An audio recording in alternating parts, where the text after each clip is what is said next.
Live, welcome one and all to the I-70 Insomnia Gaming Festival here at the Birmingham National Exhibition Centre. My name is Vector, and alongside me, the man, the myth, the legend, the one and only Mr. HopX himself. And we are here representing the RSC, the Rocket Soccer Confederation, and the ERS, the Euro Rocket Series, in their first ever joint LAN event. And what a place to do it. This place is hopping hop, it is banging, it is brilliant.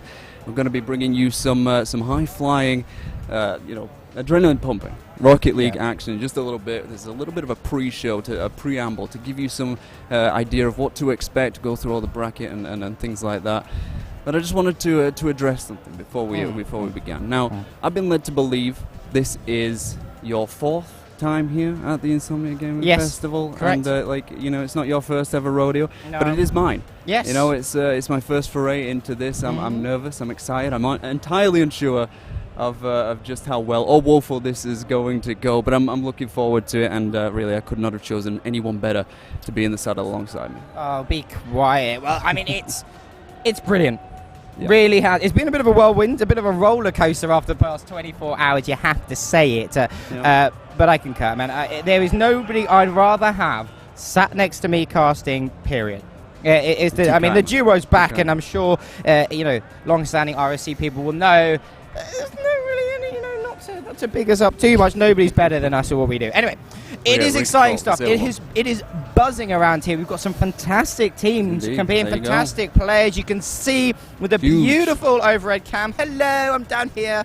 But look how many people are up here playing, and I'm pretty sure most of them are playing Rocket League. There's a few Valorant players, but I always think Valorant players are just washed up Overwatch and CS players who couldn't get anywhere in it. So, Rocket League, obviously the superior esport, but my guy, I think, you've addressed one thing, and I think there's something else we have to address. Yeah? Something even more important. Granted, I've got the ego through the roof here, but there's some absolutely brilliant people behind this desk who are up until God knows o'clock in the morning grinding. They don't like us talking about it. They don't like us talking about it, but we have to. I mean, Source, B-Shake, Murray Sky, you could probably see them there all lined up. Source being the grumpy guts that he is. It is his birthday today, so do wish him a happy birthday. And then also the big man Archeon, who is here as well. I mean, what better team? What better team would you want? I mean, considering where we began, and we had, I think it was like 30 days or something to organise all of this. Our first, the RSC's first ever LAN event. I think there was the one in Roehampton. Yeah, there was a small thing, but this is next level. This is the Insomnia Gaming Festival, the biggest gaming festival in the UK. We are here and we are putting it all together. It started quite small. It's grown considerably larger since the beginning, and we've added so many more things to make it much more exciting for you, the viewers, and for us as well. And we'll be getting into some of that Rocket League action, as we know you're all here for that. Of course, we want to see that. We have plenty of the teams that came in from the Insomnia Open last night and on Friday as well. So we've got so much talent on the docket to show you some of that Rocket League action that I talked about. And I can't wait to get underway with it, because it's been such a long time since we've casted together. And I can just already feel the flow starting to build up, and it will eventually come to a head, and something crazy is going to happen. We don't even know. It's a live environment. Starting to build a little bit. I can feel it. The rumblings and the tumblings are picking up, most definitely. The energy here is brilliant. And guys, if you are around at Insomnia, do come give us a wave. We are over in the BYOC area, just as soon as you come in, just to the left. So do come drop us a hello. We've got a nice big setup for you guys if you want to watch any of the matches and see our beautiful faces and what is going on across the whole of the BYOC with that lovely aerial cam. Do come give us a wave and come join in the action, and maybe get a little bit of merch whilst you're here. Yeah, maybe a few some as we go around. Goodies. Some goodies indeed. Speaking of merch, look at this. RSC merch, wearing it proudly. It's even got my name on the back, so I don't forget it, and other people don't forget it. Yeah. You, Roehampton. Bold choice. It's a beautiful jersey. It's a beautiful jersey. It's a beautiful jersey. Roehampton is in this tournament. I have to bring it up. I have to address it. That they're going to be playing. I'm going to have to be the balance to your bias, which I'm happy to do it. I've done it plenty of times. I have to rein in your insanity sometimes. I know. But I enjoy it. they might have been knocked into lowers. I've got a feeling because we are going to go into that semi-final, which is Huskies versus Control. And I believe they were playing We've Control. Got a bracket review. Oh yeah. Well, you know what? If our beautiful Mr. Mansource can bring up that bracket, look at that! Look at that! Look at that! We've also got Alex here from Badass Studios, who's been plowing away at these. But there we go. We have a look at the bracket, upper bracket here. Team Husky, I think probably, and I think a lot of people agree, is that favourite team to kind of take it all. Having Parker, former SK player, playing on this roster, alongside, Smashy, who's been unbelievable, and Raph.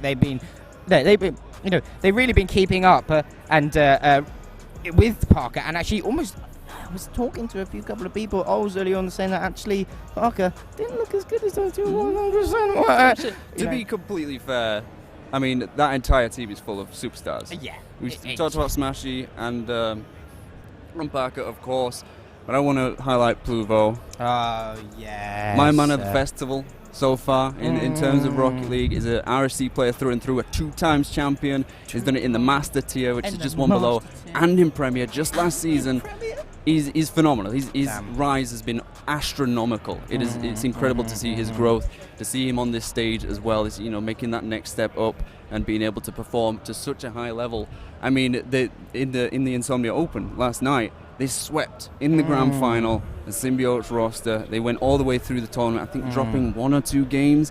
Clear favourites. I just want to see someone bring them down a peg. I want to see a game 5. I want to see some excitement. Hopefully, Control Esports are able to do that in that upper semi. Yeah, I mean, the closest team to it was Swans. Yeah, they took 1 game, I think, from them. That's a bit rough, isn't it? The 4-1, 3-1 victory. Yeah, it's something like that. Anyway, Huskies is the team to beat. I think we've got that on paper. Control, Swans, and then, a bit of a surprise candidate, and a lot of people are like, is that Symbiotes roster? Who actually beat Swans yesterday to make it to that I-70 final. But here we have got the lower bracket as well. The final 4 teams in the lower bracket, playing for their lives. Thumbs up, Bravo, Brave Esports even, Buzzkill and Roehampton Monster. That university side who just placed second in NSC, winning Yule previously. Very strong team across the board. But, I mean, a lot of these guys, I think, will be happy to make it to lower round 5. I don't want to be, Debbie Downer here, but getting past the round 5 is going to be a tough task and a tough ask, I think, for a lot of these teams. If there's any team here from that round 4, who would you say to make it the furthest? To be honest, I'm not saying I'm wearing the jersey or anything, but I'd say Roehampton. I mean, from the bracket I'm looking at, I'm pretty sure Roehampton's gone.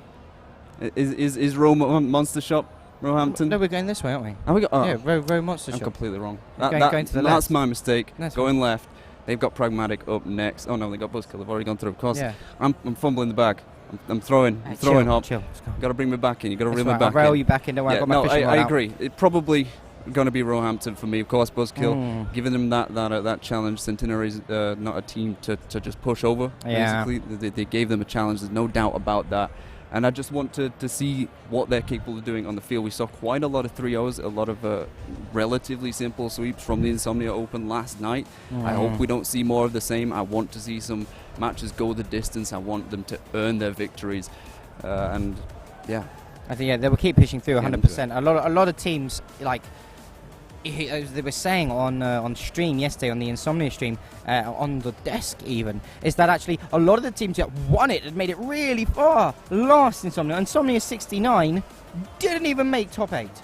And I think that's just, that's the competition. Exactly. Credit to the unbelievable, upscale of talent in Rocket League that we have in the UK right now, and obviously Europe is a large whole. But I mean, that's something that we, I think we will touch upon as the stream goes on. But just, a quick brief, the talent that we have coming through, kind of that, that kind of college, this, university age, 16 to 20, is ridiculous. It is unbelievable. I mean, pre-show, before we came live, we were talking about quite a few teams that were being built, in the university scene right now, which are just ridiculous. I mean, you can look at the pro scene and like players like Zen coming in, how young he is, like Adu9, I think it is, from the MENA region.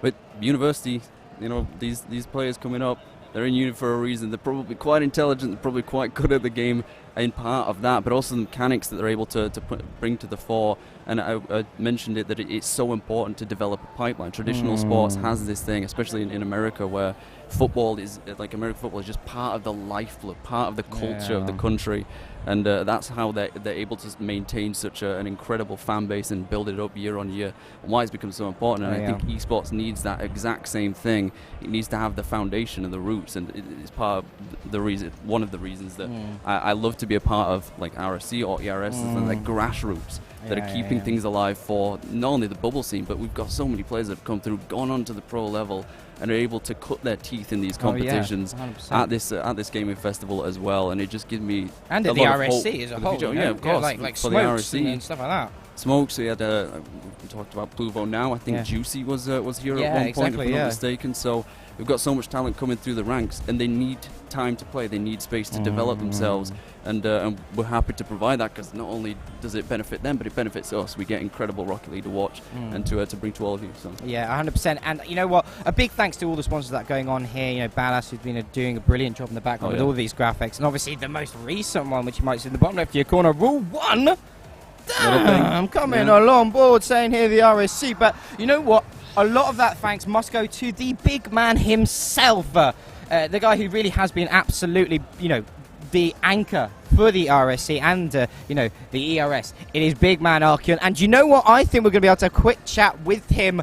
He's just going to come and join us on the desk. I mean, this man, what more can we say about him? He has stepped up time and time again for this, for the RSC. Not only has he been, the leader when he needs to step up, he's been an organizer for all of these events. He's set up here for the Insomnia App. He's set up all these every season. Now into season 11, he's finding these sponsors and partners. If there was a person that needs the respect here, it is the man who's sitting just to my left. Archeon, how are you doing? I'm very good, thank you. A bit nervous being in an IRL event for the first time, this is what we've been aiming towards for so long. So, I mean, it's an IRL event, and what a team here today. I vaguely remember this morning waking up at 7 o'clock and wandering into that sitting room and being met by your feet as you collapsed on that sofa, and then Source in the other corner, who pretty much was dead at one stage, I believe. It's been a bit of a graft to get to this point. Well, what is it like to finally be here and finally have the stream running? Yeah, it was a very late night last night. Me and Source just collapsed in front of the computers last night. A huge kudos to him for doing all this. It's been a very stressful month with events, but again, this is what we've been aiming towards for the RSC and the ERS as well. Obviously, we've got Muttshook, Dino and Mal here today. This is in conjunction with them. So it's a huge credit to the people who have managed to give up the time and volunteer and be here for the first time in 3 years. I know we ran a small one at Roehampton, but this is the big one, Insomnia. This is Giga Chad Energy. I mean, Vector, you've known, Archeon for God knows how many years now. I mean, this man, what more could you ask for? I mean, I've talked about it so many times now. I'm part of the league since like season 3 or 4. I think I came in season 4. He casted one of my matches in the finals, which was quite entertaining. But he's done so much for the league. We absolutely would be nowhere near where we are right now without him. So many things that he's done to I think I talked about it earlier as well, is the ability to get the right people in the right place at the right time. It's not just about organizing all these people are doing things individually. It's having that eye for talent and that understanding of getting the right people in the right places, making sure that they're conducive to the right environment that we're wanting to develop, and to do that time after time after time, to have that level of consistency. I've never seen it from anyone else that I've known in my life. I've not been around that long, but this man has it all. It deserves all the praise that he gets. It really does. You're repping obviously, one of the new swanky jerseys coming out here. I mean, obviously, guys, if you want that, do get in touch. Where can we find these jerseys? Where can we buy some of this apparel? The Gamers Apparel website. We've actually got a new one with Gamers Beat Cancer and Rule 1 sponsored on there as well. I'm just waiting for that one to be delivered. There we go. But we still have the old collection available. It's all still out there for everyone. Also, swanky new lanyards as well. With nothing on them. I've got a couple. Nothing on them. It's new style. I've got a couple of them left if anyone's interested when we get back, if they're not all taken. And just kudos to the players who are competing as well. I know you've spoke about how good the scene is that we've got in the RSC with the monthlies and the Premier players as well. But some of these we've actually grown up with over the last few years. I mean, Ols is here. Ols I played with in ERS for a couple of weeks when he was like prospect 9? Or challenger when he was 9, and he's here playing with CTRL in the next game. I mean, can't wait for that. Yeah, it's going to be absolutely brilliant, And a lot has gone on within the RSC, but tell me, if I was going to come to you, I didn't know anything about this, where am I going to find you? What are the socials? Plug them, because I'm sure there's a bunch of people here that we can do. Hey, some people can't read, okay? As we've just heard, Lark was playing with a 9-year-old Ols, they probably didn't read by then. Anyway, let us know, where can we find you? What can we get? Where can we get the information from? We can get the information from the server in discord.dg/RSC EU. You can also join the ERS's server as well. They are currently running their league as well. We're currently in sign-up period. And all our socials are currently at RSC_EU. So you can find us on YouTube, Twitter, Instagram, Twitch, TikTok, everything. Everything's there. All over the place. All over the place. And, we touched upon, the most, the recent sponsor of Rule 1. What sort of impact is that bringing here? Personally, it was massive. It's always what Vector talked about joining the league in season 4, casted and stuff. I took over the stream team because there wasn't really a stream team. It was just throw on a stream as and when. Pretty much, yeah. It was very MacGyver. Yeah, there was no strategy to it, no structure. So I rebuilt that, and obviously I'd only been in the league for a season. So from starting out there with anxiety and depression and making that known to people, and obviously getting to know friends and being admin for 3 years now. It's this month. It's 3 years. Damn. And going to Rule 1, just messaging Sunless. I mean, kudos to Mutshuk as well because he helped that happen. But just messaging Sunless and being the first person to accept the DM and send it back and say yes, we're interested. It was amazing, and I don't think that can be topped. Huge props to Sunless Khan. We mentioned the name Sunless Khan. If you know anything about Rocket League, you need to know that name. And obviously Rule 1 coming out with... And Civic as well. Civic as well. You have to be huge respect to it. But huge props to you. Only the massive, hugest amount of love can we project towards you. If there's anything else you want to say to this guy? I think he just wants to leave at this point. He's enjoyed the spotlight. A little too long. No, it's perfectly understandable. I'm extremely nervous. I'm trying not to show it, but you just gotta flow. You just gotta go with it. I think I always said in terms of praise for Arch, wouldn't be here without him, and so glad that he's held on this long through so much adversity, so much struggle. And made all of us stronger as a result. Say it all the time, but it only works with all of us. And he brought all of us together. Before I go, I just want to thank the sponsors as well. Obviously, we spoke about Reel 1, we spoke about Gamers Apparel as well, but obviously Badass Studios, not really seen as a sponsor. They provide graphics and stuff like that, and they are the ones who made this weekend happen. They got us to LAN, they've put us up. It's been a great weekend so far, and we really hope today goes well to pull this off and hopefully get invited back again. But also Brick and Brack, Panthera Esports, Synthesized Design, and obviously our charity partner Gamers Beat Cancer.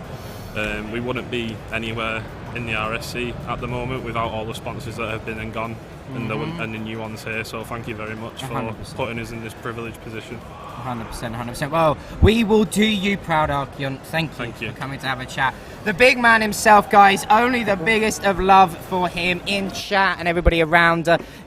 What a pleasure it is to get to talk to the man himself.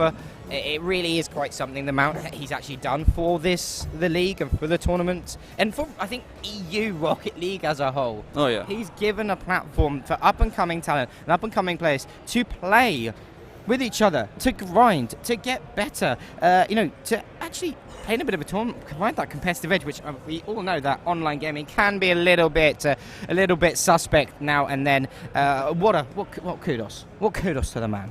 it's incredible. It's fantasy land in my eyes. Like I said, I was here from season 3. I have seen how much the league's changed.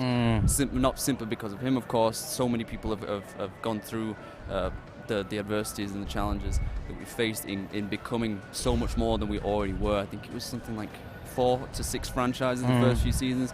We're now beyond 20 or something like that. And like 4,000, I think, was members in that Discord. It's magical to see, and keeping that alive and being able to maintain that is ridiculous, because building a community in and of itself is hard enough, but retention is always the most important thing. Getting people in, but then keeping them there, making people feel like they have a place to go and to stick around, not just to play a game, but to find each other. And it's beautiful to see. I can't wait to see where it goes in the future. But we're here right now. We are here right now. We've got to talk about the next coming up game very, very soon. Into semi-final. I already mentioned it briefly. Team Hosky versus Control Esports. Team Hosky the favorite. Yeah. I think it's pretty easy to say, but I don't think it's going to be nearly as easy as many might say. I completely agree with you, and I think there is an element of the fact that overconfidence. I'm just going to say it. There is an element of overconfidence Complacency there. gets everybody. We saw, last night, errors they were making, triple commits in that midfield. They're costing them goals. Granted, it didn't cost them games, but people are starting to see, oh, actually, you do bleed here. We are capable of scoring here, and you are making mistakes.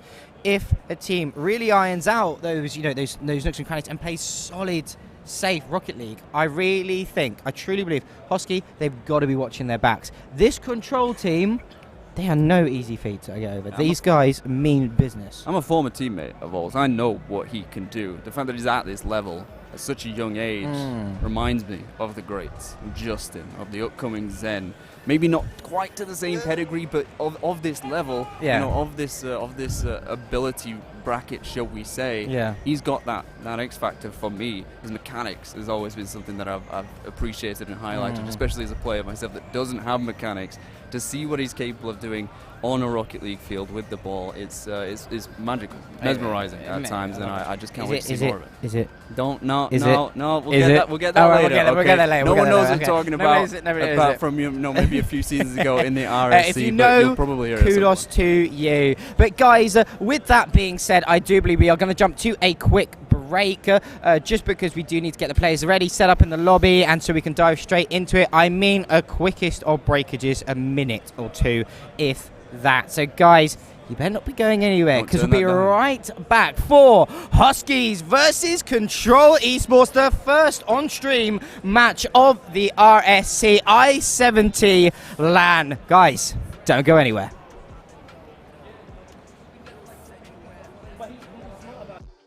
You hate your life and it shows, yeah. I'm making plays coast to coast, yeah.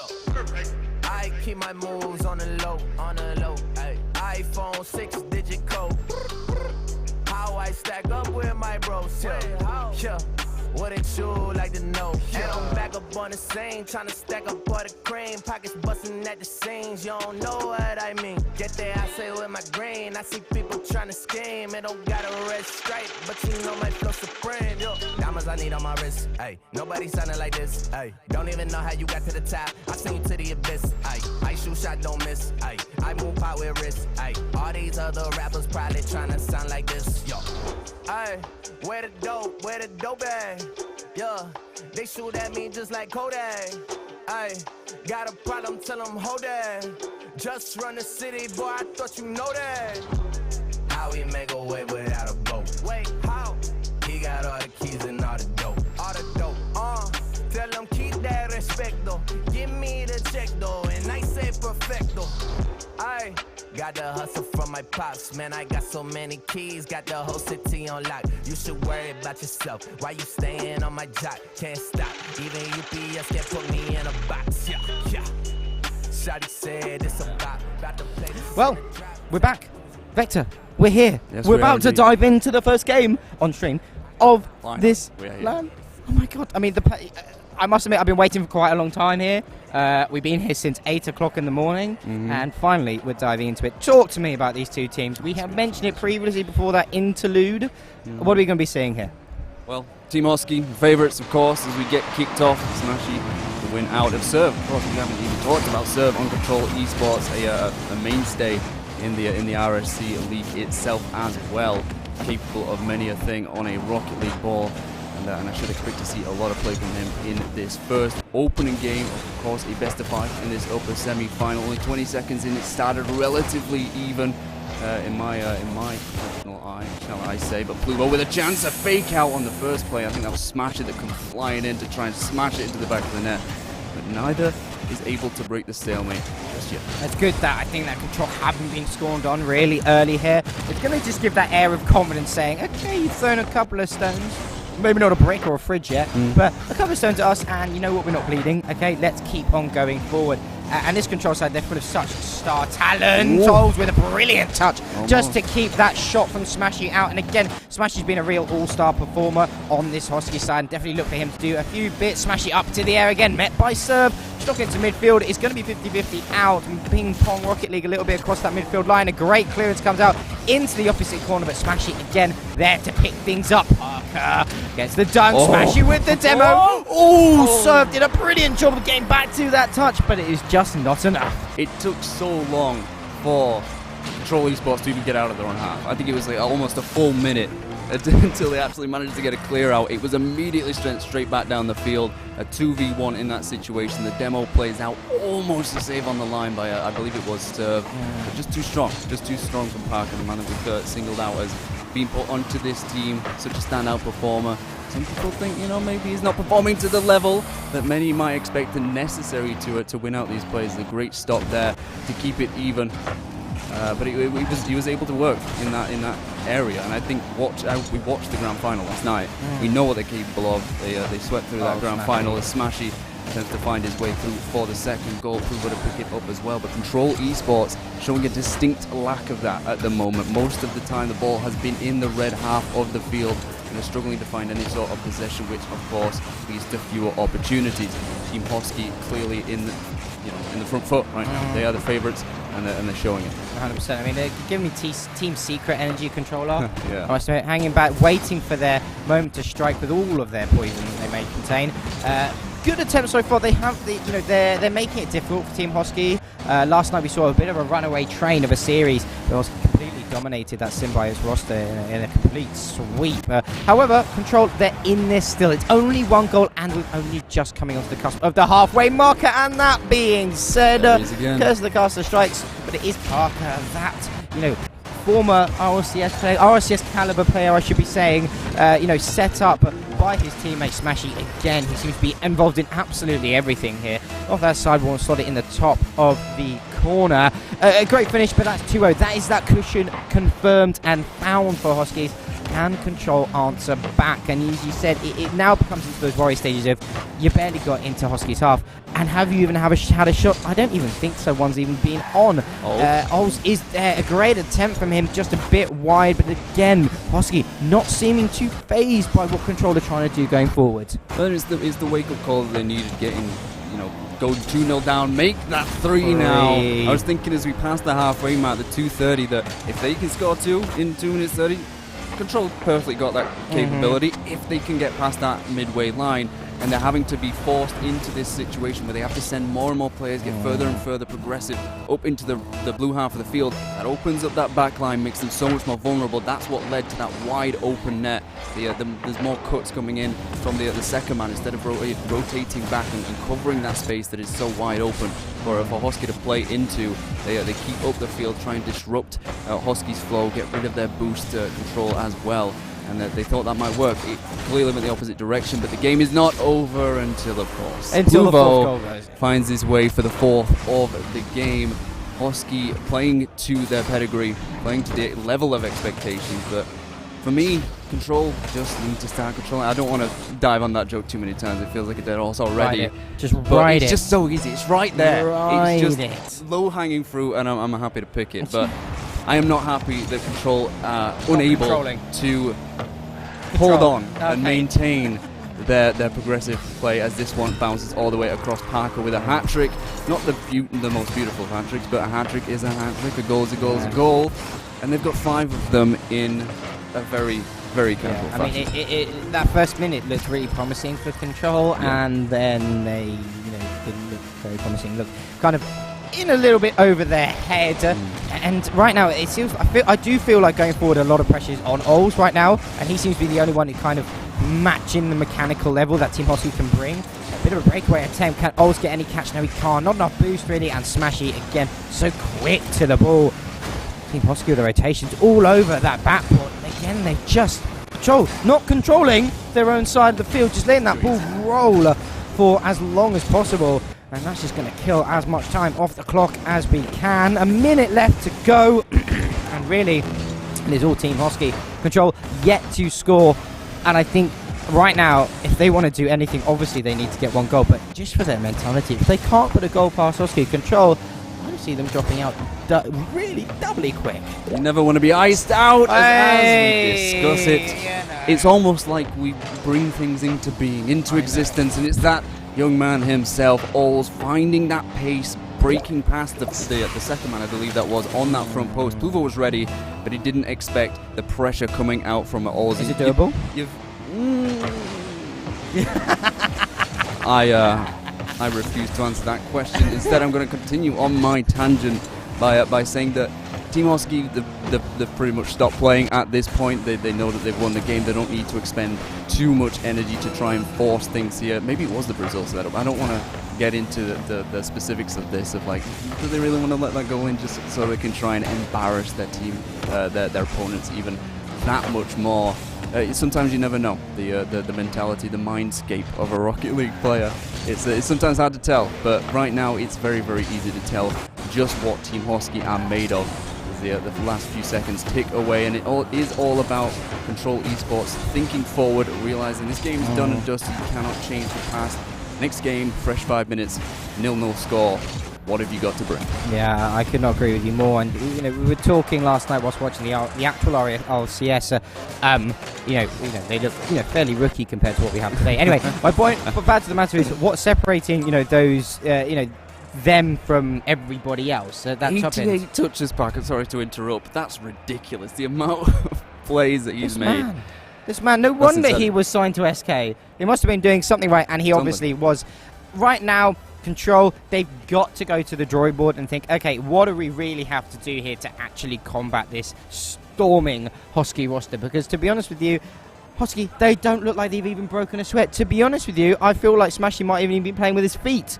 I mean, right now... He's somewhere around here. He's somewhere around here. We can go find him. I could probably smell him from here. But anyway, what a performance so far from Huskies. And they really are that fan, the fan favourite, the team favourite to go on and win this whole thing. Control, they've got to step it up. They've got a goal. They know they can score against this Hosky side. They now have got to string those goals ahead and really kind of neaten up a little bit. They've given away those backline goals, those clearance goals, which you really can't be doing at this level.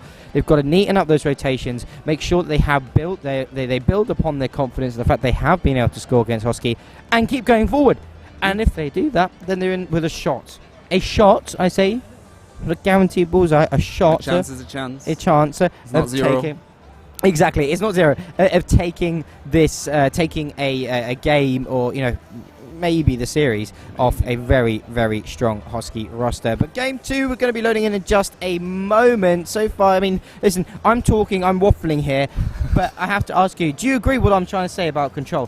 What do they need to do? What do they need to iron out to really, really give Hosky a shot? For me, it's all about confidence. You could clearly see in that first game that even though they had the chance to break out of their own half, they very rarely took the opportunity. Of course, they would get boosted out. It's something that Hosky are incredible at keeping you penned in and keeping you, honest and making sure that you don't have any sort of opportunity to push up the field and give yourself that edge. And they take that away from their opponents so many times. You can see in the top left and the top right the totals of each team's boost. Keep an eye on that. Keep a wary eye on that. Seeing the Hosky almost always have so much boost in their tank, and then they start starving out, and it is so gradual that it happens to Control. They start to break down. Eventually, you don't have enough. There's nothing you can do. You run out of boost. Surfia with nothing. He can't break up and out on the field. He tried to get that midfield boost, but it didn't quite work out for him. Smashy to keep it in this red half, and they just continue to do the same thing that they're good at. They have to adjust Control. We talk about it so much. The adaptability is the difference maker for so many teams, the good and the great. He's able to change up, cake up. Perfect example. RLCS is on this weekend. their ability to change on the fly is what makes them so incredible, and that's something that Control need to start harnessing. They got a chance here, all through the corner, some time in the blue half. I think is just as good, if not better, than sitting back in your own half so much. It becomes a psychological block, and they really need to break out and spend a lot more time in the blue half. They've held it to 0-0 so far. Clearly positive improvement from the last. I must admit, their rotations from Control look a lot better. Yeah. And actually, you were talking about boost. Oh, compared to game 1, they have a lot more boost than we thought before. Oh. What a shot from Bluvo! This man is just a bully. Someone get him kicked out of the arena because he can't be doing stuff like that. And I'm sorry, did you see Parker's pass? Did you see that? I saw it. I think everybody did. He has a bunch of cherries, and I'm really hungry. I've got a bit of a sweet tooth right now. He picked too many cherries, and he picked that one perfectly. Too many P's in that sentence. But we are now into another rather familiar looking scoreline. Husky's up 1-0 in the series and 1-0 in this game. Control, again, everything to do. It's a brilliant beat by Ols. However, neither Serve or Hodge have the boost. They don't have the boost to deal or turn on that ball, and so they've had to give it away. It was a perfect prime opportunity, and Ols doing a really good job of actually making it difficult and making it worthwhile being in the blue half from what we saw before. Serve Smashy, though, again being that guy. A huge dunk leading towards a bit of a backboard. Serve is there, gets that bit of a clearance away. Bluvo's going to meet it in the air, stays in the air, stays with the ball. Oh, Parker looking for that bump in the air. Unfortunately, Bluvo not really have enough boost or ball control to get away with it. A great attempt from Ols to force that pass to Hodge, but again, bumped away and cleared down the lines and back into that Control half we go. This red team definitely struggling. Serve does get a bit of a clearance. Ols can't meet it in the air. Unfortunately, it could have been something rather special. Smashy forced to play it off his back, but Hodge gets to the centre. Look at Ols. Ols blocked out by Parker. Prime opportunity gone astray. Positive improvement. That's what I said. Already halfway point, past the halfway point even. It's only 1 goal instead of 2. And they've had so much more presence on offense in the midfield, being able to utilize their boost so much more efficiently, get up into those dangerous places. A great 50 to push it back forward, but of course Hodge not in the right place at the right time, just a little too quick for him to read as Smashy attempting to keep it in this red corner, but Ols won't allow it. A chain dash across to try and get back desperately in time as the boost totals starting to equalize just a little bit more across the board. Still to this red backboard. The pack was already there for some reason. I think he's on the wrong team, playing up so far on that red side. As they do manage to get a 50 back across. Smashing right there every single time though. It's incredible in the midfield, keeping that pressure on, making sure that you know that he's right there. He's always waiting. If you don't make the perfect touch, if you're not able to follow up on the second plate as well, especially in aerials, he's right there, ready and waiting to start another attack or to just shoot himself. We've seen plenty of amazing goals from him. As Blue goes up the field, gets the flip reset as well past the first man, but Ols back in time to maintain at least a 1-goal deficit. The final minute will be the decider here for potential match point for Team Husky. Another stop on the line. Parker pushes up, Smashing to the backboard, cannot find the second touch. Neither can Serve. It's going to be bedlam in the boxes. Blue Ball can't get a shot target either. A lifeline for Control, but they still got to get it out of their own half. I mean, spiky moments there as Hodge decides to get a bit of a save away. Still 1-0, 43 seconds, 2-0, 43 seconds. And just like that, it does feel like Hosty on a dime can turn anything into a goal. And granted, there's an element of fortune there. I don't think Cleaver was completely anticipating the pass from Smashy, but Smashy read it like a book, put it off his teammate's car and straight into the back of the net, and 2-goal lead for this Husky side. It's closer, it's heading in the right direction. This is why we're playing a best of 5. We might see a turnaround for Control. A great double tap attempt coming out from Bluvo. Parker trying to slot it in. Bluvo not with the best of black flips, almost gets it there. Serve trying to fly up to break that space towards the backboard. Bluvo covers it lovely. He gets that away. Ols is left dribbling all the way back to in front of his own net. Tries to be out Smash. He does a very good job. Looks for a flip reset, but Parker very much wise to dunking it back into that Control corner. A good win from Hodge could open up some space, but with the clock ticking down, 6, 5, 4, 3, 2, 1, it is going to be game over. Team Husky, they'll go up 2-0 in the series, putting themselves on match point. Yep. Not too much of a surprise. No. However, Control, a lot better than what we saw before. It is, but it's just not quite enough. I think the writing was on the wall once that second goal went in, and they just felt like they were doing everything they could and nothing came off. Although we see Park with less the less than half, I think, of the amount of touches he had in the last game. That should tell you enough that he didn't have the possession that he had in the last game, and it made much more of an even contest there.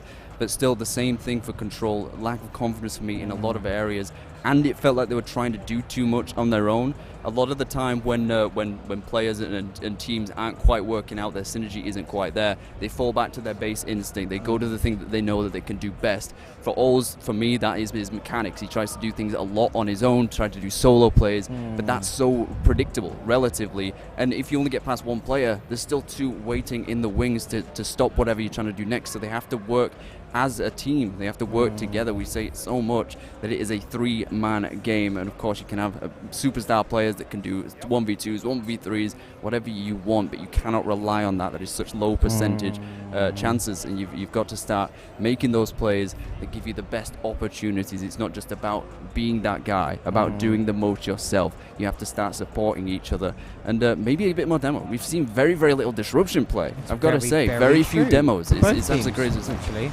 I mean, usually, it might well be, and actually, it's not something I think we saw too much of either last night against this Husky side. So maybe a team, like Swans, who we might be seeing later on, or Symbiotes might be thinking, you know what, maybe we start doing a few demos and bumps here just to throw off this Husky rotation and flow, which they seem to be really settling into as this series goes along. 2-0 in favour of Team Husky. They find themselves on match point control. A lot of work to do here.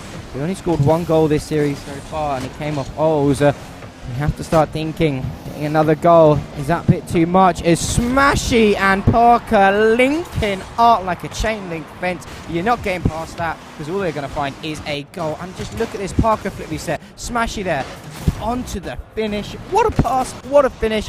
What more could you ask for? I was about to ask, in fact, if that was like a 1-2 in midair, that Smashy absolutely did drop down and had to go back up to get it, but it still shows how clearly these Husky players are in sync and able to exploit the gaps in the Control esports defense and midfield. They're pushing through like it's paper mache, like they have the scissors and they're just darting straight through the middle like they're almost unchallenged at times, and that's generally a symptom of Control's inability to rotate well enough to stop those midfield plays. Of course, it does come at the right time. Husky is so good at timing those plays and making sure that they come off, that it is hard to break down. But they have to start challenging sooner. They have to start challenging better, as Ols does get a decent chance here to push forward. Serve going for the disruption, but Pluto's right there out of the corner of his eyes. Hodge takes the shot. It's already wide. Ols, or Serve, in fact, comes back in to try and rotate through, get a quick play, which I think is important, is to try and cut through those avenues of approach and make sure that you're in the Team Husky's blind spots. If you can't get rid of them on the field, you've got to try and find your way around them, as Smashy finds his way around the defense for the second time this game, I think for the fourth or fifth time in this entire series. Slots it bottom left corner, Parker with the pass as well. And as I've talked about, adaptability, even if the first play doesn't work, we saw it so much on Forbidden Temple where Husky were on the backboard, jumping down and just being in the right position at the right time to do something, anything. If you get a shot on target, it's very unlikely there's going to be a defender in position because they just don't expect it. They're not ready for it. And Husky is exploiting that to the forwards. A flick to the backboard does not find their third. And I'm expecting it rather soon. Yeah, I mean, it seems almost inevitable at this stage. Husky will find another goal, maybe two more goals, unless Control really do something different and change up the tempo, change up the play style. But it's incredibly difficult to find any sort of hole within this Husky roster. Luvo trying to fly down the flank. Serve's going to serve a bit of a dunk. Hodge there to get that save. However, immediately given back to Parker, the man you really don't want with the ball. Such a facilitator currently. Pluvo's going to knock it off the corner. Met by Hodge in the centre, looking for his teammate. Serve does get the touch. Really not too deadly whatsoever, as the Huskies rotations again super clinical, super clean, and absolutely on point. Serve trying to serve something up for his teammate. I've used that twice now. Does get a lovely touch. The floater though way too light to make any sort of sweat coming out from this Husky roster. Subsequently, it is still this Control esports time, looking for the shot. Found double commit from Smashy and Parker. First time we've really seen that, and you might be thinking Control starting to test the waters a little bit. They have got time. It is only a 2-goal lead, but they've got to start finding these openings on this Husky defense. The demo does come out. But again, that 50-50 win coming out from Pluvo, really going to make it incredibly difficult for Control to do anything. Hodge having to bail out that shot, does give a bit of space for Walker to walk into. Serve going to come back there, looking for a double tap attempt, going to pay a second off the back, but Oz can't get the shot. Got to be on target. No, it's wide! Hodge throwing the shot to the left, and the counter-attack coming in from Hosky. Can he capitalize on anything? The central ball does come out, not closed out. Mashy once again there, met by Oz in the midfield. A great win by Oz in the midfield, but back into the Control half, into the centre. Smashy's there, and he will not miss. Smashy slots it into the back of the net, what Hodge just couldn't do moments before. All the credit here for Smashy to find his hat-trick and pretty much seal the game, if not the series, as they did everything right. They did the hard part. They found a way through. They found each other in such dangerous positions that then sometimes the simplest of finishes can be the most dangerous, the most difficult even, and that was the case for Hodge. It just got a little bit too ahead of him. He was fearful, and it affected his gameplay, affected his ability to shoot, because to be fair, they've not had many shooting opportunities. They are not warmed up for that in that sense. They've been barely in the blue half of the field to have that practice and to have that ability. So they've struggled, but they do find one through again. Unlucky as ball gets bumped out. Still cannot find a way through. Lady Luck is frowning upon Control Esports here. They cannot buy a goal. They're still in this blue half of the field. They've been so much better this game, and you wouldn't be able to tell if you just looked at the game score. Down 3-0, they look better in the last game just based on that. But they've had so many chances in that offensive half of the field as Hodge does get a reset, but not enough boost to find his way through. Oh, does get one back though, as he scores once again. I think the only goal scorer that has been for Control throughout this series, off the bump as well. And we said disruption, is that the name of the game? Soon as they start to do it, they get one back. Is there enough time for a comeback here, though? I'm a big fan of musicals in the West End.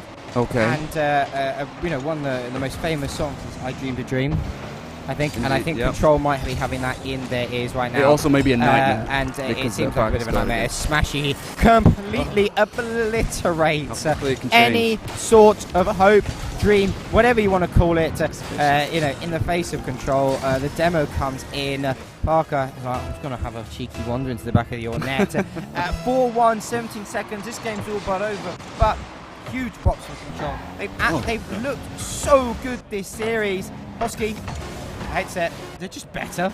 Yeah, that's all it comes down to, is doing the fundamentals better. Yeah. Doing more things right than your opponent. The team that makes the few mistakes ends up being in the right position to win. And that's just the same thing that's happened. Hosky have made the right decisions at the right time and being clinical enough to finish the chance. It's not just about being in the right place. You've got to have that finishing ability. We saw it clearly. Control were not able to. They created the space and they used it well, but they could not finish their dinner. And as a result, they are not gone yet. No. This is a double elimination tournament. I don't know if I mentioned that. Did or didn't. But they go down to the lower bracket. That second life is gone. And they're going to have to fight a difficult team below. I don't know who it is. We'll take a look at the bracket in a moment. We'll see it in a second. But Team Hosky continue on into dominance, into the upper final. Completely deserved. Yeah. And I'm starting to wrap my brains. Who is left to challenge these guys? It's a difficult one. I mean, no one could do it yesterday. No one could do it next. Has anybody done something massively different today that means did they prevent, or they either prevented or reverse swept Swans, I believe. So I think Swans is that team who has tested Symbiotes the hardest, Hoskies the hardest. Symbiotes obviously, stumbled out there, also being a team that can test them. Of course. I don't know though. Control, they looked really, really good. You know what? I wouldn't be surprised if we saw Control again in the grand final here. They look like they have the caliber to do it if they play like they played in game 3, and I assume they're going to have a bit of a team talk after this and say, listen, this is what we're doing right, let's play some more disruption. You said it, Vector, your keen eye caught it, as it always does. Is the fact that you demo these Hosky boys, they get confused, they get kerfuddled, and they don't know what to do, and it led to a goal, and a brilliant one at that. But at the end of the day, Hoskies, they look so clean, they look so clinical, and really they're three, super high prospect players. Parker already playing in the RSCS, Smashy and Pluvo looking unbelievable in their own right. They're a tough team to beat. I can see it happening in I Dreamed a Dream. But you keep going off on this tangent and you're completely losing me. Someone probably knows what you're talking about, some people don't. It is wild to me. Yeah. And going back to the point you made about the disruption and stuff, even if it doesn't throw off their flow and they're still able to get back in place, it is a power play. For anyone that plays hockey or follows hockey, if you are in a position where you have more players on the field, you are just by definition in a stronger position. Yeah. It's just what happens. You have more 100%. space to utilize, and of course it happens rather quickly coming off of demos, and they do spawn in the defensive side with a little bit of boost, a little bit in the tank to try and do something. But it's that little bit of time. It's always about the moments, the seconds in Rocket League. How much difference can you make in individual moments? And you can create more of those for yourself by demoing out your opponents, by making up that space. And it worked for them once, not quite enough times. It just ran away from them in the defense and in the midfield. They couldn't maintain the same control as Horsky could. Hopefully we see them again at a later point in a much improved fashion. They should go away and review that if they can quickly, just to see what happened. But Horsky through, control down. If we could take a quick look at the bracket, I don't know if anything has been updated, if the lower round has been continuing on as we watched that series, but I'd love to see if it has, to give us some indication of who's going forward. And I'd just want to see someone challenge Horsky. There's still Symbiotes and Swans to go through. Yeah, and one of those hopefully. teams. I mean, looking at that other, upper semi here, who you got your money on? Symbiotes, just about topped Swans last night. They got to the final. They did, and rightly so. They deserve it. Is Swans out here for revenge? I feel like there's a bit of revenge brewing here for this Swans roster over the Symbiotes team, because I think someone's kind of felt that they got a little bit hard done by. They should have been in that grand final stage. I'm sure anybody that loses feels they've probably been hard done by. Things just haven't gone their way on the day. This is a second chance. This is a redemption arc for some team, and there's like a slight level of bias because Symbiotes is like an RSC franchise team, and so I was cheering for them last night, but I have to mellow that out a little bit. And Swans definitely the team to put me in that position and make me eat my words, because like you said, they were one of the only teams that was able to put it to Horsky, to really put them under the cosh and give themselves a chance, as we don't see any movement in the lower bracket. Yeah, of course, Control Esports is down there now, but Roehampton, Monster Shop, Buzzkill, and Brave Esports and Thumbs Up to go later on to see where we'll get into to round 5, who Control have to go up against. Do you see any of those 4 teams really making a lower bracket Cinderella run here, or is Control kind of just the ones to push ahead and make that difference? I think actually all 4 of the lower round 4 teams have an opportunity here. I genuinely think. I mean, if we're talking about Brave and Thumbs Up, both of them absolutely brilliant. Brave really pushed, I think it was Swans in the upper bracket. I think it was only a 3-2. So Brave, a very strong team. Obviously Thumbs Up as well. I believe that is Brun's team, if I'm not mistaken. He's playing here. I think I might be correct, but I don't know. We're going to have to check. But Roehampton, Monster Shop, and Buzzkill, again, both of them. One of them will be facing up against a powerhouse of a roster of either Symbiotes or I lose my train of thought of who's next.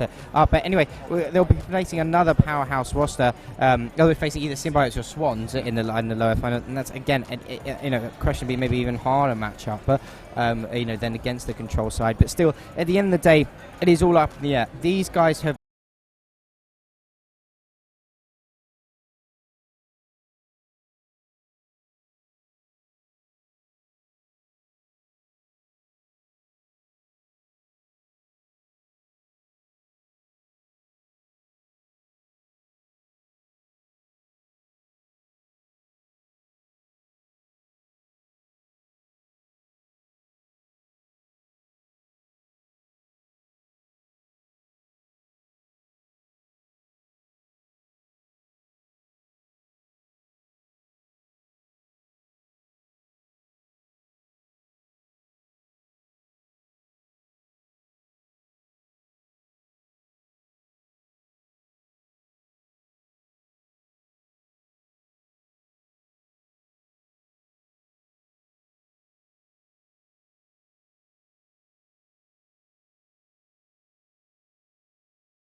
Welcome back, everybody. It's your boy Hops again on the mic, doing my usual. Guys, we've got a little bit of a special guest next to us. One of the most beautiful people in Rocket League history is sat next to me, and it is Mr. JSW from that Roehampton esports team, a legendary team in their own right, alongside Yotam, who needs no at all introduction, and Dylan, who's been making waves recently with his incredible skyrocket of improvement. JSW, Jacob, welcome to the I-70 ERSC LAN. It's a pleasure to have you here. Yeah, thank you for having me. Yeah, it's good to talk.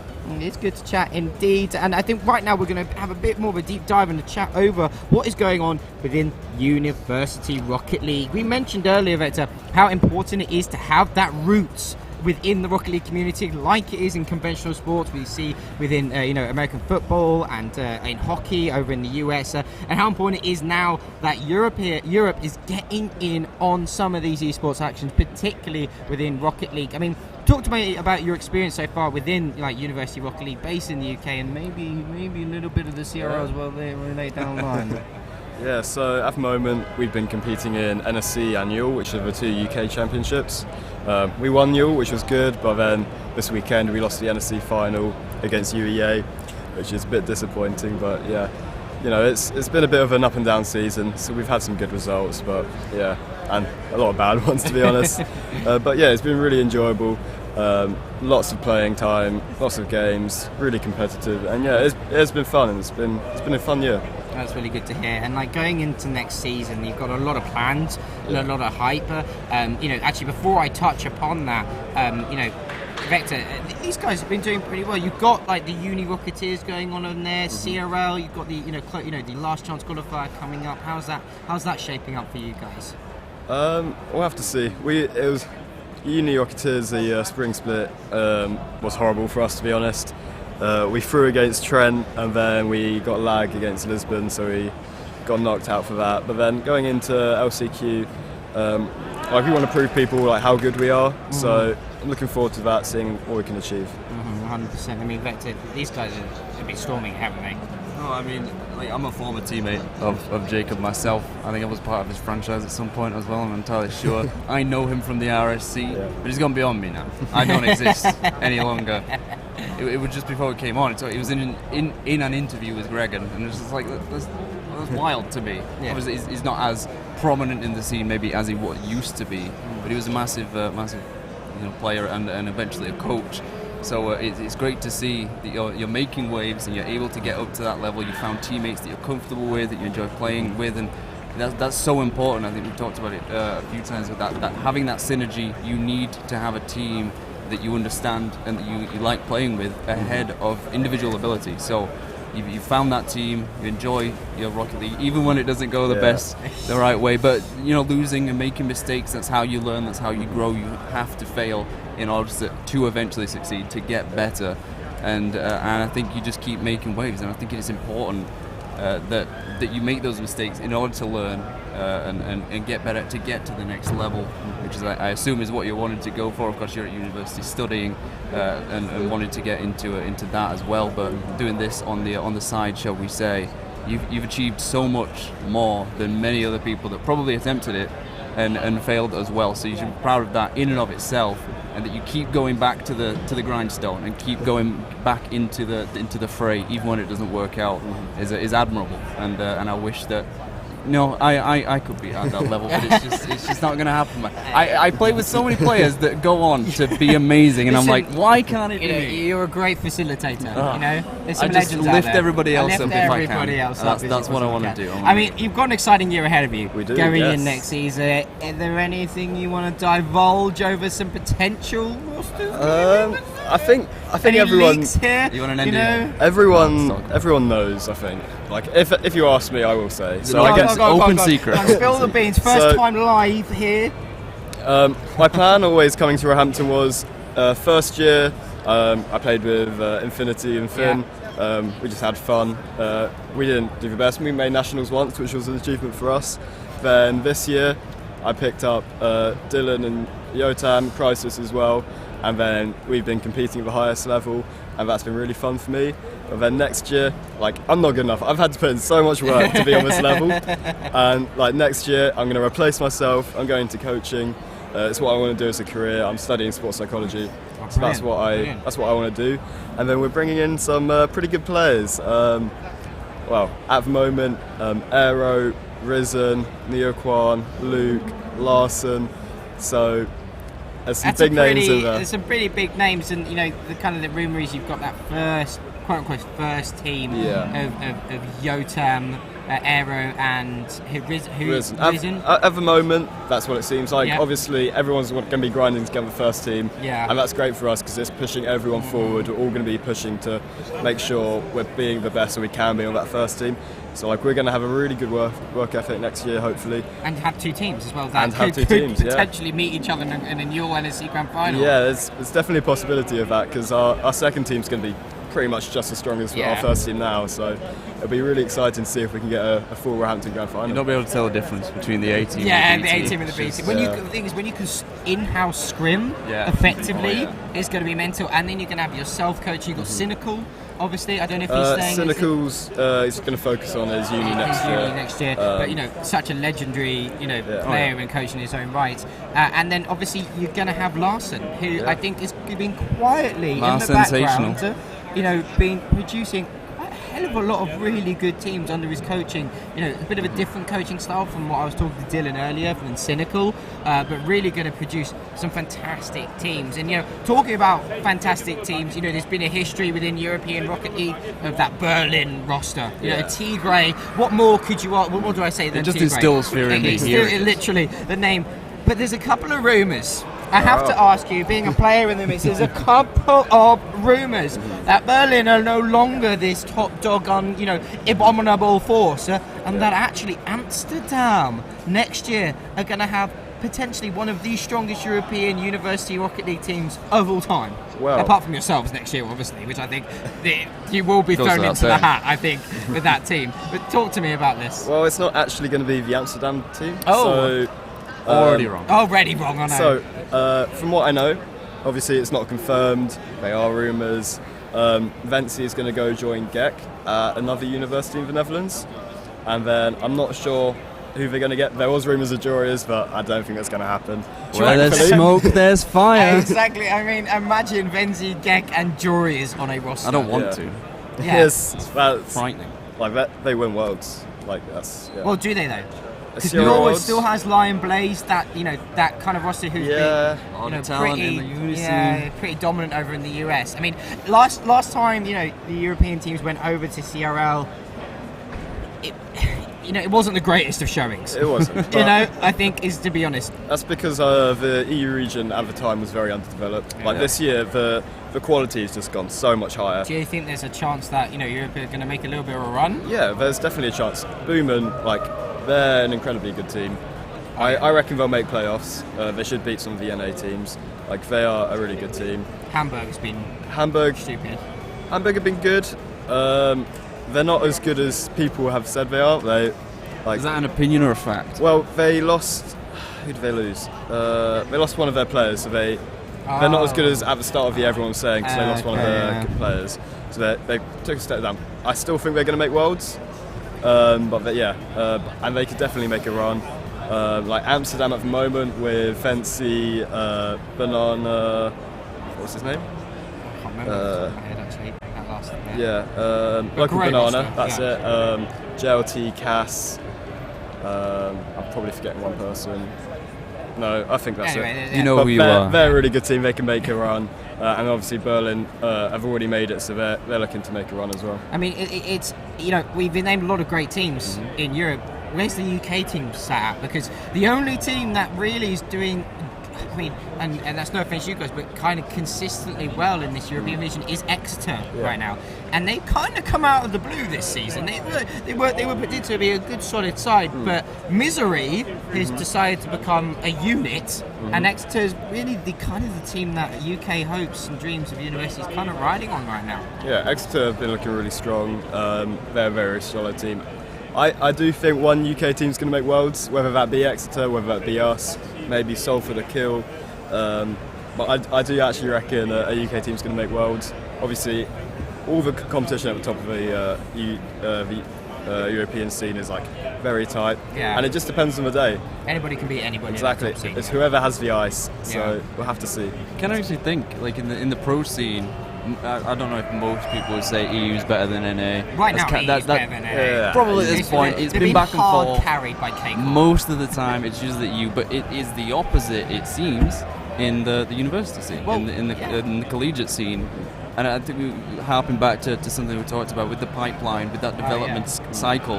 That's something that's so much more well established. The roots of that have grown so much thicker in the US, simply because of the nature of the fact that they do that all the time. They recruit players directly into like the NFL, the NBA, and the MLB and things like that from high school, from college. They're expected, and it becomes an entire ecosystem in and of itself with that. And I think that's something that obviously has to be caught up with in the European scene. As you said, it has started to do that. It needs to be at that level in order for players to compete in esports as well, not just traditional sports. So, and I think that's a great.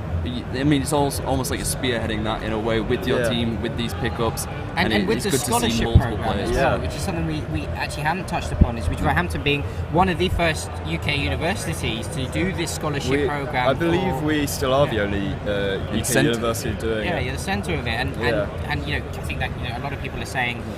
I think it was that Lisbon roster saying, well, they should have recruited better players if they're offering scholarships. A bit of BM back and forth in the inside of the know. And the banter. Exactly. Well, we have now. Yeah, but now, I mean, is it going to pay off? I think so. I think it will pay off, and it's a huge props to everybody at Wolverhampton. I mean, cheeky little mention of if you know Shabby Shao, give a bit of a nod to you. Props to the man. But you guys are doing an absolute phenomenal job. You guys have, I think, one of the best winning streaks in NSE, and you're almost followed by that old 2020 Loughborough roster that really dominated at one stage. But have really done a fantastic job at doing everything, and massive props to you guys. Is it before we close out the interview, because I do think we're going to be on the cusp of the next game, which is going to be Symbiotes and Buzzkill. Is there any final words that you kind of want to address here? It's exciting being at I-70. Great land here by the RSC. RSC member yourself. Yeah. Well, any final words? I just want to say how much fun it's been. Results haven't gone our way, so that's really sucked. Disappointing, but the whole event's been great. Meeting people I've known online. It's all London's just the best. You get to meet a bunch of people that and you've spoken to online. You get to compete, and it is just a lot of fun. And RSC running a really good tournament today, and it'll be interesting to see who comes out on top. I reckon Hosky are gonna do it, but I mean, you have Swans in there and Symbiotes. They're all looking really strong. So. Heavy lies the crown, Jacob. Heavy lies the crown. Well, Jacob, JSW, the man, the myth, the legend, and as I said, the most good-looking man in Rocket League history. He's blessed us with his presence on screen. Thank you for coming, my friend. It's a pleasure as always. And a massive GGs to you and your team, Yotam and Dylan. What a performance so far. But guys, we are going to... I don't know if we're going to jump straight into the next game. I don't know. I think we're probably going to go to a quick break. But guys, don't go anywhere. Vector, Buzzkill Symbiotes. That's what's up next. A bit of a tasty treat for us. So guys, it's Bees versus the Infected. Don't go anywhere. It's good to have you in.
souls colliding.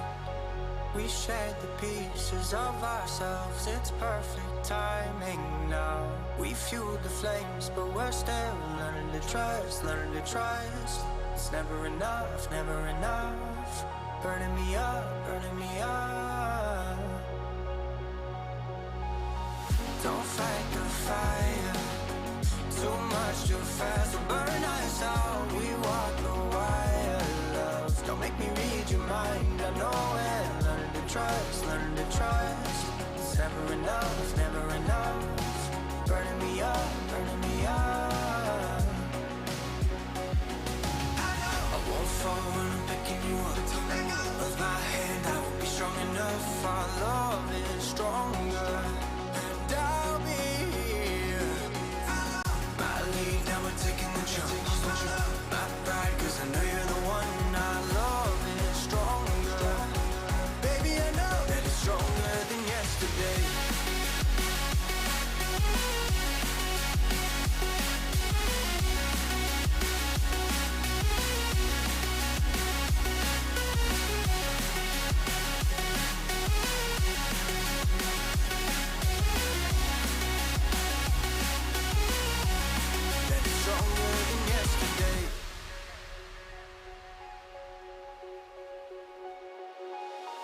Two sparks ignited. We left some space for us to breathe. My head is quiet now. I can rest in peace, cause you are more than enough, more than enough. Feeling the rush, feeling the rush. Burning in love, burning in love. Two souls united. This roaring blaze is soaring free. If you ever get tired, love, I'll sing you gently to sleep. Cause you're still more than enough, more than enough. Feeling the rush, feeling the rush. Burning in love, burning in love. I won't fall when I'm picking you up. Of my hand, I will be strong enough. Our love is stronger. And I'll be here. My lead, now we're taking the jump. My pride, cause I know you're the one. Our love is stronger. Baby, I know that it's stronger than yesterday.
We are back here. Hops, Victor, we just spoke to JSW. Unfortunately, the Richter scale of good looks is being carried completely by the man to my left now. And I'm just probably weighing people down as we've lost JSW. It is slightly unfortunate, but nonetheless, we are going to be diving into our next series in just a moment. Symbiote, one of the, substantial teams and organizations within the RSC, making it quite far, obviously headed by the big man himself, Mr. Archeon, who we spoke to at the beginning of the show, against Buzzkill, who have just knocked Roehampton out 3-2 in their game. So close series, very close series indeed, to make it here. Slightly upset, can't lie to you. I'm having a bit of a sulk. I'm not going to lie. Repping this Roehampton I forgot to mention, you and JSW ganging up on me, the 2-1, and it felt wrong. I was outnumbered. I don't think it's wrong to just have a good sense of fashion, because these jerseys are absolute fire. And actually, if you want one of his jerseys, you go to Gamers Apparel, go type in RSC, get jerseys. We have the new ones as well with Rule 1 on it. That's where you want to go. This guy's going to go get one. You better grab yourself one as well. But we have got both the teams ready in the lobby to go. We're going to be able to dive straight into this action. And you know what? I hate to be mean to Control, but I think this Clues will be a little bit closer than what we saw previously. Because there's nothing mean about it. Kind of toyed a little bit. They play very, with their very chicken likely. nuggets. We saw, obviously, Buzzkill came into this through Game 5. They've had to scrap, they've had to fight and battle. And I think it's so much more important, especially in the lower bracket, knowing you've got one less life. Sometimes that can, can pen you back a bit and make you hesitant, make you a bit more fearful to play the game that you're comfortable playing. But it also gives that little bit more edge. It drives up that clutch factor and forces people to play in a certain way, and that can make things so exciting. Hopefully, both these teams embrace that. Symbiotes especially. I want to see what they're capable of. Of course, we haven't had them on stream yet. Neither have we had Buzzkill, of course, but I know the Symbiotes players a little bit better than Buzzkill, apart from Brun, of course, on the Buzzkill side, a regular RSC player as well. So I'm looking forward to this. I want to see some hype plays. I want to see some adrenaline pumping Rocket League, and I think this series has got the potential to do that. First minute in, it's stayed relatively even as Azza with a chance sends it to the post. A team bump potentially between Rafa and Azza leaves some space wide open, but Trin is right there in that midfield line to make sure they aren't punished for that error. And already a close series, a 1-2 pass, they find it through! Rafa opens the scoring. That's exactly what you want to see. Symbiotes on the board in the lead. Bish, bash, abosh. Straight into the back of the net. Rafa from that Symbiotes roster playing with a little bit of a fire under their belly after being knocked down here by Le Swans. And then I'm sure very elegant performance from them, but they are here. They've got that first goal a minute and 10 into this game number 1 of this best of 5. Is Thuba going to answer back? Azza says absolutely not. Get away from my net, as he is swiftly demoed out by Brun, the man himself, as he rotates back. Hype trying to take the side wall, not met by too much, but met by Trim. It's actually made it a little bit awkward here for Buzzkill, as they're going to the air once again off the backboard, met well by Hype. He's going to dink that away. Thuba trying to do something, saves his foot for the last second, doesn't get over Trin, who's been an absolute formidable force in that back line. A bit of a shot goes on Trin with a top corner save. Back into the centre it goes, but an awkward touch from Boone does bounce off the backboard. No follow-up shot coming out from this Buzzkill side, but they still have all the pressure in the world. Trin is there, Thuba off the corner, looking for Brun. Brun's going to be there once again, looking for the pass, but cannot find it. Hype already on the rotation back, and he's going to have to need it. As that ball is going sent towards the Buzzkill half, but Thuba with an absolute brilliant catch. Two players jump forward, Symbiotes in front of the net. Not going to prove too dangerous. That infield pass, good though. Great defense from Symbiotes as they hold off the initial onslaught coming out from Buzzkill. They cannot seem to break down the symbiotic wall right now, and they're trying to respond back, looking at Buzzkill's net with a great form of glee. Yeah, the solid defense so far. They've been challenged so much, and they get a bit of fortune as well as the woodwork is rattled.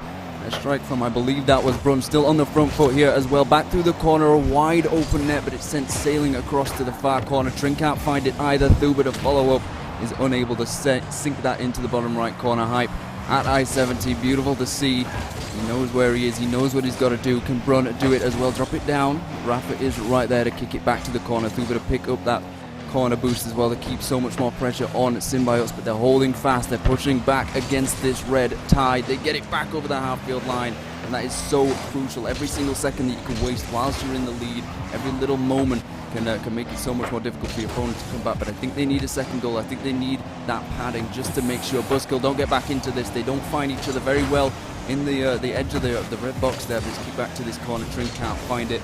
Buzzkill throwing that back to Azza as he does get a shot on target. Thuba, relatively easy to stop it. Can they stop this one? No, they cannot, but it does not matter as Rafa can't find his brace. Azza with another strike, but they're relatively lackluster. They've not been all that threatening apart from that Rafa one. And Buzzkill aren't necessarily having to defend so much as pray that these shots don't go on target as it goes warily bouncing across the edge of that Buzzkill goal line. They get away with it, and the deficit is not extended. Buzzkill with a bit of a squeaky bum time, you have to say. He holds on just enough to get out the baby wipes. We're trying to clear out their back line. As there is there, once again, pops it right in front of the net. Rafa for a little cheeky touch. Brun does a really good job, but slightly overextends after that landing. Fortunately, no too much of a deadly presence to meet him. Rafa doing a good job in that midfield. The pressure on the Buzzkill half. 50-50 between Thuba. He comes out on top and just falls in the path of Rafa. He's trying to keep the pressure onto these bumblebees. Roster. the end of the day, that Trin slotting it in the bottom left corner. Great finish from him, but Rafa doing so much work. Gets the bump, plays Brune for a nobody.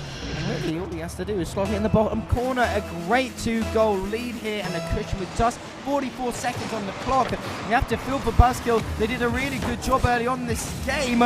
Can this be an opportunity here? Brune looking for something, infield pass, but can't get there. And he's beaten out by Trin. How important is that save going to be? I think it might well prove the difference in this game. 30 seconds remain. A musty flicker.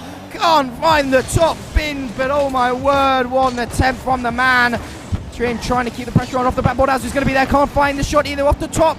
And Rafa is just going to slot it in. A dismantling coming out from Symbiosis. They really, really test the waters of this Buzzkill roster to the point of boiling. And all they're left is steaming from their net, and the ball slots into the goal.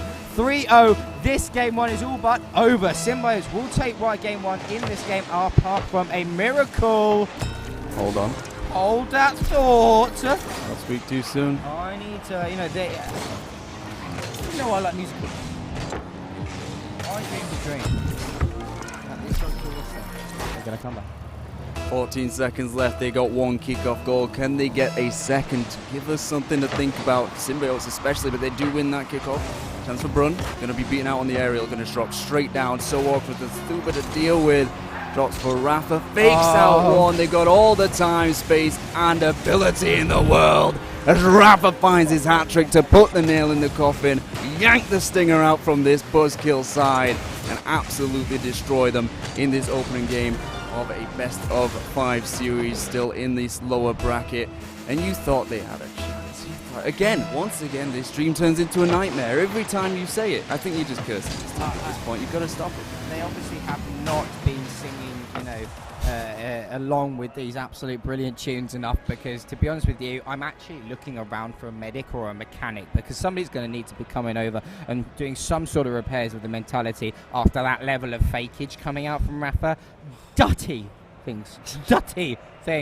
Oh my lords, you can see the stats here.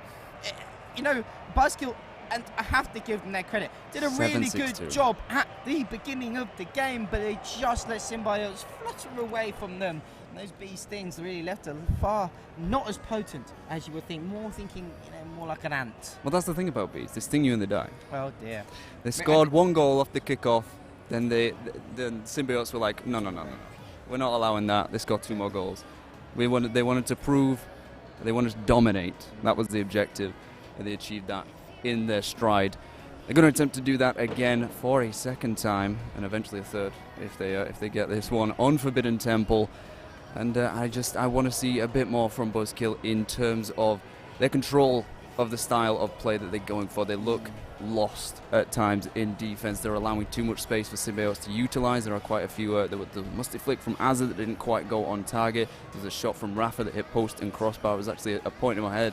I was thinking he just kind of stopped believing that his shots were going to go in. It wasn't going to be a goal, so he started assisting instead. He went for the bump as well, that facilitating player. The ability to shift what you're doing and change up your style of play, what is necessary on the field, what your team needs, is so important. As another team up between Brune and Height. They just about managed to get away. Can they get it for a second time? Azza's double tap is not threatening enough to punish these errors, but they seriously need to start cutting that out sooner rather than later. Symbiotes are going to recognize it and they're going to dive upon it. I'm thinking a little bit colorblind. I don't know if these are colorblind, but definitely proving a point. Regardless, they do evade a near fatal error. Skin on their teeth. Great kick from Rafa, sending it down and back into that Buzzkill corner. Trying to play out from there. Hype is definitely a player I think that needs to step up and lift a bit for the Buzzkill roster. A great demo from him. Will slow things down, but didn't. Only came after that infield pass. Did loom in front of the net. A great beat from Rafa again. The central ball comes in. Tune looking for the shot. Blocked out by Hype. Does a really good job of getting a second touch, mitigating out his follow-up shot.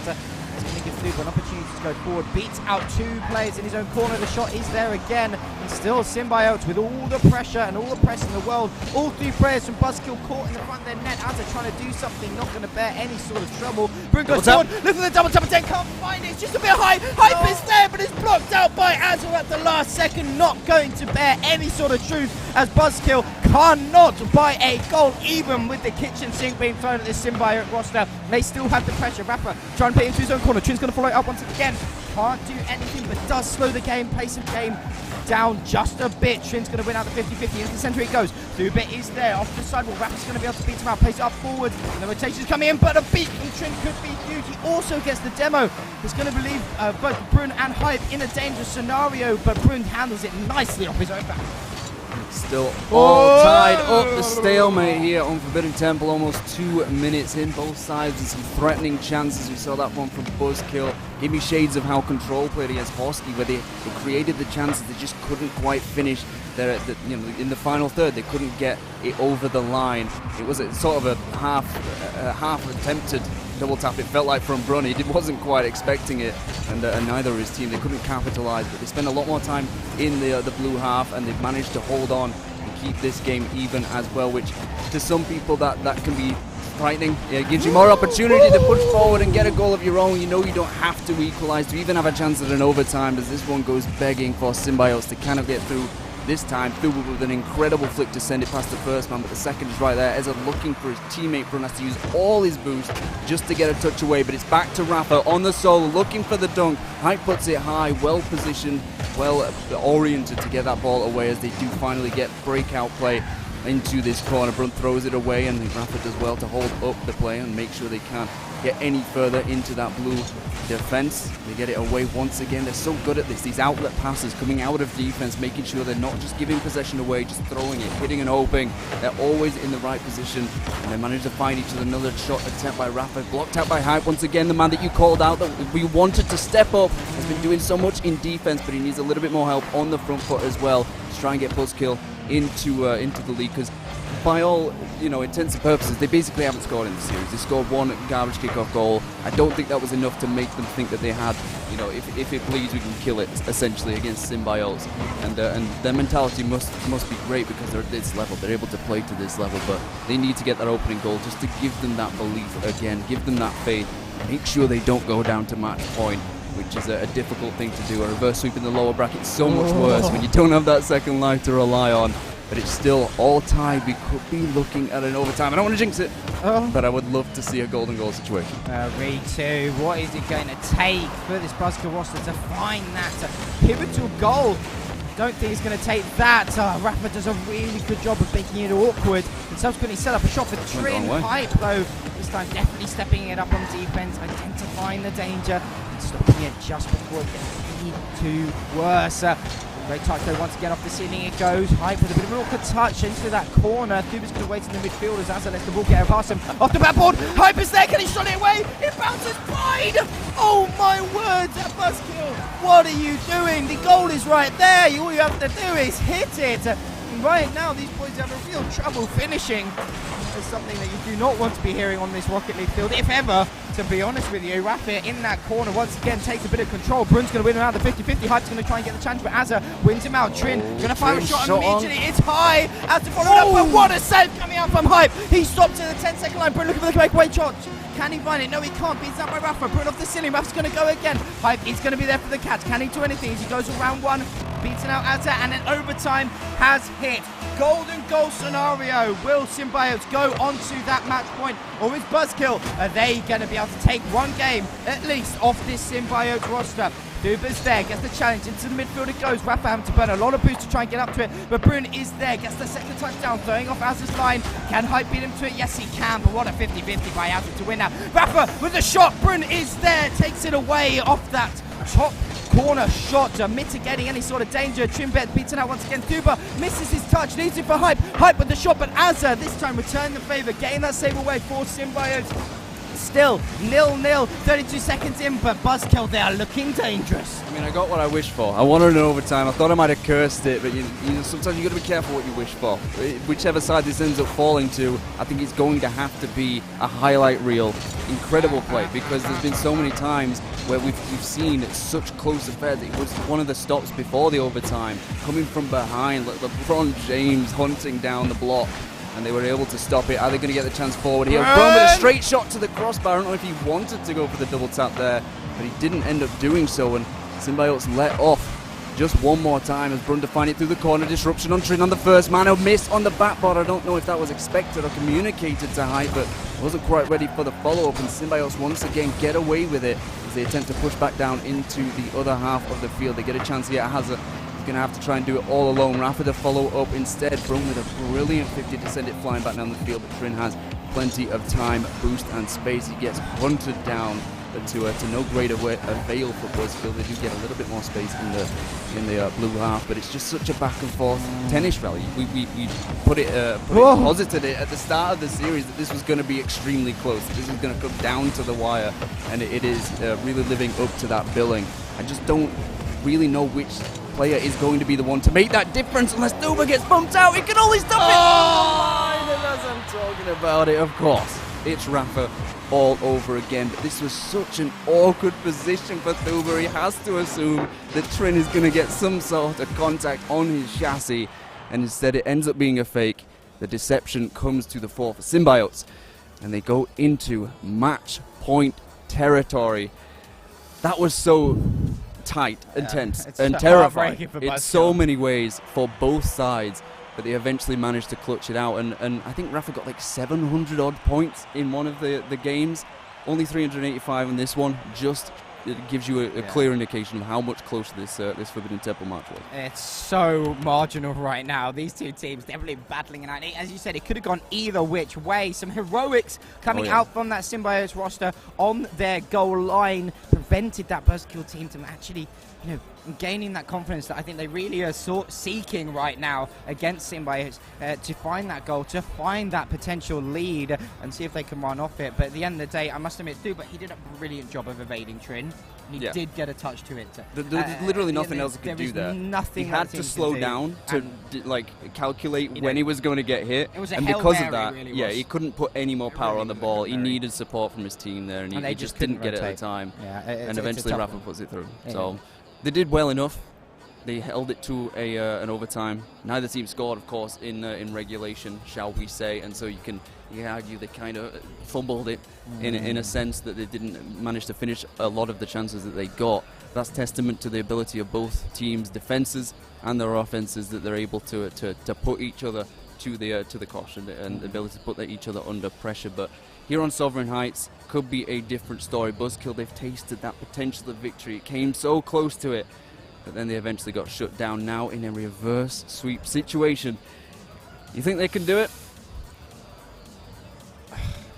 I can't tell. You've been made speechless by that question. I know, and it is a really difficult one, and not often am I left speechless. Oh, no. Never.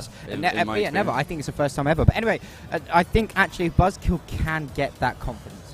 If they can, I think they have the confidence. No, their goal-scoring confidence. They found one kickoff goal so far in this series, that is not down to a lack of opportunities they've had. Not for a lack of trying. For a lack of trying. That is just how good the Symbiotes roster's defense has been so far. But I think Buzzkill, they have it in them.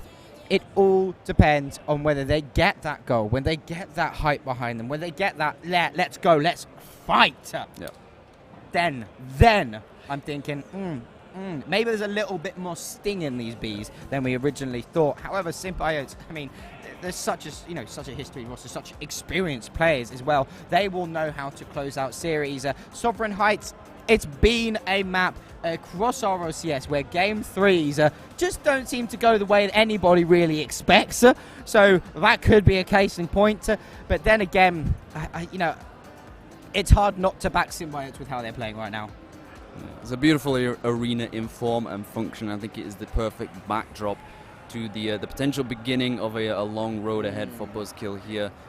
Their last life on the line, on the chopping block, and Symbiotes with that axe ready and waiting. Sword of Damocles hanging over them, and I'm sure they'd be more than happy to send it down, because of course, grand finalists last night, Symbiotes, they have a chip on their shoulder. They are desperate to get back to that height and prove once again to redeem themselves, to make that mark, as they felt like they deserved to. They're still going to have to do at least 5 more minutes against Buzzkill here, prove that they have got that ability, at least against this team. A close chance for Buzzkill off the start of the game. Off the kickoff, didn't see another kickoff goal for them, unfortunately.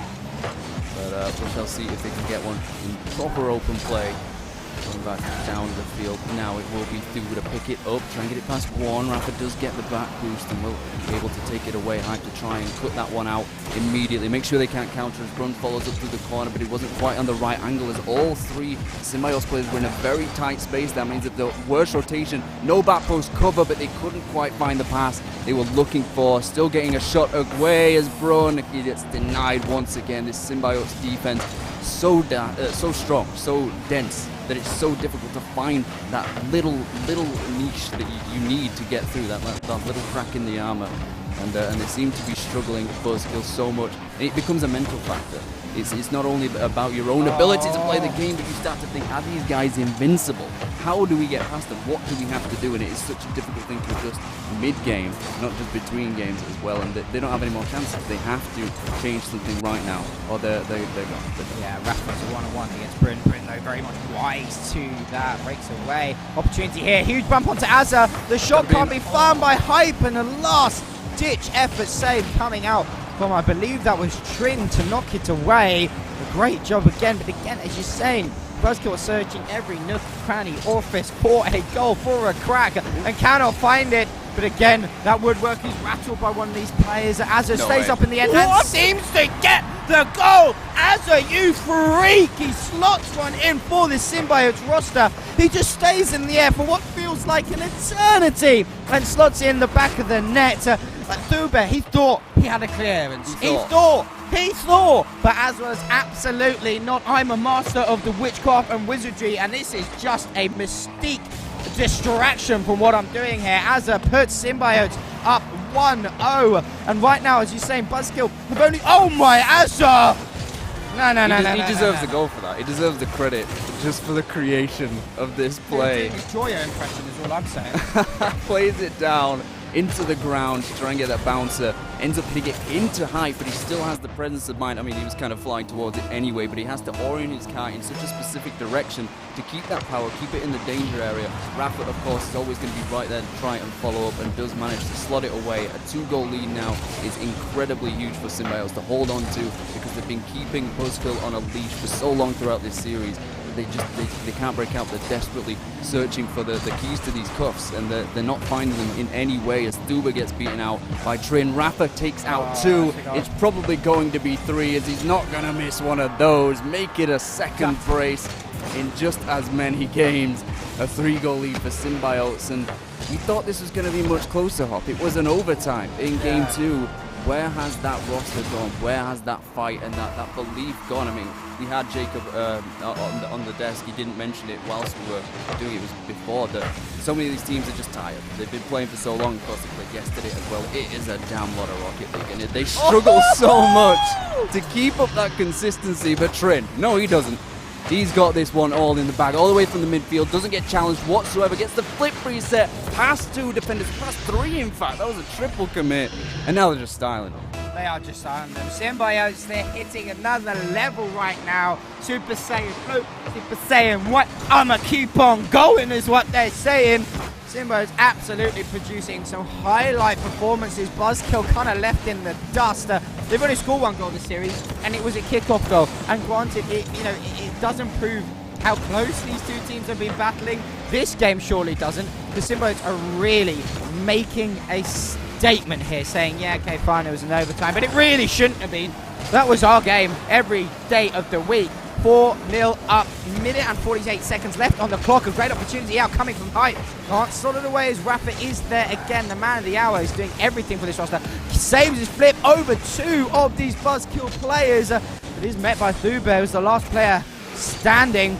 Trin's going to have to be able to carry it back. A triple commit in the midfield. Brun's going to be there, plays over 1. Look at the bump. Azza has to get back, and he just does in the nick of time. Off his own backboard. Brun's going to be there into the centre looking for Thuba. Thuba can't get a touch, but again, Buzzkill cannot figure this puzzle out. They're putting corners on holes, holes on corners, and they are just making a mess of what really is quite a simple Lego puzzle. Square peg, round hole. Just doesn't go. It doesn't compute. And something that stood out to me, ridiculous, is that in the same second of you saying there was a triple commit from Symbiotes, Trin was already back. He was already in position to stop whatever Buzzkill were desperately trying to create. They cannot do anything. They cannot do right for doing wrong.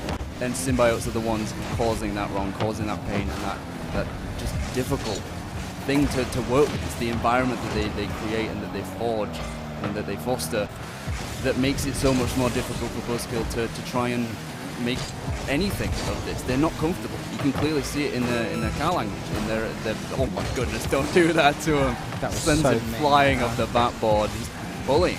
This is just cyberbullying to some level. And it is all but over now. 4 goals is nigh impossible in this situation. With 20 seconds left, considering they've not even got a goal from open play. Unfortunately, we thought this was going to be so much closer than it has ended up being, at least in the end, as they find a 1-2-3 passing play to put the cherry on top of the icing, on top of the cake. That's just beautiful. That is poetry in motion. Ceiling. That is what Rocket League is all about. And I love to see, I mean, at this point, it's, quote-unquote garbage goal because it doesn't matter, but the fact that they've got that confidence, they've got that ability to put that kind of thing away, they've all just stopped moving. Their controllers down. And why you know carry what on hurts? Is that Buzzkill didn't even get a goal after putting the controller down. I mean, to be fair, that was a kick-off. They probably weren't expecting it, but they weren't fighting that hard for and it I'm going to either. use this literally. That stings. And it was on Buzzkill. Oh my lord, Symbiote, looking like a contender to be like, hey Huskies, we're over here, do not mess right now. After that passing play. I mean, unbelievable showing. And, you mentioned his name early on in, about halfway through that series, that game even. Trin is so quietly just doing his own thing, getting Flying a few things done. And really proving a point of actually, this is a sort of man you want anchoring you, because it just lets his Azza and Rafa do their crazy, wacky, wild stuff, and subsequently they're being rewarded with it. A 3-0. Granted, Buzzkill, they had to win that second game if they wanted to keep going forward in this tournament. They just couldn't close it out. I think losing that overtime just destroyed their mental crush. The end of that game was clear enough to see. It felt like they'd given up. I mentioned, of course, the fact that they've been playing so much Rocket League today. They already lost out yesterday, and it just becomes such a mental fatigue and a strain on you that you feel dejected, you feel down. But again, that is another thing that separates the good from the great. It's the ability to play brilliantly, even when you're not feeling it, even when you're not on it. If your floor is higher than everybody else's ceiling, or you're just their average even, then you're going to win more games. You've got more opportunity. You're going to finish more chances. And we talk about it a lot in that, the psychological aspect of the game, the ability to keep putting up these performances even when you don't feel at your best is such a huge factor in this scenario. Of course, commiserations to Buzzkill. They got this far. They got to the low round 5. It's no mean feat. But of course, Symbiotes were the ones to make that difference, to push forward, get a sweep of their own, and they go on. And I can't wait to see what they're capable. I think is it Symbiotes Control next? Am I mistaken? I think it is. I feel like they might meet each other eventually, even if it is not the next one. It is. Who's playing? Is it? No, I don't know. Actually, I have to remember. We can bring up the bracket. I know it's either Thumbs Up We've got that power. Thumbs Up or somebody else versus going. Thumbs Up or Brave versus Control is going to be happening at some point. But we are going to get a quick glance at the bracket before we go forward. It's been Husky at the top there. Kind of, I'm just going to wade my way through it. As Huskies do in the snow, kind of chippy. And they obviously in that upper finals. A bit more of a battle going on against Swans and Symbiotes, as it was only a 3-2. Symbiotes done a really, really good job in able to close out that next game. But Swans bouncing back from a loss. Exactly, bouncing back from a loss. Swans are going to be facing Team Husky in the upper final, which I think might be the next game on stream. We're going to have to see. I don't know, but we will find out soon enough. If we take a good glance at the lower bracket, we'll be able to kind of see, the journey at which some of these teams have made it, because, there's always potential for a cheeky little bit of a run, whether it's a 5K, 10K, or through a lower bracket. It's whatever you prefer. Call it. Symbiotes Control. Symbiotes Control. Control, I don't know exactly the score over Thumbs Up. We might get that in the air for the moment. But Symbiotes Control, what a game we have ahead of us. I do think we're going to have that series after next, I believe. I think next up we have the upper final, and then we're going to have this lower final. Final four. Then we'll have the grand final, and I've just had it in our ear from our producers that Control actually 3-0 thumbs up, so a little bit of a, two teams who are kind of vying for a little bit more dominance, a little bit more control, a little bit more, oomph behind them, really trying to push forward. Facing off each other in that lower final is going to be rather exciting, to say the least. I have been tapped on the shoulder a couple of times during this. You might have seen me glance to my side a little bit like, and I believe we are going to be able to actually have an interview with Rafa. Wow. I know. I'd love to pick his brain, yeah. I'd love to pick his brain. It's coming from the big man Ark to my right here. I don't know if he's here just yet, but what we will do in the meantime is we will cut to that beautiful overhead shot so you and the audience can have a little bit of a keen eye and keep a watch of our beautiful producing team whilst we quickly rest our voices and get Rafa on screen. So guys, have enjoyed the beautiful view of the BYOC, and we'll be right back with a bit of a chat with the man, the myth, the legend, Rafa.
Hello, and as promised, we are back with the man, the myth, the legend, the guy who, Vector, admittedly completely popped off. Oh, yeah. You have to say, it has been popping off all weekend long. It is Rafa sat next to me.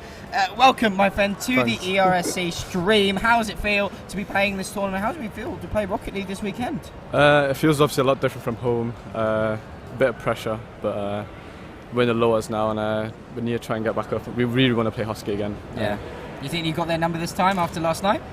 Well, last night was a complete disaster because of the main stage. Everything was different. Everyone had loads of pressure on them. I think everyone apart from Parker was playing it really bad and weird. So, I mean, it's one of those things that, stage fright gets to you, it gets to everybody. It's a very natural thing. I mean, you're a young guy playing Rocket League at this level. It must be pretty cool matching up against the likes of Parker, and obviously you must do this all the time in your free time on matchmaking. But what is it like to be playing in a LAN environment at your setup with your teammates next to you? I mean, do you think being able to look over to them, giving a fist bump, heightens the energy just a little bit? Yeah, definitely. Especially when you're losing and stuff, it's easier to get momentum back up when you're right next to them and that. Yeah, I mean, we were talking about that Buzzkill series. You guys really ran, but in that game too, we just couldn't score. Neither could they, evidently. But I mean, was it just the pure fact of you were just finding the woodwork more, or was it just the fact that actually they was really stepping up a little bit? I think it was a bit of both. We really should have scored most of the shots, but a bit of woodwork and a bit of them playing a little bit better probably. Yeah, and you guys crushed them in game number 3. Yeah. It was a pretty rough series to watch, and you guys started freestyling a little bit. What is it like having players next to you like that? And what's it like having Trin, who just seems to always be in the right place at the right time? It's obviously really good, especially when we make mistakes as well. He's there to cover for us, so that's a good thing. Yeah, definitely. Yeah, definitely, absolutely. I mean, Vector, these guys have been playing absolutely lights out. I think you had multiple hat-tricks in that series. The ability to be that consistent at this level against a team that maybe you didn't have as much experience against, and you didn't have that knowledge of how to beat them and how to get past them. You say you were under more pressure in a LAN environment. We don't recognise that. We don't see that whatsoever on the field. So you're hiding it well and utilising that. But one question I had about that final game, we did mention that it was sort of an not unnecessary goal, but an unimportant goal, that fifth one, the three-man passing play. Is that something you kind of practice and you deliberately look for a lot of the time if you get the chance, or was it just kind of a happenstance thing? It was beautiful when it happened, but it usually just happens whenever we're playing like a weaker team and like we're just up quite a lot of goals, try and have a bit of fun or something. It just kind of happens. It's not That's really just such a casual flex. It's true. It was the fifth goal of the final game, and you want to go for the crazy stuff. You want the highlight reel plays when it's not as pressured, when it's not on the line. Yeah, exactly. And they came up with that. I want to see that against a tougher team, as you would say, against like Hosky or even Control Esports, who you're up against next. Do you think you're going to have to struggle against these guys? Did you play them last night? Control, we've swept basically every time we've played them. Okay, well, fair enough. The tough game will be again. Swans, and then after Swans or Husky, whoever loses. I mean, Swans are the team that knocks you down. I mean, yeah, they knocked us down. I mean, they're You've looking got strong. multiple revenge acts. Yeah, we beat them yesterday, though. And Huskies. I mean, that run is going to be there. You know, I assume you're kind of expecting to meet Swans in that lower final. Yeah. Do you think it? You know, what's the chance of it being Huskies in the lower final? Do you think very Huskies? Low, very do low, you think very low, you know they're running through everything? Will you get your revenge? That's the big question. We'll try. We'll try. I mean, are there any final words, any Very smack talk politician. you want to say on stream, or plugs you want to put before we let you go? No, just the fact that they paid a professional French player to come play for them. You've already said pay to win. It's pay to win. It's pay to win. Thank you, Rafa, very much for coming to have a chat with us. It's a pleasure to have you on the desk here at ERSC I-70 LAN tournament. To me, wish you the best of luck going forward. But guys, that is Rafa we've spoken to. You know, we will be back in just a moment for the rest of the games. Next up is your lower. No, what were you doing? Upper finals. Upper finals. Swans versus Team Husky. That's next up on stream.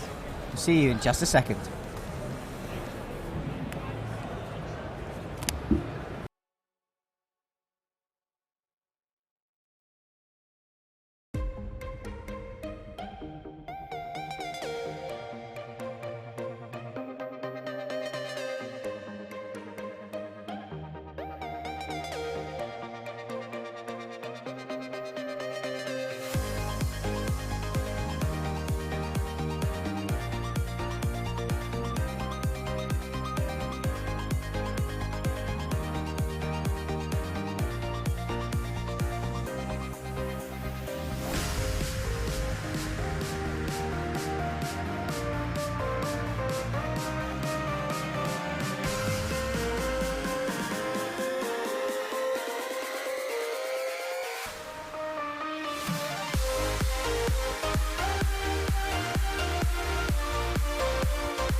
I need tonight is your voice and an upright piano.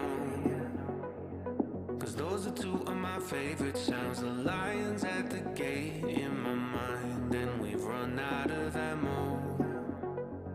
But everything is gonna be just fine. Can we roll it? Can we hold it? Can we drink it, chop it up and smoke it? Can we peel it? Can we pop it? Cause we don't like feeling these emotions. Can we try it? Can we find it? Can we please be kind and just rewind it? This is real life, these are real times, and we're always wanting to escape them.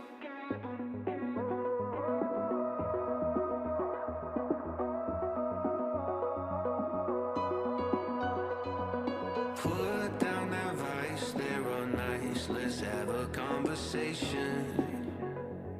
Cause you are one of my favorite songs. It always ends the same way for you, and those demons are chasing.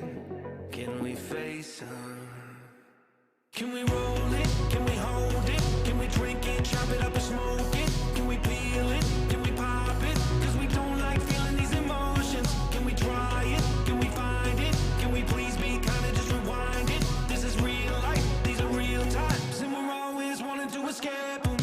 All I need tonight is your voice.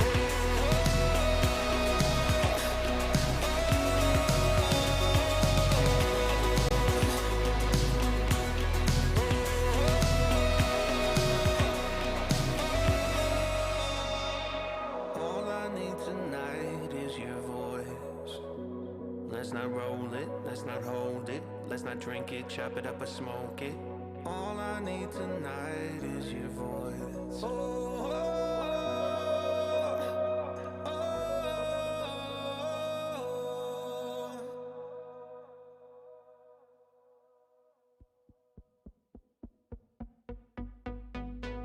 Can we roll it? Can we hold it? Can we drink it, chop it up or smoke it? Can we peel it? Can we pop it? Cause we don't like feeling these emotions. Can we try it? Can we find it? Can we please be kind and just rewind it? This is real life, these are real times, and we're always wanting to escape them.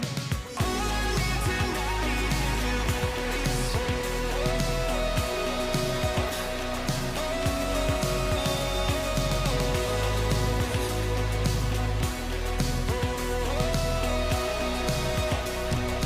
All I need tonight is your voice.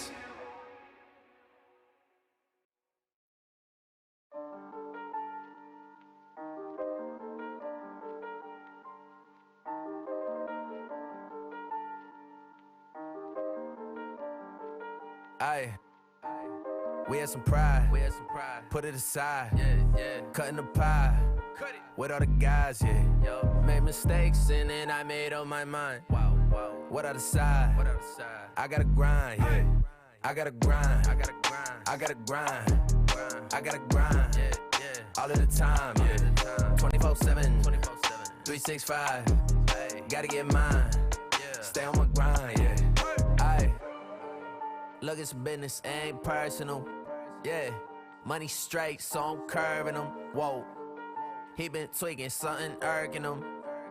Did them favors, they was not deserving them. Boy, I been thinking a mile a minute.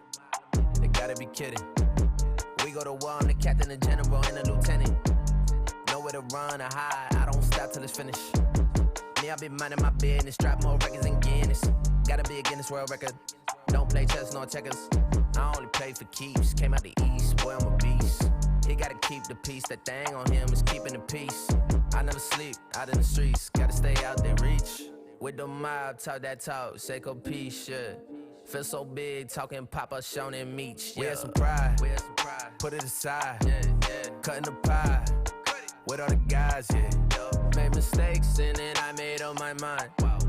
What I decide? I gotta grind, I gotta grind. I gotta grind. I gotta grind. All of the time, 24/7, 365. Gotta get mine. Stay on my grind, It's just in more doing, less discussion. Killing every single beat I'm touching. Sick with it, need a Robitussin. Moving fast, but I'm never rushing. Damn boy, it's really other son. Say you poppin', but I know you wasn't. Not my brother and you not my cousin. Yeah, nah, we never buddy. I like to drink up my vision pussy. Money got me feeling lovey-dovey. I say a prayer to the God above me. Tell him I'm back, yeah. I gotta stay in my zone, man. Maybe I'll come with the dogs, yeah. Maybe I'll do it alone, yeah. Either way, I get what's sold to me. Never believe what's told to me. City on lock, I hold the key. We can't link, I got goals to meet. Yeah, that's facts. Put the island on my back. Grind cause we gotta eat, yeah. We the ones they wanna see, man. With the mob, talk that talk. Seiko P shit. Feel so big, talking Papa Sean and Meech. We had some pride, put it aside. Cutting the pie, with all the guys, yeah. Made mistakes and then I made up my mind. What other side? I gotta grind, yeah. I gotta grind, I gotta grind, I gotta grind, all of the time, yeah. 24/7, 365, gotta get mine, stay on my grind, yeah.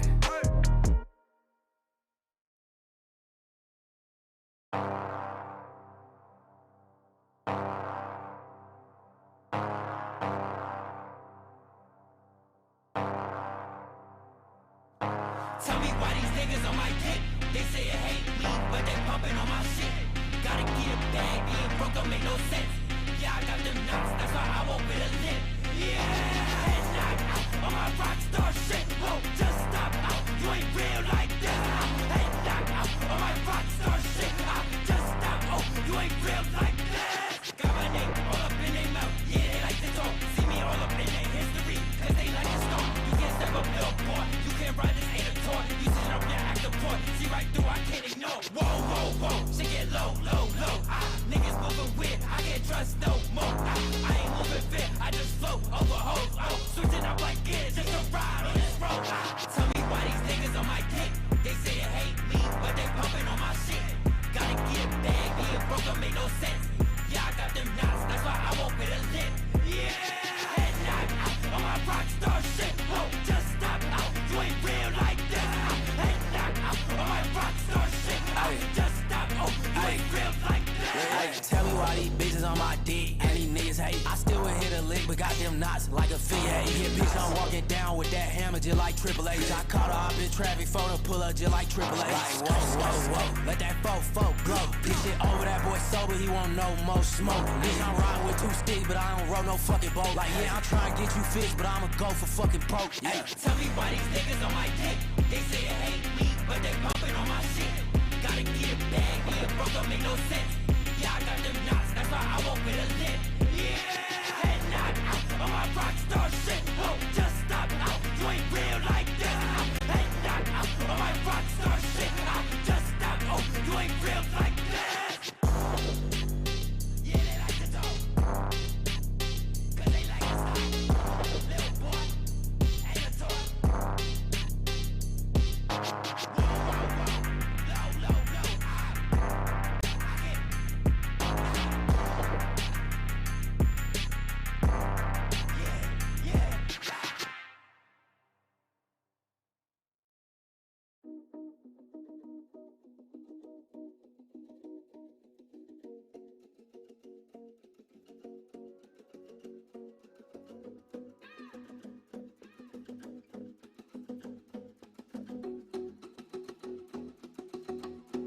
Do you think you could be my little runaway?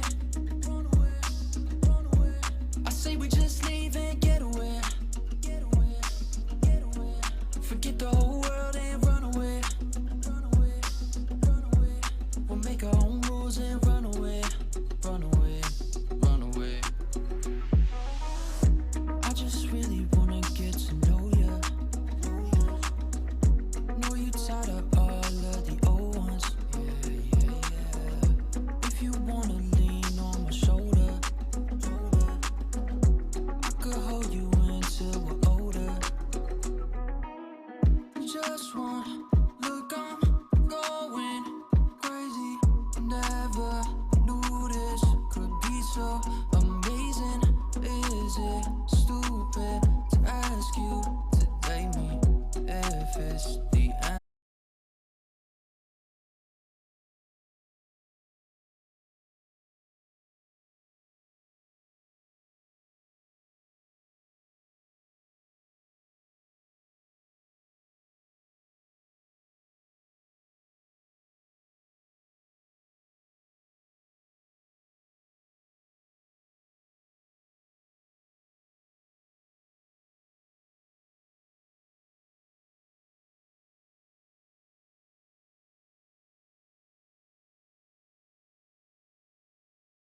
little bit.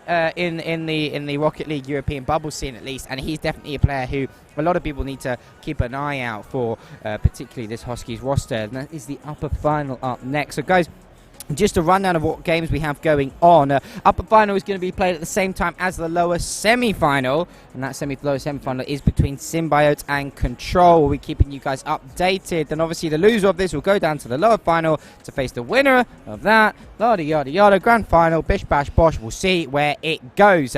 But Huskies, Swans. Do you think Swans have Huskies' number this time? I am hopeful yet doubtful. I mean, history seems to be repeating itself already. Is the Final Four the same from the Insomnia Open last night? And it's pretty much the same positions as well. Yeah, exactly, yeah. Husky and Swans were in this position in the upper bracket final last night, and they, as you said, pushed them to their limit. 5 games. I think it was a denied reverse sweep, something like that. If that happens again, history is repeating itself already. Deja vu. Tasty moments. But this time, something could be different. Yeah. Something could have changed. Something could have awoken in the Swans. They could be flapping their wings. They could be blossoming into something more. I don't know what the evolution of a swan is. 100%. Probably something terrifying, if I'm going to be completely honest. But I'm glad for that, because I want Husky to have some challenge. I want them to be pushed to the limit once again. I want to see a game 5. And I don't want to see a sweep anymore. The best chance of it. This is the best chance. I don't want to see any more sweeps. So I don't want to see any more hopefully sweeps. it happens again. You know, no more sweeps. No more sweeps. You know, and allowed. our audio producer in the background has been sulking a little bit because he has a few knickknacks of audio clips that he's been wanting to play. A couple of cheers, a couple of boo-hoos. Hopefully we'll have a few cheers to play. Is he gonna? Is he gonna got fall? Too much power. Is he gonna fall? Okay, we can't allow this. No, he's not. Oh, is it gonna happen? It's too professional. Hey, look at that. And if somebody misses an open net, what are we going to be hearing? Please don't do this. Oh, dear. Please don't. Dear. Anyway, you know, a little bit of tidbit of what's going on in the background. You can see a massive grin on his face. It does make me happy. But anyway, hopefully we won't be having any of those open net misses. Open net misses. So we'll have to play those audio clips. Hopefully a few more cheers. But instead of cheering, you'll probably be hearing my voice breaking slightly. Huskies, Swans, we are waiting, I believe, for the players to get into the lobby. I don't know how far they're in yet, but they're not in so far. And so I think in the meantime, let's look at the journey that I think Swans have taken up into this point. They've been really strong. I think they faced a lot of strong teams. Obviously, you know, Roehampton, no, not Roehampton, they weren't in there. Who was on there? They obviously faced against Symbiotes, taking down Symbiotes, taking down Brave. Obviously in that round 1, they took down Redirect Esports. A lot of strong performances. You've got your couple of notes of what the scores are like for their journey here. I'm just looking back on what happened last night. Okay, again, I just keep harping back to it because it is our best indicator of what could potentially happen in these series. We already talked about it. Upper bracket, Team Husky got pushed to their limit by Swans. In the lower bracket, Symbiotes swept Control. Could that happen again? This Rafa, we had him on. He said it was quote unquote well, I don't know if I'm He said it was easy. He said it politely. It was easy. Yeah, he said it in a much more polite way than maybe you would say, and that they pushed them aside. It was basically like they weren't much of a challenge, and that could be the same situation. But if they got knocked down again, I mentioned it during the interview as well, but they've got a chip on their shoulder twice. They've got the revenge arc on both Swans and Husky, and they're going to have to do it again. It's going to be so difficult. I hope we get to that situation because it creates that storyline, it creates that drama. And if that isn't the case, if Swans do manage to do something different here, if they change things up, or if Husky have downloaded them at this point, they maybe took a little bit of a complacency pill there, and they struggled just for a little bit. I think denied the reverse sweep. They've learned their lesson, and they will make those slight changes, those slight adjustments that makes the biggest differences. Then I think we could see an interesting matchup, if nothing else. I hope we get a hype one. Yeah, I mean, we want the hype. I think everybody wants the hype. We had a lovely bit of a crowd starting to build when we had that buzzkill versus, I've already forgotten, Symbiotes. Yeah, game. Oh my lord, I'm having a bit of a stroke. But that was a sweep in and of itself. It was a sweep in itself, but people are starting to, drop a few eyes here and there. Guys, if you're interested and you are at Insomnia 70, we are in the BYOC area. Do come give us a hi. You might get a few goodies at the same time. And look at that layout. I mean, it's gamers paradise at the end of the day, isn't it? I mean, that's the whole idea. Oh, yeah, true. Insomnia Gaming Festival, biggest in the UK. This is where people gather, they come together. They don't talk to each other. Like, they don't talk to each of other. course They not, just fix their screen. I mean, they might do it over the headsets, over the mics, not face to face, and it's like a personal experience as well. This is our first time here. This is the first time I've met any of the people from the league. First time I've met Hop, and I've casted so many matches with him. It's ridiculous. He's turned me down track, and I don't know what he's talking about anymore. But it is such a unique experience going into it in any way that you look at it, but especially when it comes to gaming, this thing that has brought us all together. It was thinking about it earlier that, like, if Rocket League didn't exist, this wouldn't happen. Yeah. We would not be here. None of this would happen. Esports it's like the little decisions, the little things, the butterfly effect that make so much difference and make things happen and bring us together to talk about it and make it exciting for all of you. That's our main objective, of course. That's why we're here. I'm just kind of snooping, looking a bit of Hogwarts Legacy down there. I think that guy's playing RuneScape, is it? Maybe. I don't know. Possibly. Maybe is there a bit of Rocket League over there? Maybe. I've seen a fair bit around. I have seen a fair bit around. Seen some Rainbow Six Siege, all that malarkey. Some Valorant, but as I said, Valorant is a game made for washed Overwatch and CS:GOs. You couldn't make it. We're going to make enemies, and we're not going to make enemies. We're just going to make people realise that Rocket League is just better. I mean, I don't disagree on that, but they're very, very different games. But still just better. You start adding guns to the drive-by with an Uzi or something like that. It's not going to be family-friendly anymore. True. And then we're going to get kicked off the air. True. Yeah, we don't want to get kicked off the air. Completely family-friendly channel. Sometimes he can be a bit suspicious, but we move on. You've got a tendency of like projecting your flaws onto other people, and it's almost always me because I'm the closest. It's just and you know that I won't retaliate because I just go with the flow. The momentum just rolls sometimes, and I get caught up with the hype that goes behind it. It's not me. It's an unnatural force that carries me going forward, and as you can probably tell, we're waffling a little bit here. I think we are waiting for one of the teams to get into the lobby. We'll have a bit of an update, I think, hopefully from our producer in our ear in just a moment. So if we do pause, that is probably why.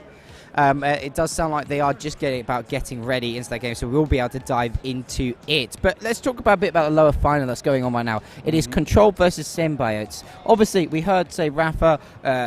They are wildly confident that they're going to be able to take down this Control roster in a sweep. Even said that. Does Control have it in them? Do you think, with the way that they actually, in some respect, tested Huskies? Do you think they've got it in them? They're on a win streak. They took down Thumbs Up. Obviously, relative skill levels. You can argue. Thumbs Up were in the lower bracket from very early stage. You can see here on the graphic. Lower round 3, they took down Skull, took down Brave Esports, but then eventually Control just had far too much for them and a sweep there as well. So they are on a winning streak. Control, they have that mentality back. You could argue they've got that confidence once again. But they're facing down the people that swept them, and were confident about sweeping them and said that it was relatively simple. Easy, yeah. And the lack of control again. Lack of control. To go back to that old watering hole that they had against Hosky could come, could rear its ugly head. Again, obviously we're not watching that. I will be fascinated to see which way that one goes and who we end up getting in the lower final. But I think either side has the potential ability to do that. It depends who it is against. Yeah. Because if Hosky gets knocked down, does then that knock their confidence? Do they start to doubt themselves just a little bit, or does it G them up? Does it make them that much more angry? Yeah. And then they finally unlock their final gear or something like that. There's only time to tell. We've just got to find out by watching it, by figuring out. We can talk as much as we want when you call it professional waffling, but it's what we do, and we're actually 7 seconds into a game. It's gone by us. It's passed by us. It has gone by us. It is Rihumani and Foxy versus the well-known and slightly overdone now Parker, Smashly, and Puvo side taking on each other. Can the Hosky team keep a clean sheet, or is Swans going to be able to provide an element of surprise for us? Unfortunately, obviously, you can see some of the gamer tags are missing on the Swans roster, so we're going to have to just make things up as we go along. I hope we're talking about the right person making that play. I can just recognize Foxy from sight alone. Like the amount of times he plays very regularly with Charlie Bird, another player that we did so much better with, so much history, so much ability. CB They're not playing with him today, unfortunately, but he's got money and Ringo on his side, and they are in this position in the upper final. Clearly, this is a well-oiled unit of a squad. But this machine is just a little bit more smooth. Pluvo to take it over, kind of fake out the reset that as well, but we're seeing it again. Parker never even needs to rotate. He just sits on the edge of it, like not even the edge, all the way back in the opponent's half and just like, send it. I'm there, you see me. I'm going to get this. If you find me, I will find the back of the net. And it is just devastating for teams going up against it. The psychological weight of that, knowing that someone is on your back line, they're not even worried about you pushing forward, about you being in dangerous spots. No, they're just going to do it themselves. So much trust, of course, as well, but it needs to be more than that on a different level. Like, Parker obviously trusts his teammates to be able to pick up the ball, pick up the slack, and defend as a 2, which is hard enough on its own, but then it's in position to make that play, and it is so dangerous because if you're not paying attention to behind you, if you're just constantly looking at the ball, you don't recognize that threat. You don't know he's there. He comes out of nowhere, and you've got no chance. You almost always have to have a third man back just in case he's waiting in the wings, and he seems to be doing it so often. People don't seem to be picking up on it, but they're relatively doing well. Swans here, of course, keep talking about it. Only team to really do any damage to Hosky. They had to try and do it in a reverse sweep, so they have that bounce back ability. They got to match point. The pressure didn't affect them. They got back to Champions Field. I'd love to see it. They haven't seen it on the stream yet. But they're starting here down in the opening game. I think they need to get a goal here. If they get the first game, we're really on for something. I think they've got that ability to fight if they have the initial burst of confidence. Yeah, I mean, they're the only team really to take proper matches off Hosky, and that's no disrespect to any other team. It just shows how good Hosky is, and then again, so how good Swans are. But Swans are trailing right now, looking for a bit of the Queen's protection right after Hosky's most recent onslaught.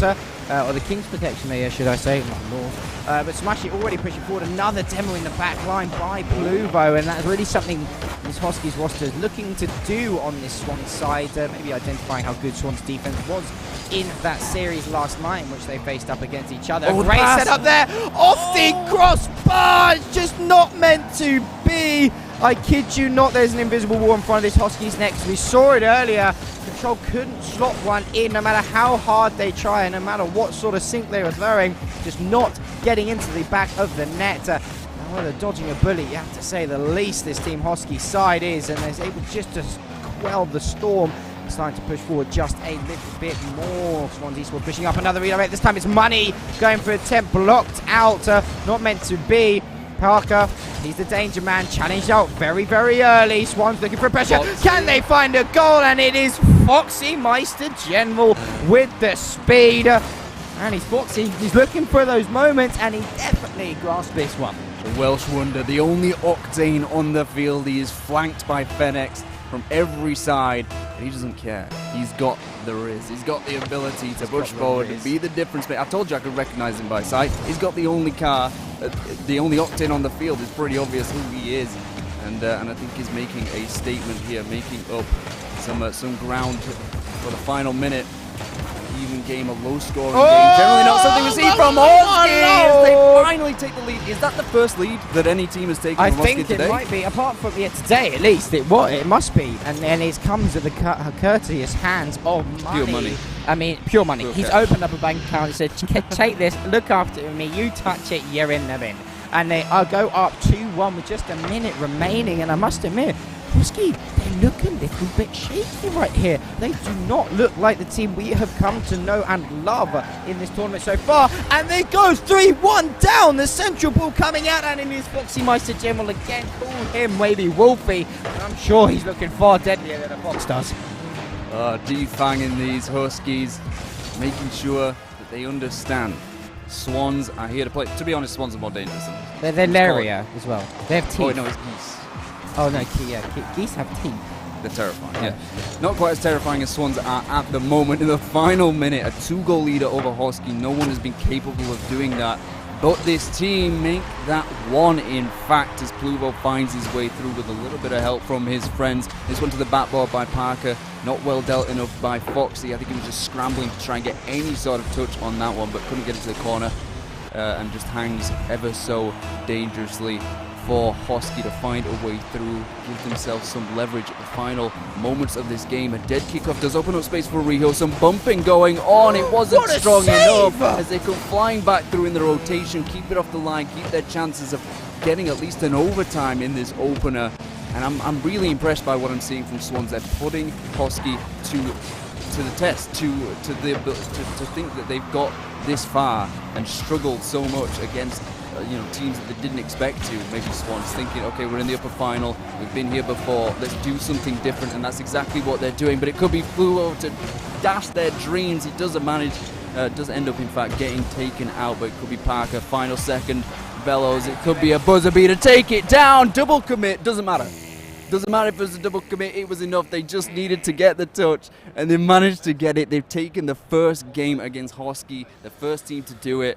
And as I said, if they take the first game, we could be on for something here. Something different could be brewing on the Swans esports side. You said it yourself, Hosky, they look different. They look lackluster, shaken. Is that a result of facing off against Swans again, knowing that they made them bleed, that they made them weaker?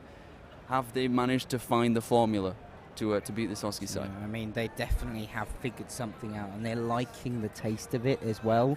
Delectable performance coming out from this Swan side, and definitely proving a point to a lot of us both here, casting desk here, watching, and on the stream at home. I think a lot of people counting Swans out maybe a little bit too early, considering how well Hoskies have been playing. But as you said, it didn't really look like any sort of moment Swans felt uncomfortable. They felt in complete control, and yes, Hoskies, they brought 2 back, but Swans, they know that playing high, you're never gonna, it's very rare you're gonna keep a team scoreless at this level.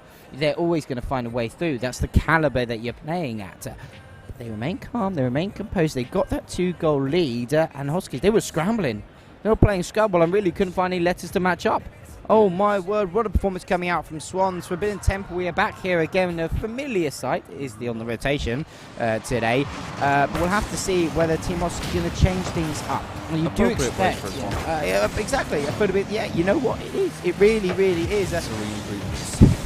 They are. They don't look too small, much more like threatening and scary. But still, Hosky, you expect at this level a change to be made, an adaptation against what Swans are doing, and you have to hope that it actually works, because actually kickoff hit is Foxy leading the charge, a drop down ball, and it is Rihal slotting it in right now.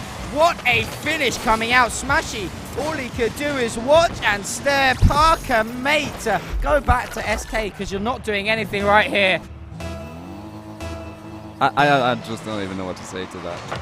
You're riding the train of the pay-to-win feeling going on. Obviously you can't hear us, but you might be thinking that, they're doing dirty to my name. Pluvo's like, no, mate, we're going to defend my team. And maybe he's getting envious that people are talking about him instead. In fact, to the ceiling. This is essentially a 1v3. Yeah. Gets the pinch onto the ground right next to the goal line, adding that little bit of spice onto it as a ridiculous pinch kickoff comes through. They get a quick equalizer within the first minute, and now we have seriously got a game on our hands. You can see both sides are so up for this. They are so desperate to beat one another, to prove to their opponents that they are better. And that's exactly the kind of Rocket League we want to see. We want to see that edge. We want to see them get rowdy. 100%. I'm looking forward to some shouts across the stage if this goes the other way, but Smashy says no. He may be short in stature, but he's definitely not short in gameplay quality. Man's hitting the roof right now, not literally but metaphorically, as he does slot this into the back of the net, putting Huskies at their first lead of the series. I think it's surprising to say in this game number 2. It's only been a minute. We've already got 3 goals. These guys are trading blows. Almost a third for Team Hosky. Parker definitely might have heard me across the room here, trying to say, how dare you slander me, but it does not come to any fruition. Instead, Ryu finds the upright, another prime opportunity, this time in the favor of Swans Esports. A demo does come out on the back line here, trying to read Bluebo's touch, not meant to be. His Smashy's there, does get beaten out by Money. He's looking to make another deposit, instead leaves it for his fangful friend, Mr. Foxy. Doesn't bear any sort of danger this time. Money looking for a follow-up shot. Parker reading it nicely. Pluva's going to go forward here, knocking it down the sideline. Met by Rehul, who knocks it over him, but he's met by a bump from Pluva. Not happy that the ball is stolen off him once again. Smashing for the central ball, but read very well by that Swans defence. The clock is ticking, and there's been a longer time now where we haven't seen a goal.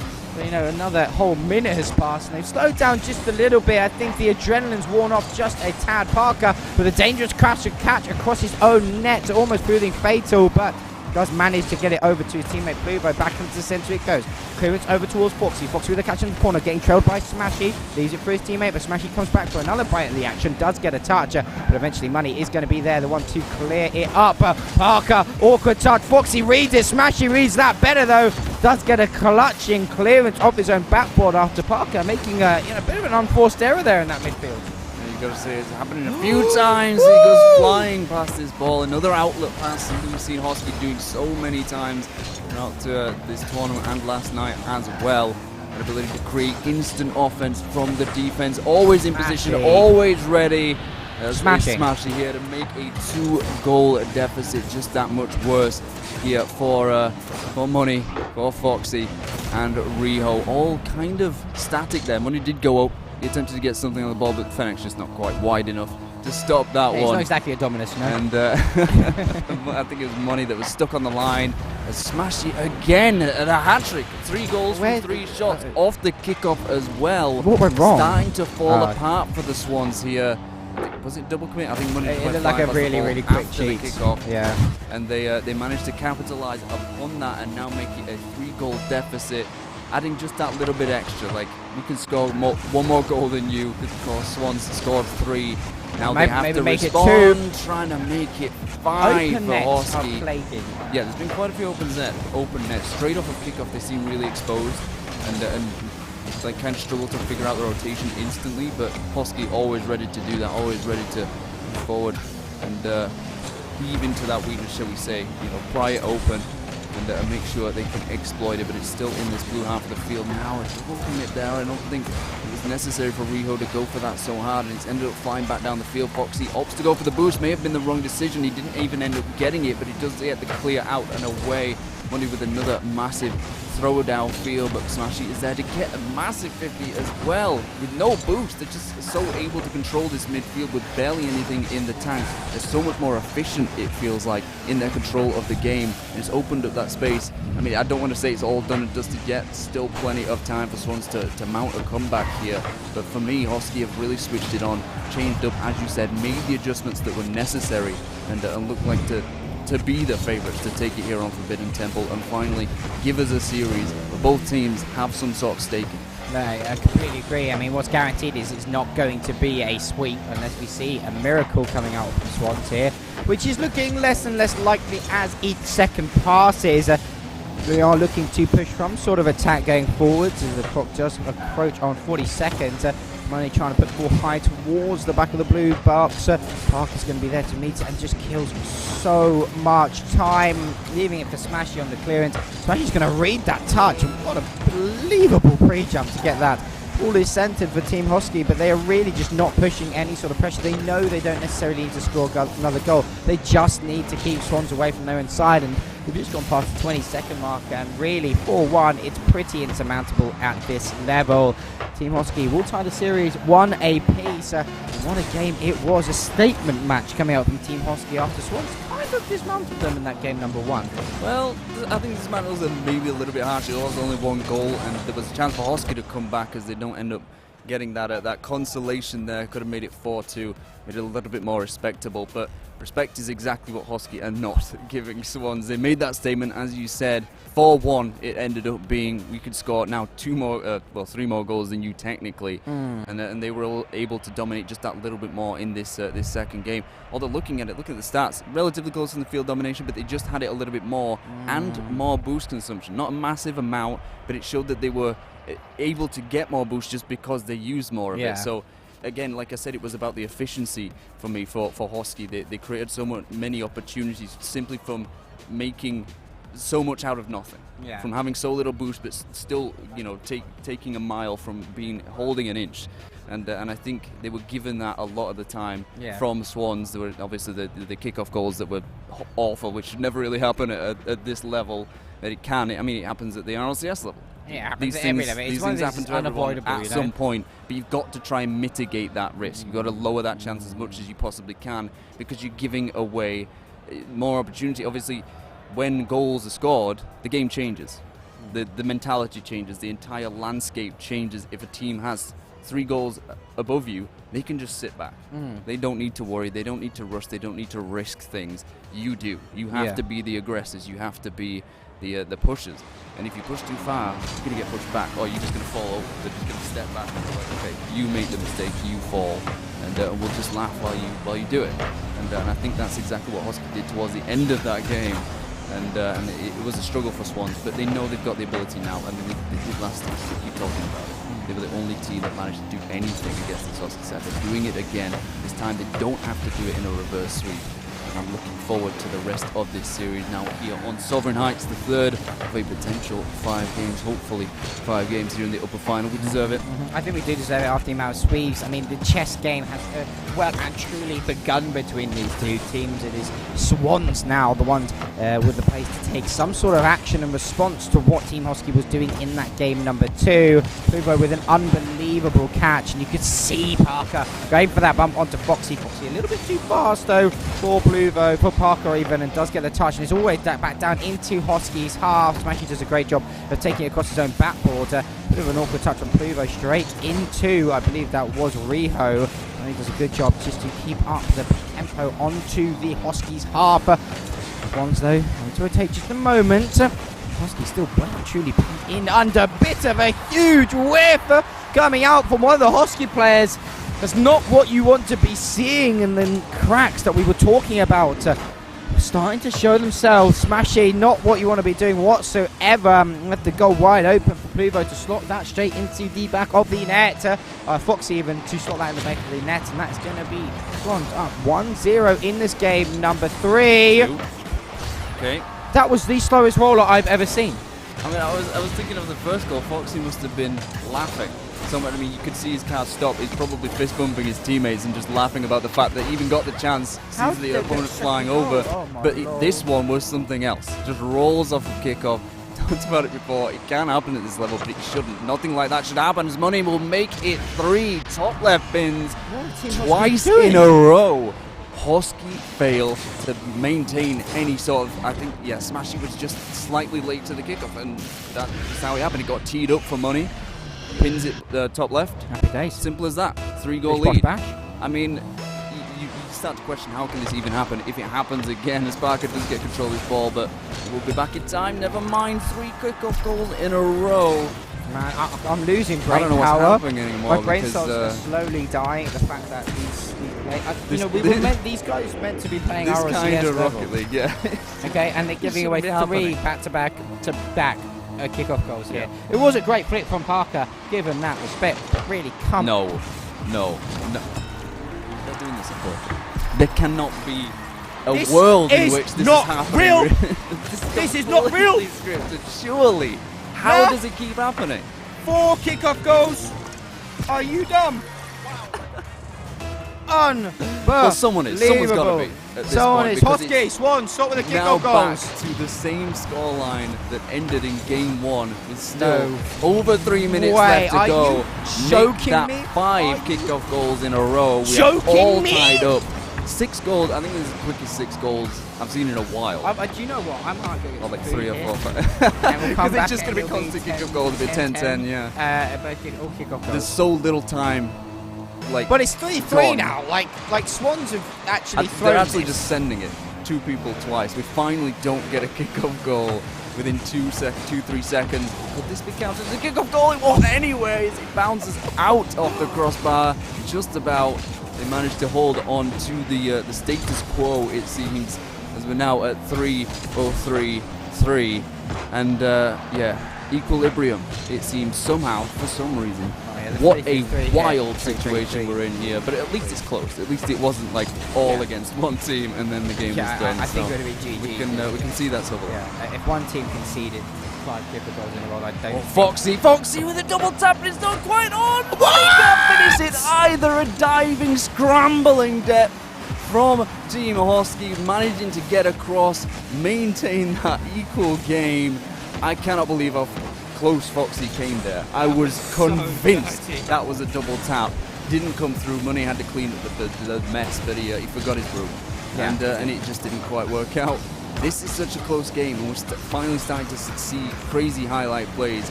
Maybe they had to kind of clean the slate with the weird pickup goals. Get them all out. Then as a big bomb opens it up for Smashy. Make it a brace as well. They finally take that lead they were looking for. I'll take it back. Did he score first? No. I can't remember. It was Swans. Yeah, Swans had the lead initially, but now this Hosky side have stabilised a little bit more, and Smashy really showing his prowess and linking up again with Parker to get those bumps in, and the Swans really could just do nothing but watch. And if this one drops in as well, if we get another kick-off goal, I'm going to eat food, and it's not going to be funny anymore. I'm just leaving here. I'll hold on. Honestly, but great setups from both these teams. Puva does a really good job, almost getting the pass over to Smashy. Foxy having to clear his own backboard. Not what you want to be doing when you're a goal down. Money again there on his backboard. Smashy having to get the catch. He gets it around the third player, and again it's the man of the hour. We spoke about him. Yes, Parker, he is coming from as a pro to play in the sea, but this Smashy lad, he's been unbelievable. Another 3 for 3, by the way. Another 3 for 3. You're very 100% right. shooting twice in a row. Insane performance coming out from Smashy. It was a great catch as well over what? 8, 9? 8 goal game. My gosh, thank you for missing, Parker. I appreciate that.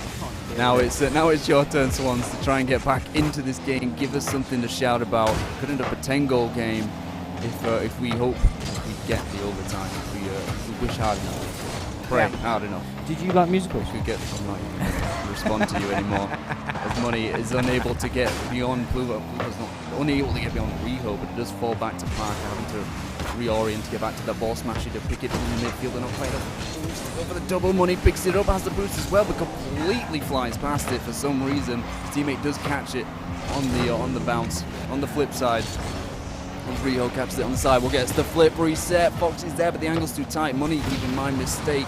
As we see Hosky now starting to fall apart a little bit in this corner. It's gone through quite a few times. Parker with plenty of boost, faking out the defense, but just passes it to Rio. That could have been a chance. Is anybody quick enough? He was setting up the psycho. Too slow.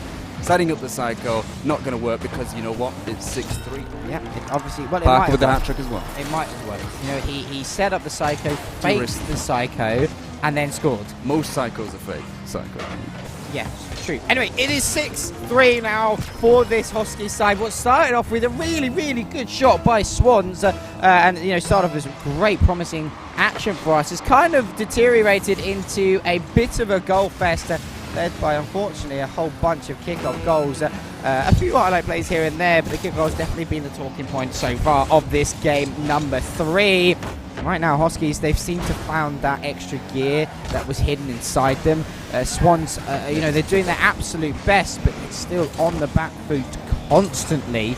Pluvo on that corner. Look at the central ball for Smashy. Rehold does a really good job of just getting in the way of that pass. If it wasn't, that was definitely a 7th goal. Are we going to see a 10th in total? The own goal almost happening out. Is Smashy actually going to go for it? He does actually go for a redirect. Pluvo's going to be there. Knocks it forward. Parker tried to steal it. It was going to go in. An unofficial that would have been the 10th. Unofficial 10th goal. Was not meant to be, but Team Hosky, after the pandemonium and bedlam that was going on in that match, has landed himself that match point. It was like the Wild West, but with goals instead of bullets. It was more than the Wild West. It was like Mars. Okay? It was like Mars. I don't even know what's going on. But we look across the stats. Parker doing a God's work as usual. Both Parker and Smashy find themselves hat-tricks each. Pluvo did get 3 assists to his name, so he wasn't being left out of all of the action, but it was a bit selfish coming out from Parker and Smashy to get both the hat-tricks. Again, a very high-scoring series, and often that happens when teams start to just become hectic, become frantic, get panicky almost. And actually, that favoured Hoskies. You know, they have Parker, they've got the experience behind them. He probably was like, let's just take a chill level head. Let's keep a level head, and they ended up running away with that game. A brilliant performance across the board, and we're over here at Beckwith Park midnight. First time we've been here, can I just say? First appearance. I'm lost.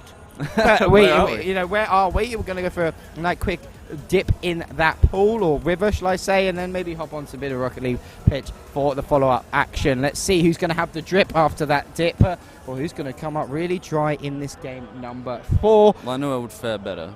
Swans are used to water, Huskies don't. Swans are used to water. That's true. I have no comeback for Huskies at all, to be honest with you. Huskies, I'm sure, love water their dogs. Can we move on? Yeah, maybe. I don't know. It looks cold. Probably favouring the Huskies. I don't know. What are you talking about? Exactly. Well, whatever it may be. Goals fried our brains. We apologise. Exactly. It is all in Swans' court right now. They have to take this if they do not want to drop into that lower final where they'll be meeting either Symbiote, who, like I say, beat them yesterday, or that Control Esports roster, depending on how that goes. They'll be facing one of them. But right now, Swans on the ropes. Huskies looking to push forward. Parker has got that clearance over to the opposite corner. Great dunk coming out from Money, who I must admit has really impressed me this series so far. Always in the right place at the right time. Pluvo going up to the side, looking for the central ball. Just let his teammates leave it, but it's giving opportunity for the danger man, Foxy, to go forward. Couldn't get the read. Parker, on the other hand, gets the edge of a bump. Pluvo's there, into the centre it goes, but both Foxy and Riho are able to rotate back. Foxy's going to go up forward here. Tries to get the touch off the ceiling. Goes straight to Riho's line. Smashy reads it nicely. Can't find the redirect. Was hoping for one. Pass back from Pluvo wasn't meant to be, but the save from Money was absolutely priceless from that man. Smashy's going to go again, keeping Swans really pinned back in their own half. Pluvo's going to get that catch, a lovely catch. It isn't there. Look for the central ball, but met up by Riho. Into the corner it goes. Parker trying to do his best opportunity to keep it going forward. He does get the second touch, but met by Money and Foxy, both double committing. Riho in the midfield does win that midfield challenge, and it's going to give a bit of time. Foxy with a huge demo. Money fires a shot on Parker, able to recuperate, get back to it, cutting out the pass at the nick of time. Central ball it goes. Parker looking for the other shot. He gets it, but Money able to get it away from that top corner, keeping it away at the last second. Smashy just keeping that tempo up, keeping Swans pinned back to their own half, but what an attempt from Parker. And at this point in the last game it was 6-3, or like 5-3, or something like that. How much different this is, how much of a shade has changed, so much more tactical. There's been a few misses here and there. That one was wildly, but clearly on target, but that defense is holding fast. Money called him out. He's doing great there in the defense. Another musty play from Pluvo. It's exactly what we're looking for. Some highlight plays, something to get us going. We saw great defense from Money there, but he needs some help. Foxy actually just get taken completely off of the backboard. He's not in that play whatsoever. Pluvo has the space. He uses it well. We finally get the first goal on the board, just a shy mark of the halfway point. This Pluvo off kickoff, this time denied by Rio. Parker to follow up with the double tap, not quite the place that he wanted it. Pluvo somehow cuts in immediately for the shot. Smashy to follow up as well. They are constantly rotating near post. Try and get that shot away. Try and just beat the defense with sheer pace. If they can get shots away before their opponents can even organize themselves, and they can really create so much threat. And now with that lead, they've got the confidence as well. They don't need to force anything, but to be honest with this roster, they force everything. Yeah. They constant aggression, constant send, and it's working out. They're consistent enough to justify going for that play style. As Parker with a double top, but it's denied. Riho read that. Riho with the read. Alliteration. It just works. What a stop. It was meant to be. Keeping them in the game. He read the whole of the Lord of the Rings in just that moment, is all I'm saying. What a read. Unbelievable stuff coming out from this side. And really, right now, Husky, they've gone from a wood-burning stove to a gas stove in this game, is what it feels like. They are cooking on gas. I thought it was going to be like a whole furnace, a whole factory. Yeah, graduated to another It's actually stove. a jet engine. And now it's so hot in there, the sun can't compete, because really they are like on fire right now. Swans, they are doing their best attempt, but we've rarely seen many opportunities from them since this fourth game has started. Right now, you kind of fingers crossed that Swans kind of get some sort of breakaway. I must admit, Riho has been absolutely clinical on defense, with Smashy able to sneak his way through both of the Swans players, and Smashy with a dunk of a century. almost landing himself in the NBA Hall of Fame, but doesn't go into the back of the net, unfortunately. Parker is there. Bubo's going to be able to help him with the dunk onto Money. What a read from Smashy. He plays that shot on. It's just forcing Riho to jump. It's an awkward touch, but Foxy able to read it nicely off that side wall. Parker there to meet it again. Money putting the pressure on off the backboard. It goes. Smashy's going to be able to meet it. Foxy does get a touch. Into the center it goes. Riho leaves it for Money, trusting his teammates. He probably had a better angle, but Roski read that really, really well. He's just slowing down this offense slowly, but it is beginning to build up again. But as I'm talking, Parker says absolutely not. Bluvo, weird smile line for me. It's Bluvo himself tries to get this 2-goal lead, that crushing crucial, as if they manage to keep the ball up at 0 seconds, of course they still have an opportunity while they're pushing forward once again. Smashy in the right place at the right time, finds his teammate, shot on target. Rio does about manage to get us away, only get off the crossbar, but it's the second stick away. It could be a breakaway here for Foxy. Gets taken out the first time, but gets it through. A demo on the wrong person for Swans Esports' sake. One of their players taken out completely. Can Money do it all alone? Picks it up on the sidewall, gets a bump as well. Rio is there, but the angle is far too narrow, it's far too harsh. Foxy right there as well, but he cannot get it under his spell. Team Hosky take this series 3-1. They've done better than they did yesterday. Didn't even go to game 5, didn't even need it. And in such a strange way. The goal fest that we saw in the last game, they got it all out of their systems completely. Swans threw everything they had into that one, and they still lost it by, I think, 3 goals, 6-3. Devastating. And we talked about it with the Buzzkill Symbiotes. In the second game, they lost that overtime. Wasn't even this situation. They just got shredded. They got torn apart. The Huskies sunk their fangs into the Swans. Wow. And as horrible as it is, as a horrible image as that is, it's what happened. I mean, they had a royal feast having a scan on those Swans. That's illegal. They don't care. It is. They don't. They're criminals. They broke the law. They are. And they're advancing to the grand final. Somebody call, MI5. RSPCA? Oh, MI5. One of both. Same thing. You know what? Call both. I think because we're going to need both. We're going to need both. We've had cyberbullying and we've had swan eating. That's what's been going on here, as Hoskies absolutely chowed down on the Swans, and I must admit the Swans put up a good fight, but they're not exactly geese. Anyway, we will be back in just a moment here for one of the series. However, actually, before I do jump over, and I'm sorry to Source for messing him around here, I have to ask, who was your MVP? Why are you going to put me on the spot? Because I like doing that. I've done it. I feel like it's got to be Smashy. We saw it so many times. Who? Smashy. Oh, yeah. What do you mean? Did you just say who? Yeah, to Smashy? You already forgotten the 2 hat tricks? All I'm saying is Smashy looked good. Yeah. Okay. But actually, Parker really impressed me. I hate that I'm saying it. Okay. The French mercenary, really? Yeah, the French mercenary. I hate to say it, but when the baguettes got low, he started to butter them with garlic bread. Okay? When the snails ran out, he went and got some more.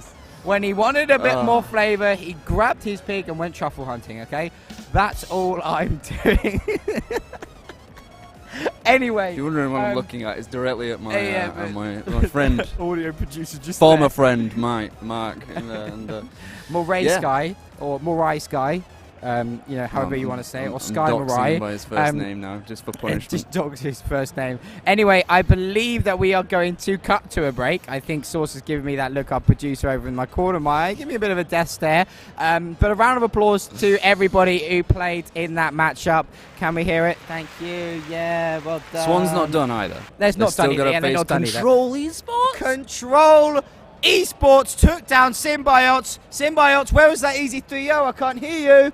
Yeah, they've left the building because that was embarrassment after that interview from Rafa. Anyway, we will be right back for some more of this Insomnia insane action. Control versus Swan. We'll be right back.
rising underneath me.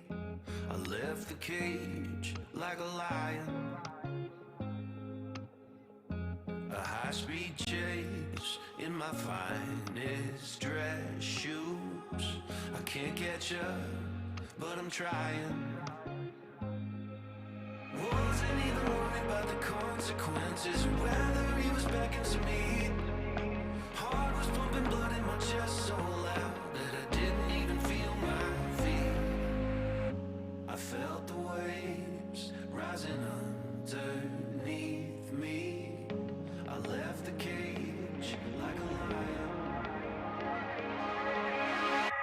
Just once, no, you're not gonna see any fear on my face, 'cause fight is better than flight was.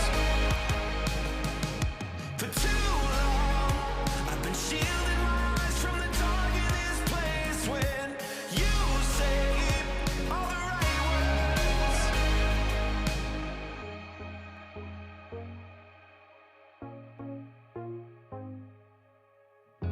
I chased you down in a dark back alley, brick walls on every side. I did them all. Hello and welcome, and we have a cheeky little chappy sat next to me, the man, the myth, the legend, the guy who's actually carrying Parker. It is Smashy. Smashy, welcome to the ERS Gaming LAN Insomnia I-70. Great fun indeed. It's great to have you. You guys have kind of, I wouldn't say strolled your way through this bracket. I mean, most of the bracket, but up until this point, you've strolled your way here. Swans, you kind of just, chewed off their heads, spat it out, and, it chowed down on them. What is, they put up a fight, but you guys just seem to be better. Yeah, I mean, I think a big part of it was our kickoffs. We just overpowered them on basically every kickoff. I don't want to talk about kickoffs. Yeah, the amount of kickoff goals. That was ridiculous. Yeah, especially after that one game where we went down by 3 goals and we got back like 6. Like, a lot of them were kickoffs. It was pretty mental. There was a bit of a goal fest, and I mean, you guys really did a fantastic job of shutting Swans down after that first game loss. Was there a bit of a team talk going on after you went down that game 1? Yeah, Stanley, our coach, and Parker sort of told us what to do a bit more, and definitely helped us in the rest of the series. 100%. I mean, these guys are pretty crap, Vector. I mean, you've been absolutely light out this series, and I think there's a lot of people floating in the air and on stream about how good you are right now. Is there any aspirations to go further in the RSC? Are you getting any offers? You're going to be making those lands one day? We're going to see your name in lights. Is Parker an avenue to do that? Well, there's no immediate plans to do that with Parker, but I do want to be going to more lands and like even bigger lands like RSCS. You guys have been playing at a caliber. I think a lot of people, are definitely thinking to themselves, "Holy damn, these guys! We need to keep an eye on you." But obviously, you guys, you worked your way through the ranks. What is it like having someone like Parker on your side? He's played the RSCS level, he's played for SK. This dude knows his stuff. Does it make a difference for you? Yeah, definitely makes a difference. He's just so consistent, where me and Pluvo, if we mess up, he just fills the gaps for us, and it's so helpful. He just lets me and Pluvo do our mechanics, and he's just there whenever we mess up, so it's really nice. I mean, Vector, this guy's a mental. He's a freak, isn't he, on the pitch?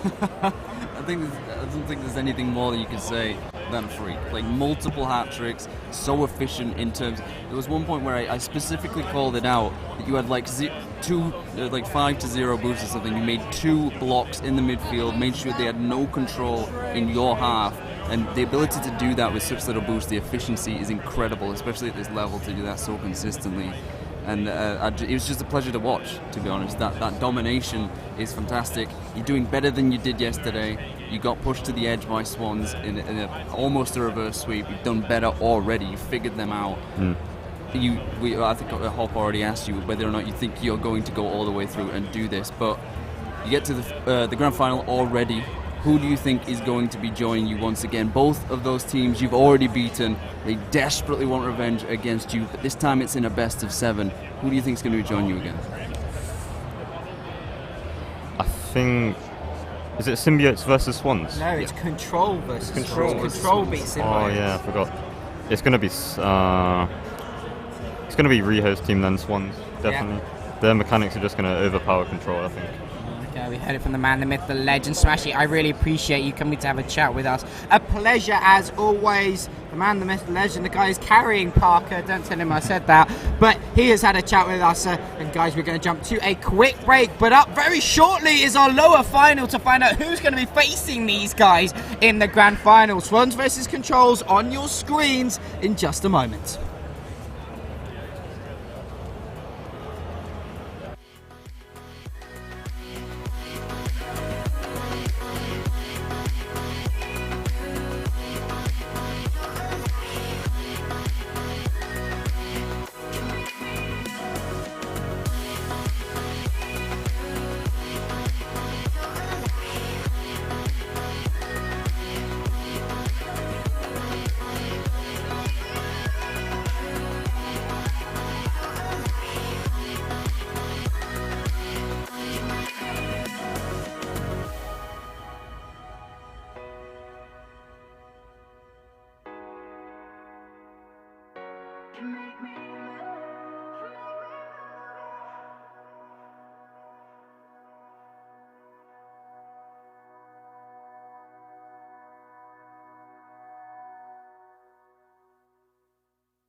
What does it mean to be happy?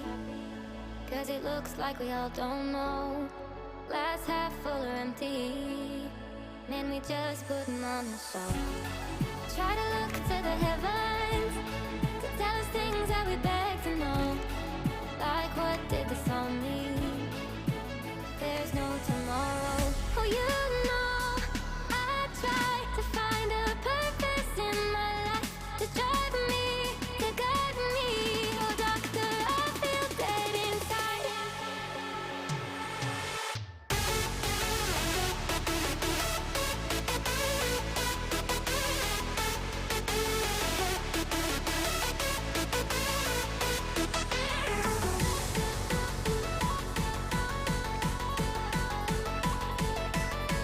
To drive me, to guide me. Oh, doctor, I feel dead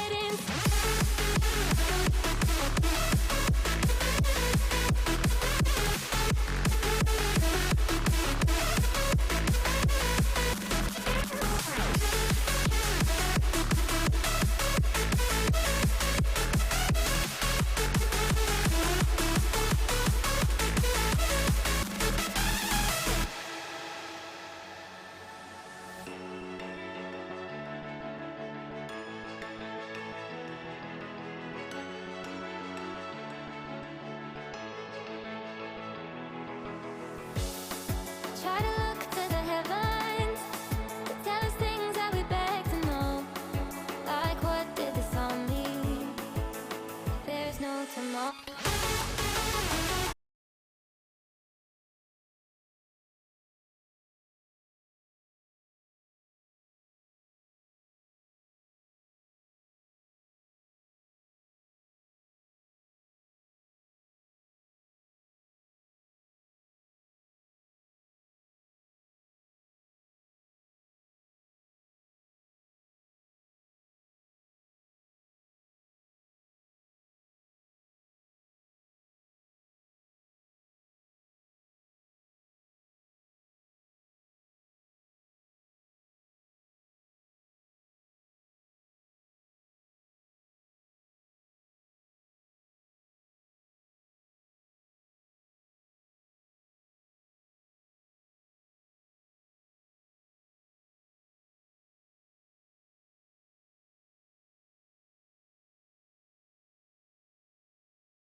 broke my heart. Cause you broke my heart, yeah. You broke my heart. This is for the times I cried, the times you lied. You broke my heart, I don't know why. Thought I treated you right, you were my whole life. Now you hitting my line, but I'm doing just fine. I'll just stick with your memories, yeah. I'll just stick with your memories, yeah. I'll just stick with your memories. Took time to see that you're crazy. Left you cause you wanna play me. You said that you came to save me. Came in an Uber, left in a Mercedes. Star, Hollywood scars. She bad at being good, but she good at breaking hearts.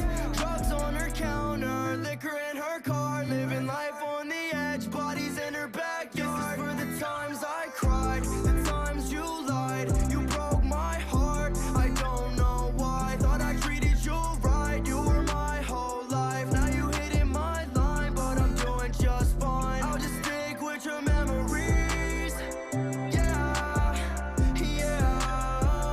I'll just stick with your memories, yeah. I'll just stick with your memories,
First I didn't think that I was cut enough to bleed. Then I saw my secrets getting swallowed by the sea. Through a telescope, I saw a diamond glow. How you brought me home, I guess I'll never know. With God as my witness, never had it so good. Jumping into love, fires it's a dry wood. Started up as nothing, now it's gold, and it's all on you. With God as my witness, never had it so good. Jumping into love, fires it's a dry wood. Started up as nothing, now it's gold, and it's all on you.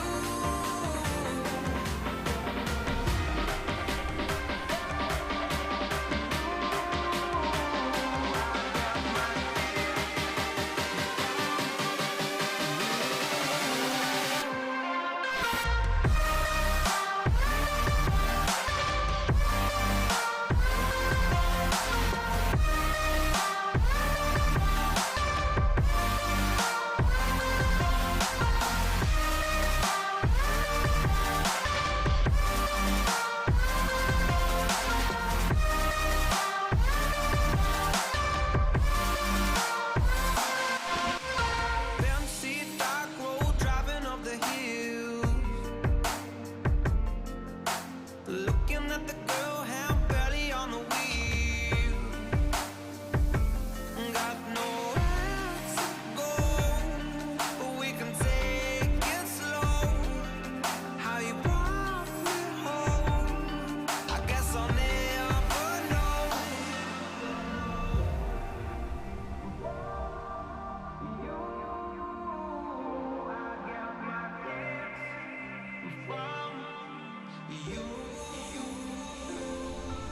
With God as my witness, never had it so good. Jumping into love, fires it's a dry wood. Started up as nothing, now it's gold, and it's all on you.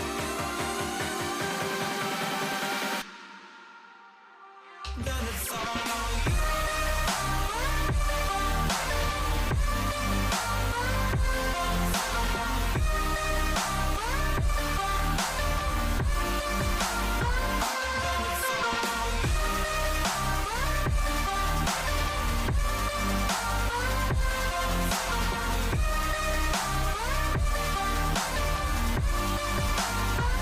Then it's all on you.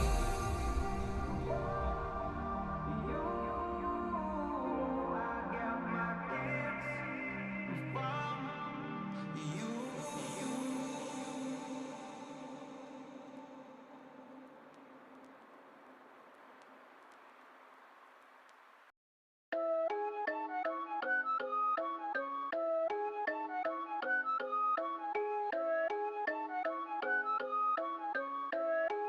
Aye, what?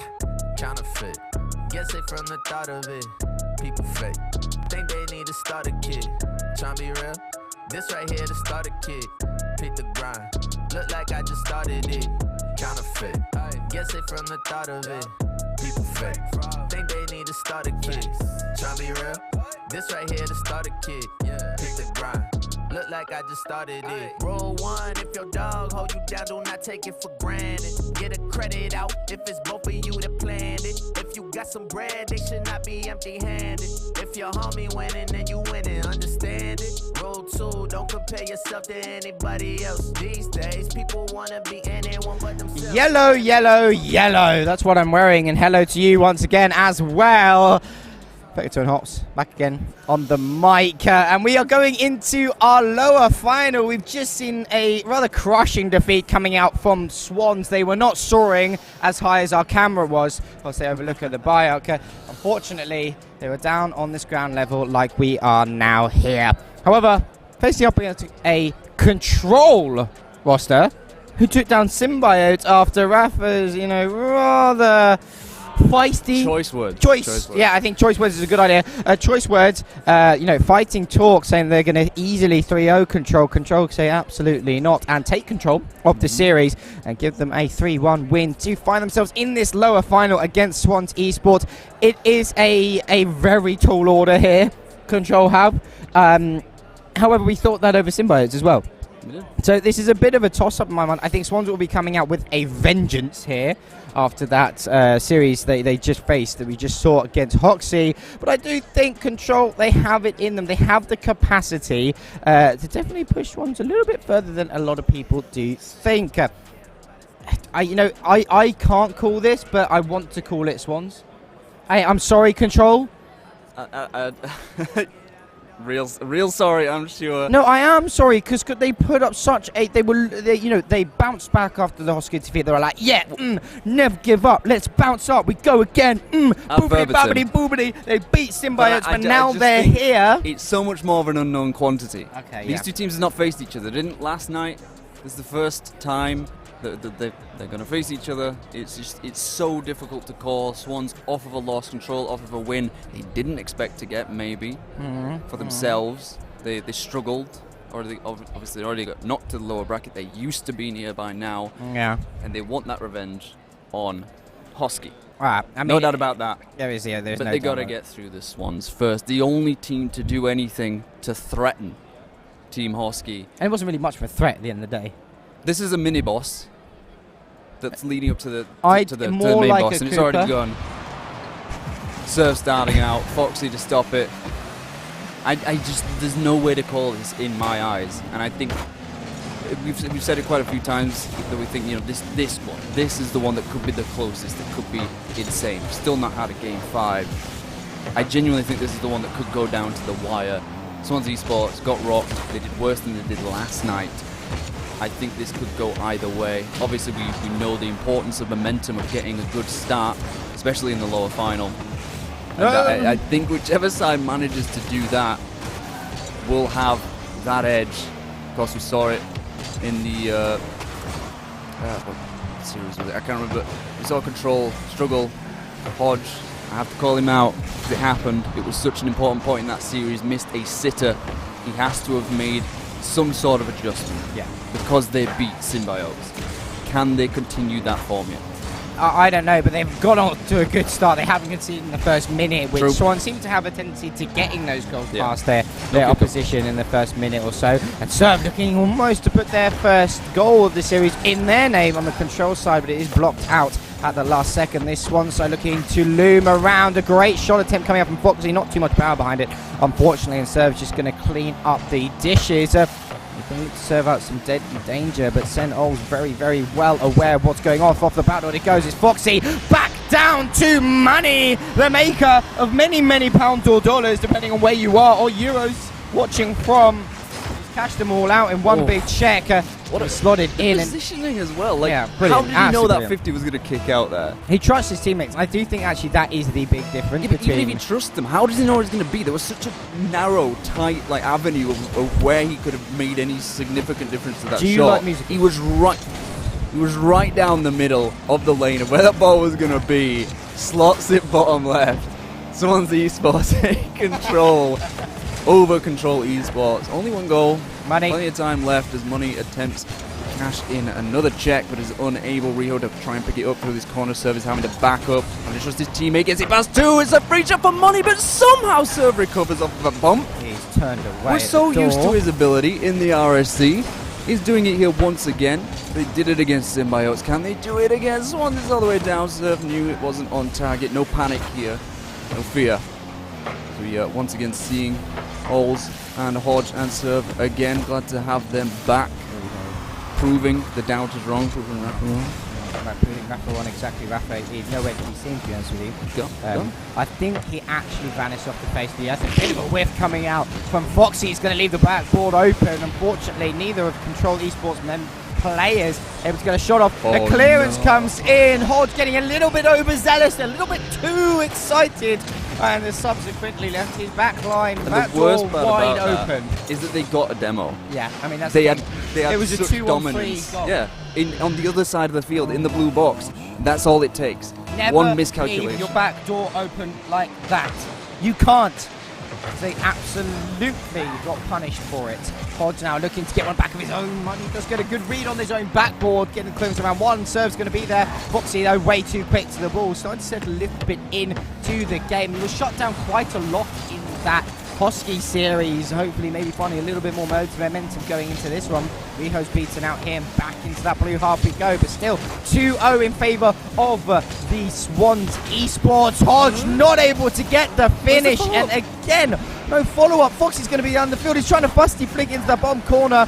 Hodge is going to be there to cover it. Oles looking to return the favour, but not enough boost in the tank to do anything with it. So Hodge being cheeky, setting up the pass the down, shot. The pass is there, but Foxy, the wisdom from that man, looking mighty fine, is able to get that touch away. Looking for the counter-attack. No way! Oh my God! I can't lie to you. Hodge just bailed Oles out of an absolute disastrous fake. That had gone in. I think retirement letter might be due here for Oles right there. Money does put a shot on straight into the path of serve. Riho's going to go again up to the ceiling. Did he get his flip? No, he didn't, and completely out of boost. But Foxy's going to be there to beat the challenge. Beats out Oles. Money's going to fire the shot on, but Hodge with an absolutely ridiculous save. Looking to formulate some sort of counter-attack. Oles takes his time, plays it over one, so he's going to get the catch. He's going to be saved out this time by Foxy on the opposite end of things. Both these teams not giving an inch when goal scoring opportunities loom. That's such incredible defense. I talk about it, and it goes all the way down the field to pick up Money's hat-trick.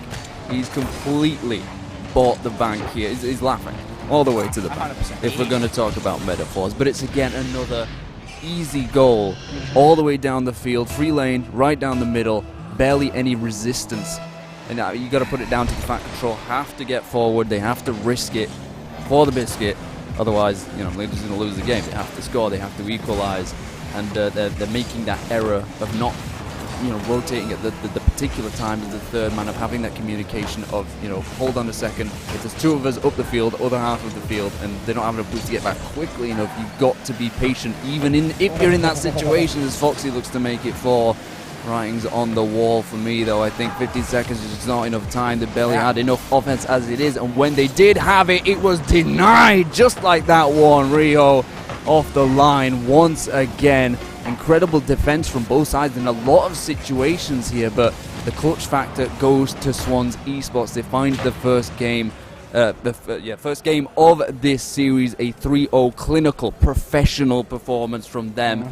Dominated, in a word, not completely dominated. There were a lot of situations where they could have done better and completely rounded out that performance. But as I said, it was professional. It was efficient. They didn't concede, and that's generally the biggest thing. You know what's really an outlier here? Oles with only 26 touches.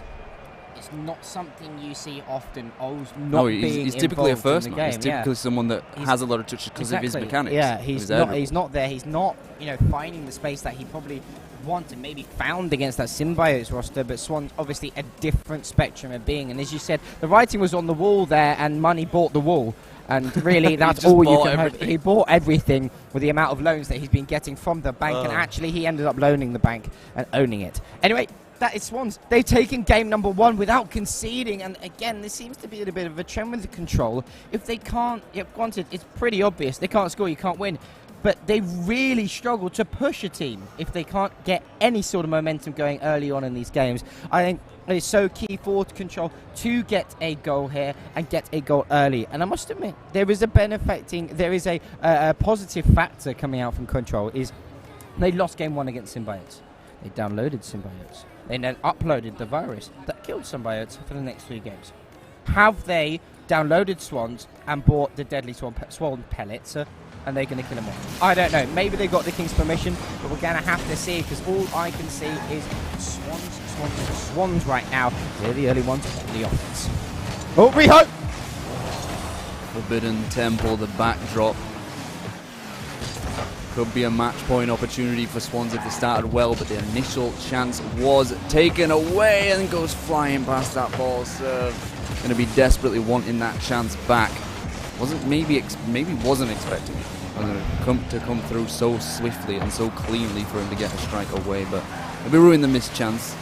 Glad that they didn't concede early on. As you said, it's important for them to get the first goal to get that momentum and determine the state of the play and the pace of the play. A wild miss by Hodge. He was low on boost, but you've got to think at this level, you've got to have that ability to do more with so little, as Oles gets 2 relatively free chances there. He didn't have quite enough boost to direct it the first time, but then he was just left to his own devices on the second. It matters not. However, as 5 seconds later, maybe not even that, Fox is all the way back down the field. Riho was the one to create this, didn't even need the double tap. Hodge and Oles in no man's land, and Swans Esports once again take that relatively early lead, a minute in, a bit slower than they did in the first, but it is all about that control. Once again, that is lacked by the team of the name of Control, and they're running away with it in a weird sense, because like we were talking about in the first game, there were so many defensive mishaps and defensive brilliance plays from Control Esports, and we've seen one here. Money was just, I guess he got all caught up. Maybe Serve faked him. Maybe Serve I feel like it was part of it, but that Money was dishing out earlier. He felt like he started in the wrong position initially. Maybe he tried to cut with ball come off, assuming that the ball was going to be a certain place, and then by the time he realised, he just couldn't adjust. He couldn't recover from that enough. And yeah, Control swap, Serve, the opener for them. They've equalised. I was thinking, you know, we've had very few swing series where one game is dominated by one team and then back and forth. A great run by Oles. A tennis rally of that sort. Maybe this could be that series. I posited it in the first game. I thought this could be the one that is the closest if both sides have a decent start in the first 2 games, and it is remaining close as a pass all the way down the field. That was free, wide open for Serve. Maybe it came too close, but it's going to be hard to try and follow up. Oles looking for the dunk. A week ago it felt like he got up so early for that pre-jump, but he's just ended up going back down the field. Money with a rare miss there. Fragility, it seems, going on in both offenses. They're not expecting these chances, they're not quite ready for them. I know that it's a big factor of playing against lower level players than you expect things to happen that then don't, and that throws you off so much more. You're so used to a certain level of play and the speed and the pace and just the consistency, and sometimes it completely throws you off, but it will not throw Money off. He's taking it to the bank. He's scored so many goals this series. Riho with the facilitation once again, being that playmaker, and the follow-up by Swans Esports to retake that crucial lead. I mean, he's doing it. He's doing it all. Money. He really is. He's that guy. We found him. No, we found him, ladies and gentlemen. We have found that guy. There he is. His name's Money. He plays Swans Esports. No. I do feel for Control. They've got so close so many times at this stage to actually gain a 2-goal lead, a 1-goal lead to get in front, but they just seem to be trailing and always playing catch up right now. Riho does find that booming clearance. Hodge is going to meet it on the backboard of his own side. A good demo though coming out from Oz onto Foxy. Will slow down his counter attack, looking for a counter attack of their own. Money does a very, very good job. The man, the Mr. Legend. Bit of chip forward. Foxy linking up. Oh my lord, that could have been something special. In the end, it's going to go to the counter attack, and Oz is actually going to slot this open net. It was meant to be able to get that one from one end of almost absolute brilliance to the other end of an open net. Oles will be taking that one home, saying thank you very much. 2-2 in this game, number 2. Poetic, as you always say. But still a lot of game time to go. 1 minute and 53 and counting on the clock. Who's going to take it? It's anyone guesses, but Control definitely putting up a hell of a lot of a fight. Maybe, I might have thought, I don't know. I'm being proved wrong quite often today with how these guys are playing. Control doing a really, really good job, and Oles definitely waking up after maybe a bit of a slow start to this series.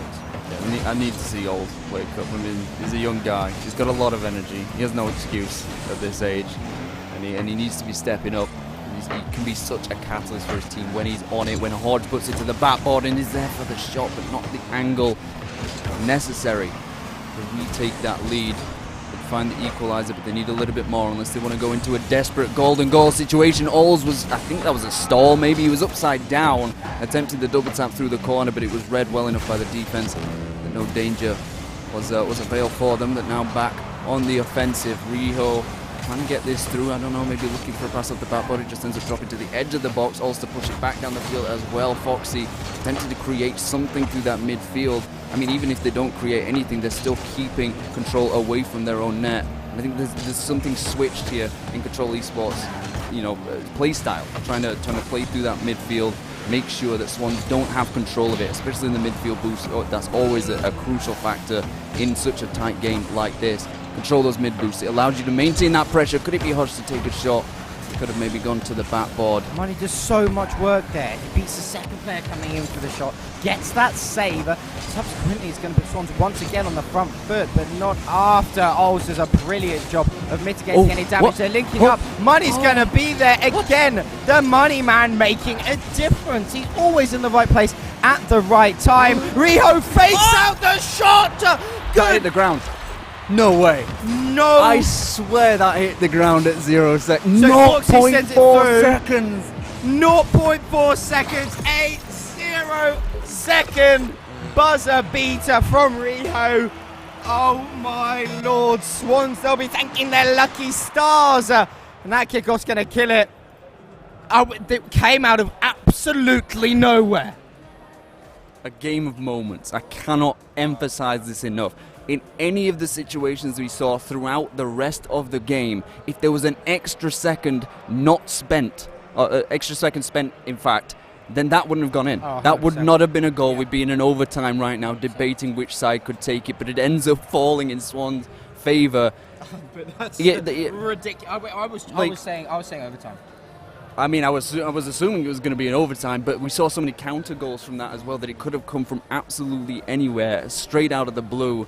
I've said it a few times tonight, and we've been surprised. It's been a strange night in that we haven't been surprised by a lot of results, but now we're starting at the end, at the business end of the tournament, to see a lot more surprises in store. And I thought this one was going to be close, but I am being made to look a fool so far. Swans take the second, take match point as we go back to Sovereign Heights once again.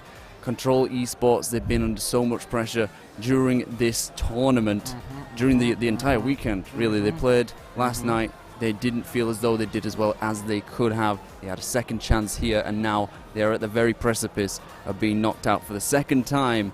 Reverse sweep situation. It's hard to say if they have the comeback potential here.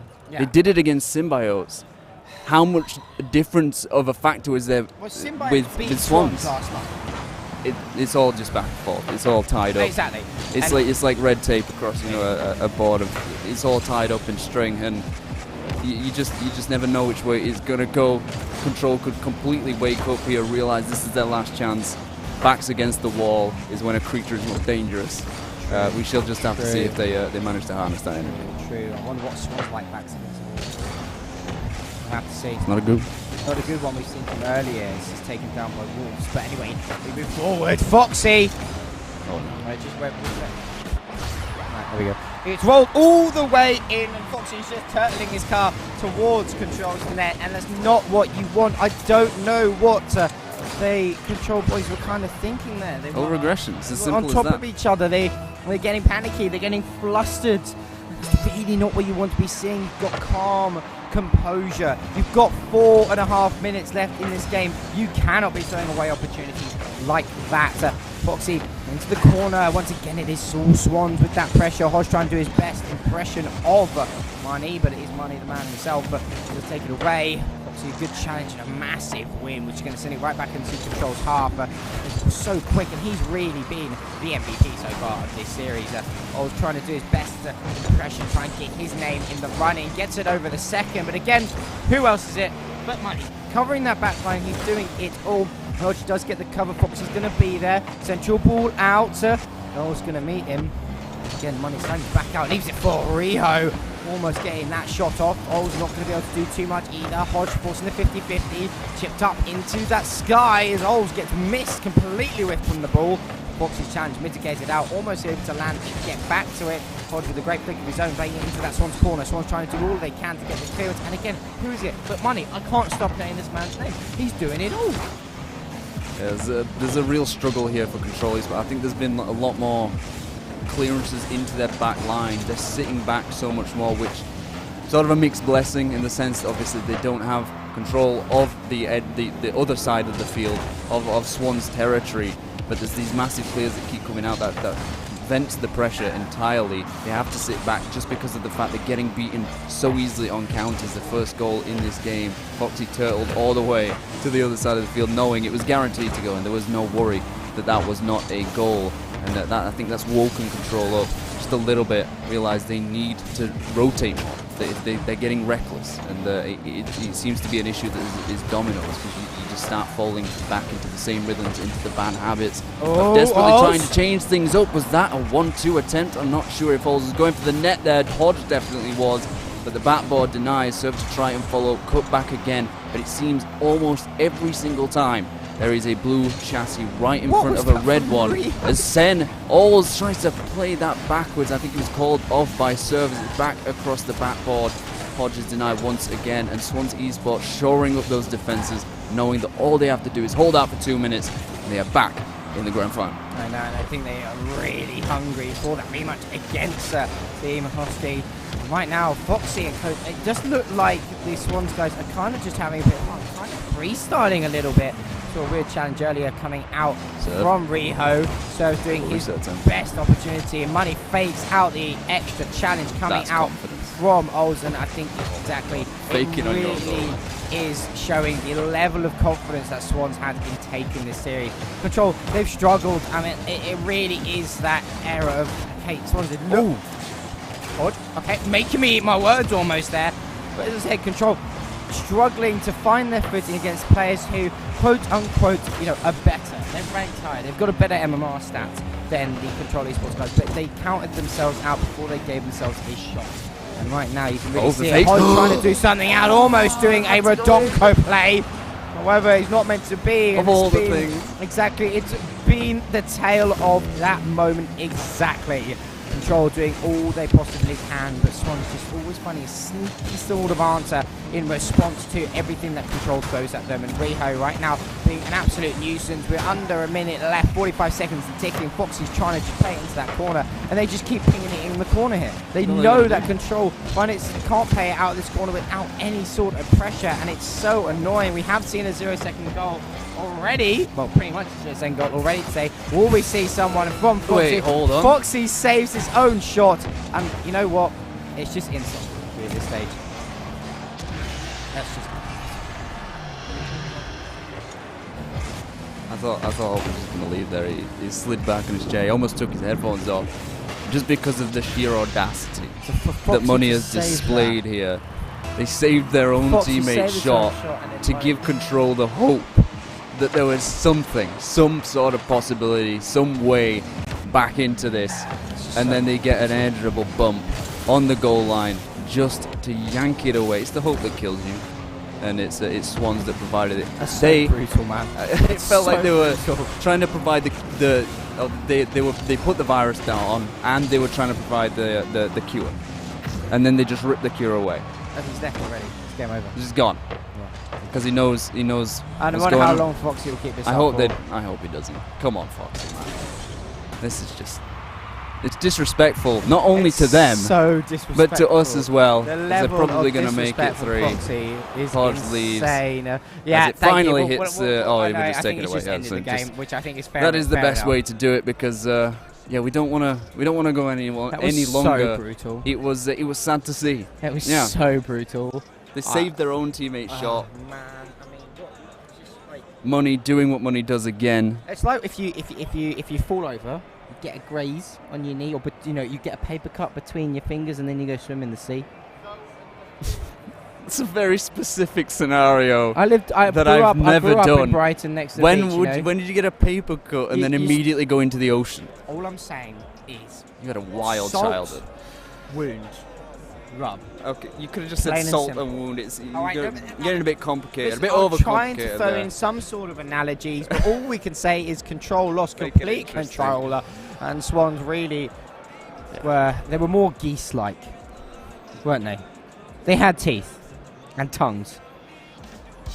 Thank you. It was just so brutal, that encouraging game. The wrong things in. However, we are going to see a rematch between Swans and Huskies in the grand final. GG's to Control. You guys did a fantastic job at keeping up to an extent, but really Swans had the number at the end of the day. We now get that rematch of the only team who's been able to push this Husky roster to any lengths of distance. I'm excited to see what we have in store. Any prediction? Any cheeky predictions coming out? Well, it's one game advantage. Yeah, best of 7, one game advantage to so Husky. It's essentially, well, it's not 6 games. It could be 3 games. Husky swept the grand final on the main stage against Symbiotes. Against Symbiotes, who, I mean, at this point, maybe arguably a not as good team because they got knocked out by Control, who Swans have just dismantled. This potentially is the true grand final. This should have happened yesterday. And now it's happening here. This could go either way. I'm not risking it. They met in the upper final. And it went the distance. It didn't. Swans took the first game, and ever since then. Oh, you mean tonight? No, yeah, it went 3-1, but they were still close. And as we've said, the only ones to make it close, make it appear as though it was going to be any different. So your prediction is what? Huskies to win, or are you gonna go wild cards, Swandages, Geese? I'll be safe. Seagulls. 4-2 Husky. Hoping for a game 7. 4-0 Huskies. We have not gone the distance. I respect everybody on Swans. I think they're brilliant. We deserve to see Champions Field. The only way that will happen, I believe, is in a 4-3 to Husky. But I'm a realist. Sometimes I think it's 4-2. I mean, we've got to admit it's a 4-0 how good Husky are. You know what? Actually, Swans coming from the lower bracket. I just can't. I respect the Swans team, but I can't see Huskies losing with the way that they're playing right now. With the way that Smash is playing. It's hard to see that. The way they're playing is ridiculous. Anyway, guys, we've waffled on long enough. Let's have a quick up-down view of what we are seeing in the BYOC. If Murray Sky is actually paying attention, let's have an up-down view here. And there we go. You can see them chilling out. Source laid back there, just waiting to click that button. So when I say let's go to a break, you can see him slightly give him the eyeballs. Guys, it's been an absolute pleasure as always. We will be back for the next game series of the evening. Very soon, hopefully, the grand finals. Swans versus Huskies. We'll be right back.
When you want to get off the darkest ground,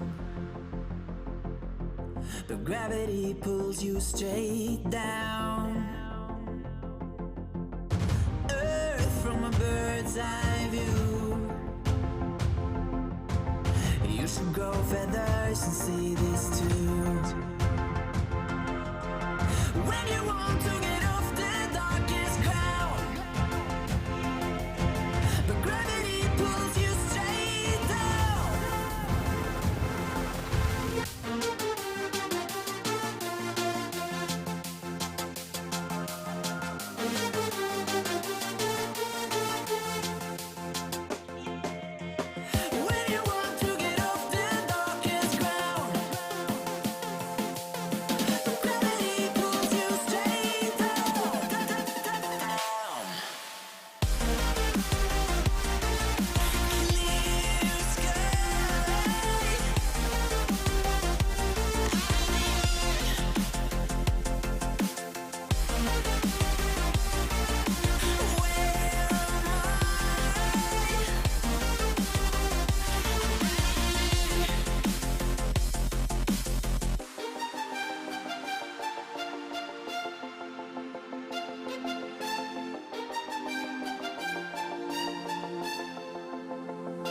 want to get off that darkest ground,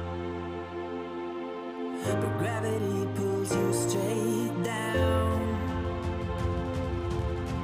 Earth from a bird's eye view. You should grow feathers and see this too. When you want to get off the darkest ground, but gravity pulls you straight down.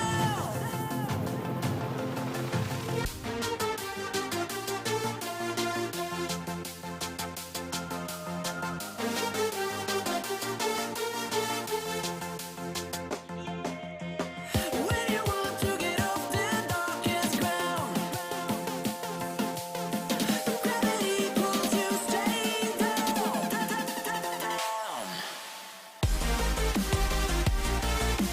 Clear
Wasting those amazing highs.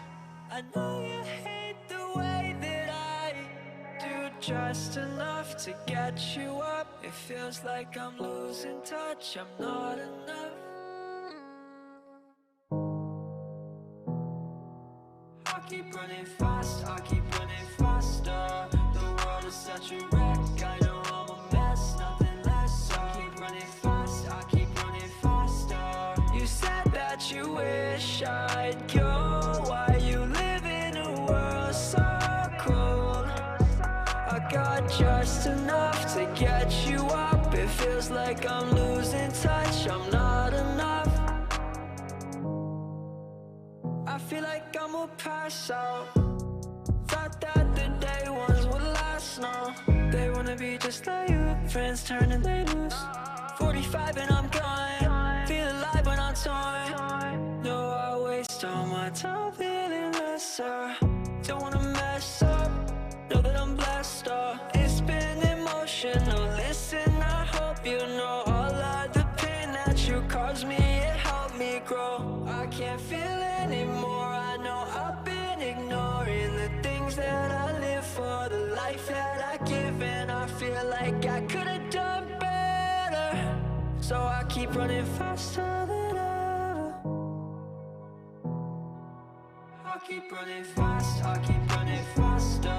The world is such a wreck, I know I'm a mess, nothing less. I keep running fast, I keep running faster. You said that you wish I'd go. Why you live in a world so cold?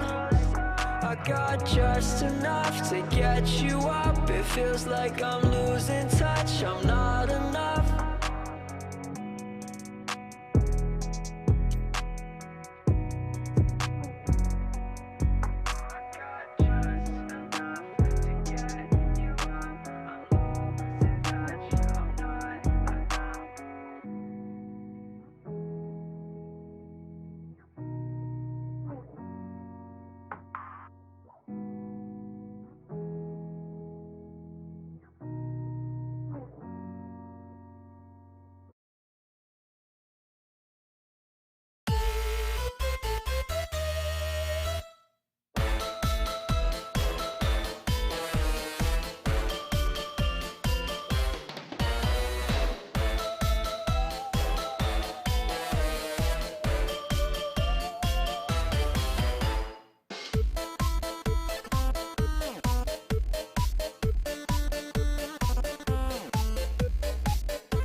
Shout out my boys, man, we paved the way.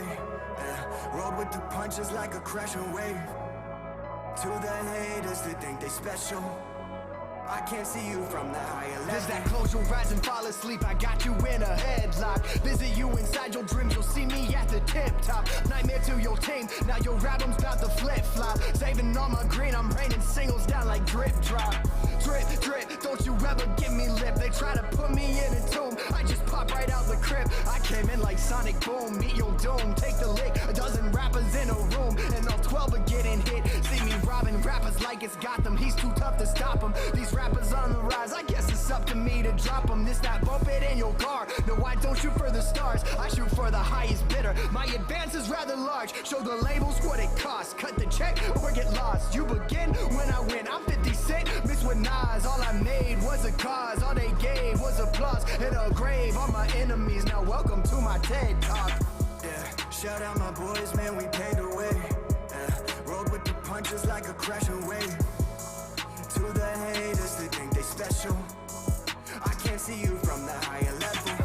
Higher level, higher level. These mountains that you climb kinda start to look like pebbles, yeah. Higher levels, we on higher levels. All these things that you flex ain't the things that make you special. Higher levels. Big talk, you loud mouth, I take the beat and I chow down. Feast all up in the booth, the studio like a powwow. Just count down till I blow, fired up like pyro. You act dumb to go viral, but you only ever the sideshow. Like, hey, you can never take me out, I keep taking different routes. Copycats keep trying to switch it, but they missing all the clout. Every day I deal with doubt, I just rap what I'm about. All the haters I defy, double size my account. I just count the profit, keep on making comments. We get it poppin', got your girl talking my favorite topic. She know I rock it, not your average Joe, my life exotic. And you're just jealous, you don't got it. Got me way up in the skyline, won't be phased, I'm on my grind. Higher levels, you won't see me till I fly by. Day by day, I keep picking up the pace. Middle finger to the ones who acting fake, big mistake. Yeah, shout out my boys, man, we paved the way. Rode with the punches like a crashing wave. To the haters that think they special, I can't see you from the higher level. Higher level, higher level. These mountains that you climb kinda start to look like pebbles, yeah. Higher levels, we on higher levels. All these things that you flex ain't the things that make you special. Higher You don't know levels. about the hours, you don't know about the minutes. You don't know about the blood, the sweat, the tears that I put in it. I've been living like a hero, they've been calling me a villain. Haven't pocketed a dime, even though I made a killing. You don't know about the hours, you don't know about the minutes. You don't know about the blood and sweat and tears that I put in it. I've been living like a hero, they've been calling me a villain. Haven't pocketed a dime, even though I made a killing. Look at the obstacles we overcame. Can't take the picture, we're inside the frame. And to the haters that think they special, I can't see you from a higher level. Higher level, higher levels. These mountains that you climb kinda start to look like pebbles, yeah. Higher levels, we on higher levels. No, this that crazy spot where your angels turn to devils. Higher levels.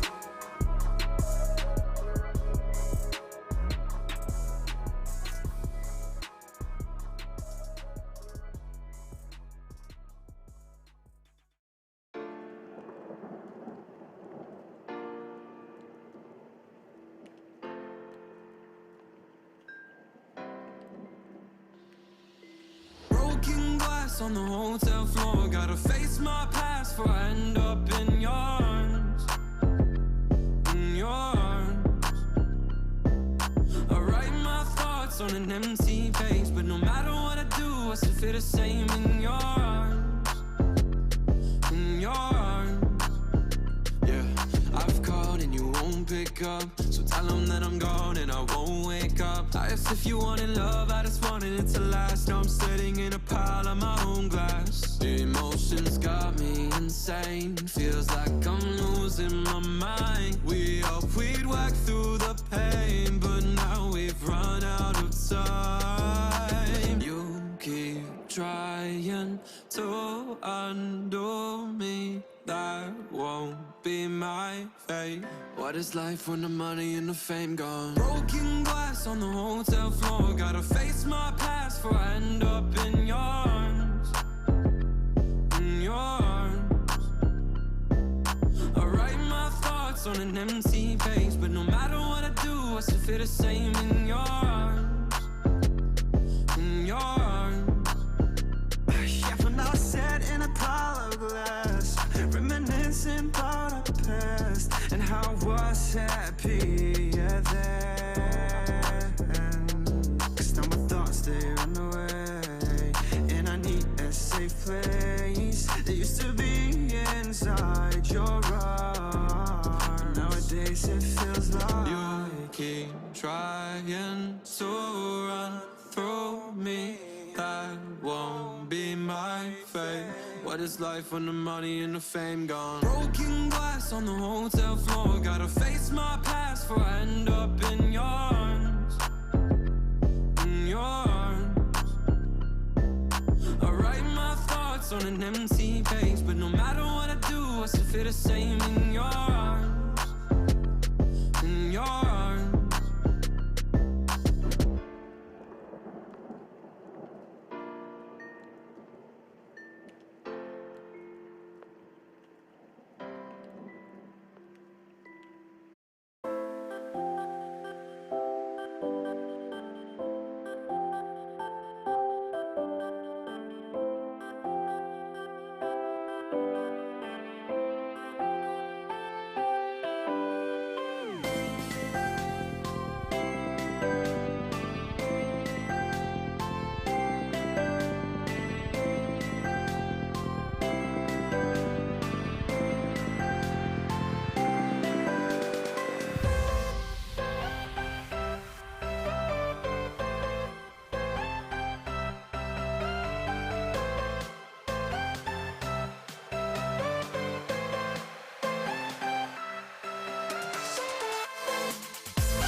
Hello and welcome back. It's your boy Hops once again back on the mic for the grand finals. Ahead of us it is Swans, who had made their lower bracket run, even though there's only one game, to the grand final to beat out Control, who, to be fair to them, did their best. And then we also have the Team Hosky, who has, you know, kind of just been chilling and vibing and beating everybody. Casual. The most that's happened today is they've dropped one game in a series. Yeah, and it was better than they did last night against Swans. Looking better in the upper final where they went to game 5. Exactly. They managed to dump them back into lower bracket. Once again, they meet in a best of 7 environment. Can change things up, but the clinch pin, it's a tough one. Or whatever it is that they have a goal advantage. Exactly. Typically, have a bracket reset or something like that, but goal advantage, they go into it. It is essentially another best of 5 for Hosky. They could win this in 3. They could win this in 3 and we could go home. I unfortunately may disappear if this is a long series due to the fact that I have a long journey home and I actually need to get home. Yes. So if I do vanish halfway through the series, I do apologise. It is one of those things. But we've had a thumbs up from our producers, and that means we're going to dibbity dive straight into the action. I hope everybody is ready. I am. It's Hops and Vector. It's been the I-70 ERSC LAN here, guys. Oh my word, it's been absolutely spectacular so far. Let's see how these two teams get on in this grand final. And Parker already putting that pressure on. Remember, Team Hosky have that game advantage, so yes, they are 1 in this best of 7. How do Swans face, though? Can they bounce back? There must be an element of, you know, their previous loss to Hosky ringing in the back of their mind, surely, particularly after that second game. Oh yeah, that doesn't happen without having some sort of lasting effect on your psyche. as a Swans player, and it almost starts awfully for them again. Hosky just getting a little bit unfortunate there as it bounces crossbar and post. We can immediately see they are ready and raring to go. They do not want to mess around, waste no time whatsoever, getting on the front foot and making Swans sweat, recognizing that this is not your territory. They are trespassing on Hosky's sacred ground. This is their field, and they know exactly what to do on it to break down this Swans team. And I mean, I thought we made the predictions before we left, before we stopped on the lower final, and I thought, you know, maybe 4-2, give a little bit of respect to Swans. They are here in the grand final after all. But just based on what Husky are able to pull off, what they've already done in this tournament, starting to swerve more towards a dominant performance from Husky. Maybe not 4-0, maybe a 4-1. Time will tell. I don't want to be too ahead of myself. Harsh, yeah. But we've seen what Money can do. We've seen his ability to step up. This is when it makes the most difference. It matters most. Against a team you've been unable to beat, you've got to break that duck. And I think they need to score first, but doing decent enough to hold off Hosky for the time being. And this is what a lot of what we saw in that upper final when these teams matched for the first time. Smash with a huge demo on the back line. Plumo's just going to slot that in, maybe not. Tight angle. Bit of a chilly start, maybe, but still, what would be said? Oh my lord, right back down the other end of the field, and it is Money, the Moneymaker himself, slotting it in for the first goal of this series. Here we go again. Oh my gosh, it's painfully similar from what we saw in that upper final. You have to admit, it's come alive. He has come alive, and Money's looking like an absolute incredible player. But we did see Team Hosky bounce back multiple times in that previous series between these two teams. And look at that, two demos, and it is a Foxy on a 1v2, and he does a brilliant job of making it awkward at least. Parker does go for that quick sip pinch attempt, does get downfield, but only as far as Riho, who looks for the setup pass through Foxy. Foxy can't slot it in. Smash is going to be there to smash his way through. A great job, though, coming out from, I believe that was Money once again, last player in line, getting that backflip touch at least. But Parker's looking for the double tap attempt, and he gets it, he forces it through. Bulldozer alert! Someone get the warning signals out and those, warning cones, and set up for some sort of runway, because he's bulldozing his way straight through into the back of the net. That is going to be a 1-1 now. Tied up, Team Hosky and Team Swans, both of each other's going each other's throats right now. Right now, Husky still with that advantage, still with that peace of mind. They have a game already in the series. Definitely a relief. I can't lie to you, I thought that was in. But relief that they've been able to equalise with plenty of time left on the clock. Both relief and slight concern, because they know what Swans are capable of. A lot of action still left to go here. It's Pluvo with Team Hosky pushing forward. Can Pluvo get that one in? What a save coming out from, I don't know who that was, Money again. The Moneymaker always doing everything right. Just keeping that goal out, keeping this at a 1-1 game. You can just tell that Parker's getting him. He doesn't want to be upstaged. He wanted to go for the double tap on his goal, was denied it, and was like, okay, fine. I'll just hit it off you. I'll just go for the dunk. I'll make you look silly. It's been held off it's a double demo for now. Again. As a double demo, it is getting vicious, trashy almost on the field, as both these teams and all 6 of these players at this point far too familiar with one another, and there's a bit of a rivalry forming. Swans will have probably be feeling hard done by. Felt like they had that grand final stolen from them last night. Now they're here at this point again against the very same team that pushed them down to the lower bracket. And they're just about keeping it even, but Smashy once again with the control. Does end up getting pushed to Money, and Fox is already up the field, but Pluvo with the perfect timing, reads the ball, reads the play, pushes it back to the corner. He's going to get a pass down from his teammate, but they cannot quite find the pace against that Swans defense. The final minute dawns upon us, and it is a relatively even first game, considering the fact that Husky, I mean, they've been sort of stewing for a little bit. Obviously they're in free play, maybe they're doing a little bit of scrimming just to keep warm for this scenario, but they're such a good team, maybe they don't even need it. Swans coming almost directly off of that lower final, maybe a little bit more warmed up, but it's still entirely even and impossible to separate at this moment. Completely so. These two teams have been battling it out all day, as we've seen, and definitely looking like this is the closest affair so far. you still got to back Team Hosky a little bit. Just looking a little bit more threatening when going forward. Swans have had their, fair share of opportunities. Another one here, but again, they've been pretty loose. Blocked out. What an angle attempt. Parker able to read that.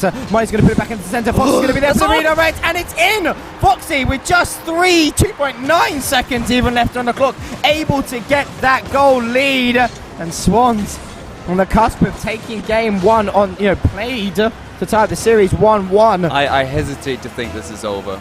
So many kickoff goals have happened from Team Hosky, and it's actually gone the way of Swans. Great play from Foxy, but it is still alive so long as Hosky can keep it up. And Parker is with boost to the backboard. Foxy recognises the danger, sees the threat a mile away, and is just like, no, not again. This ain't happening. They regain that goal, regain that game even, as a beautiful graphic comes up, giving us the winner there. Oh my lord. Swans Esports equalize the series score. They've gotten it back. Of course, the reward for Hosky going through the upper bracket, that game is gone now, chalked off. It's now a best of 5. Yeah, they've messed up their freebie, essentially. Yeah. And to be fair, this is the best time for them to mess up, and it was only by 1 goal, but it was such a late one. They just didn't have the time to recalibrate. They couldn't get the kickoff goal that they've got so many of throughout the tournament. So this is completely up in the air. This is completely up in the air now. Swans kind of closing out, having that ice, getting Mr. Freeze-esque, open the freezer, shutting it on top of that Husky size, saying, listen, this is how cold we can get. Can you keep Huskies are pretty good in the cold. They're pretty good in the cold, but not at this sub-zero temperature, because it's some sort of weird mutant swan that we're seeing here. But a great finish coming out. I know it's getting more ridiculous what happens when you're 6 hours deep into a cast. But anyway, we keep on moving forward. Game number 2. Delirium 3, sets in. depending on how you look at it, but game two that's being played on Forbidden Temple. We've said Forbidden Temple way too many times today, but it's such a beautiful map, we can't help it. And who's going to come out on top? Obviously, it is a best of 7, so it won't put anybody on match point, but it will give them that certain element of comfort, you'd have to say. I don't think anyone else feels comfortable. Maybe Hosky are a bit more comfortable, I think, than Swans, but taking that first game has adjusted their seats, I think, a little bit. Maybe shuffling a bit to feel like they actually got something here, as Money with an amazing near post save have to scramble back, the double back to try and get to that, and did manage to do so. Just something they struggled with quite a bit in the first series they had tonight in that upper final, was dealing with the pace of Hosky, their ability to continuously get into those danger areas rapidly, quick, almost 1 to 2 seconds faster almost every time against that defense. A lot of that was down to the boost control and the management that Swans were unable to maintain, and Hosky exploited that. I think Swans have really recognized that, changed something up, and are making that difference, making it so much closer, so much tighter, and it makes things exciting, as Parker with the musty flick double tap. That's just rude! Given far too much space to work with. You know he's gonna go for that. You know he's got the consistency to get it as well. It could have very easily been stopped. Maybe they just weren't ready for it on the defensive side, but whatever the weather, it has led to Team Hosky taking the lead on Forbidden Temple. They need to whip out some sort of red, warm weather jacket. There. That was ice cold indeed. Money though, in his corner, completely faking out. Parker's doing a really good job of evading any sort of bump and demo that was being attempted in the back line. Smashy is to attempt now to do something Parker-esque. Wasn't able successful to do so, but still, this side of Team Hosky starting to really put that pressure on, not enabling Swans to do anything, go forward. A great attempt from Parker again. Smashy getting the flip, almost pancake shot into the back of the net. Not meant to be. Riho in his own corner. Parker landing a bit awkwardly, not able to get that chance. Give Money a lot of space for the pass towards Foxy. Pluvo reads it well, but it does force a double commit coming out from Smashy. Another touch from Pluvo, leading to Parker, able to get control of that ball. Met in the midfield by Money again. Challenges back and forth. Neither team kind of gaining over the midfield control. It's a 3v1, but Parker does a brilliant job sending it down the other end of the field. Smashing for a double tap, and he's going to get it! 2-0 in favour of Team Hosky. Right now, the Swans, they're looking lost. They've left the Thames. They don't know where they're going. They've ended up in the Sahara. Swans in the Thames. Oh, I don't know my what's happening word. anymore. All I know is that went from a 3v1 on Parker from his own defence to stop that, send it all the way across the field and allow Smashy to sink that double tap for the 2-goal lead. That was instantaneous offense. The transition game is beautiful from Husky, or Husky even. I keep wanting to say Husky because, you know, Huskies are typically very nice looking dogs. And it just keeps throwing me off, yeah. So what do Swans need to do now? They adjusted in the first game. It was clear to see it was a very, very close run thing and could have easily gone to an overtime, which they don't have the best of history of winning. So for them, in going down 2 goals in one game, I struggle to remember a game where they actually ended up winning, coming back from a 2-0 deficit. I haven't had a ton of games seen from them, but from my recent memory, I don't think they've managed to do that, at least even get it close. So they're struggling again now. Husky may be taking them a little bit more seriously. They recognize the threat, and they're not wanting to be shown up and made to look silly. They're wanting to shut this down now, make sure they don't get any more embarrassment leveled upon them. Embarrassment. I mean, the shiver me timbers in my boots right now. I definitely see from this one. Which is crazy. Even dropping 1 game is an embarrassment. Yeah. For Husky. That's just the level that they're already at. It is mental. It feels like that game 1 was a bit of a warm-up. Yeah. I mean, they had the freebie, as I said. They could take that however they wanted. If they won it, great. Now they're if they warm, didn't, they just look like Swans are just kind of just they can just turn it up straws here, you know. And it feels like they still have gears left. And Pluvo, a beautiful, a dinker of a shot sniping that top corner. Oh, it was actually a pass from one of the Swans players. It's so unfortunate. No. It's just desperate to get it out anywhere. Other the speed from Team Husky is just catching Swans completely off guard. It's the positioning. Like, hold on, kick-off goal. Okay, well, we'll give them 1. Maybe is the thought in the Husky camp. If 2 more have come in, it's not funny. It's not funny. I'm not laughing anymore, man. But I'm sure Swans will be laughing at the result of that and will be desperate to get at least 1 more kickoff goal, just something to give them some sort of hope in this second game. I think going back to the point, I've completely lost my train of thought of what I was talking about. So we'll just ignore it. When crazy stuff happens, we've got, I wouldn't say PTSD from kickoff goals, but there's a little tinge, there's a feeling of anxiety whenever we see that, as this is taken over the top. Pluvo couldn't quite get it through, but he's somehow still in this corner, takes the boost as well, looking for Parker when he was recognizing that problem and deals with it, and now he's going to have a little bit of time on the ball, doesn't have much boost, so I just have to flail towards it and hope he can get a touch mid. Not going to work out. Team Husky slowly suffocating Swans out of this game. They get a big demo and open up space, but Rio opts to go to the side for some reason. He's pulling off some crazy moves, but you're two essentially 3-1 down, mate. You can't be doing that kind of thing. You've got to move quick. You've got to get something done. And they, as I said, clutching at straws. They're trying to throw everything they can at Team Husky, whether it's a ground play attempt, aerial attempt, passing attempt. It really, nothing is breaking the ice wall, which is that Team Husky side. Another attempted team bump. It comes out. Parker slots that 4th one in. And going from a 0-second goal in game number 1, or first played game, that goes in favour of Swans, to a 4-1, victory. 8.6 seconds left. He's crushing for Swans. Everything, all the confidence and momentum that they would have gained out in that first played game is gone. They have to regain completely. The consolation golden eye still kept up. There's no way Pluvo's going to allow that one to go in, as he's on his side for whatever reason, keeps it alive for a moment longer. But the result is the same. Ultimately, Husky take game 2, put us back to a 2-1 series. Of course, if you're just joining us, they did have a 1-game advantage because they're coming in from the upper bracket, if that is confusing at all. 2 more games. 2 more games. And they would take it. Most probably believed this was going to go Husky's way in a clean sweep. They did it last night. What's to say they couldn't do it again? That went out the window in the first game.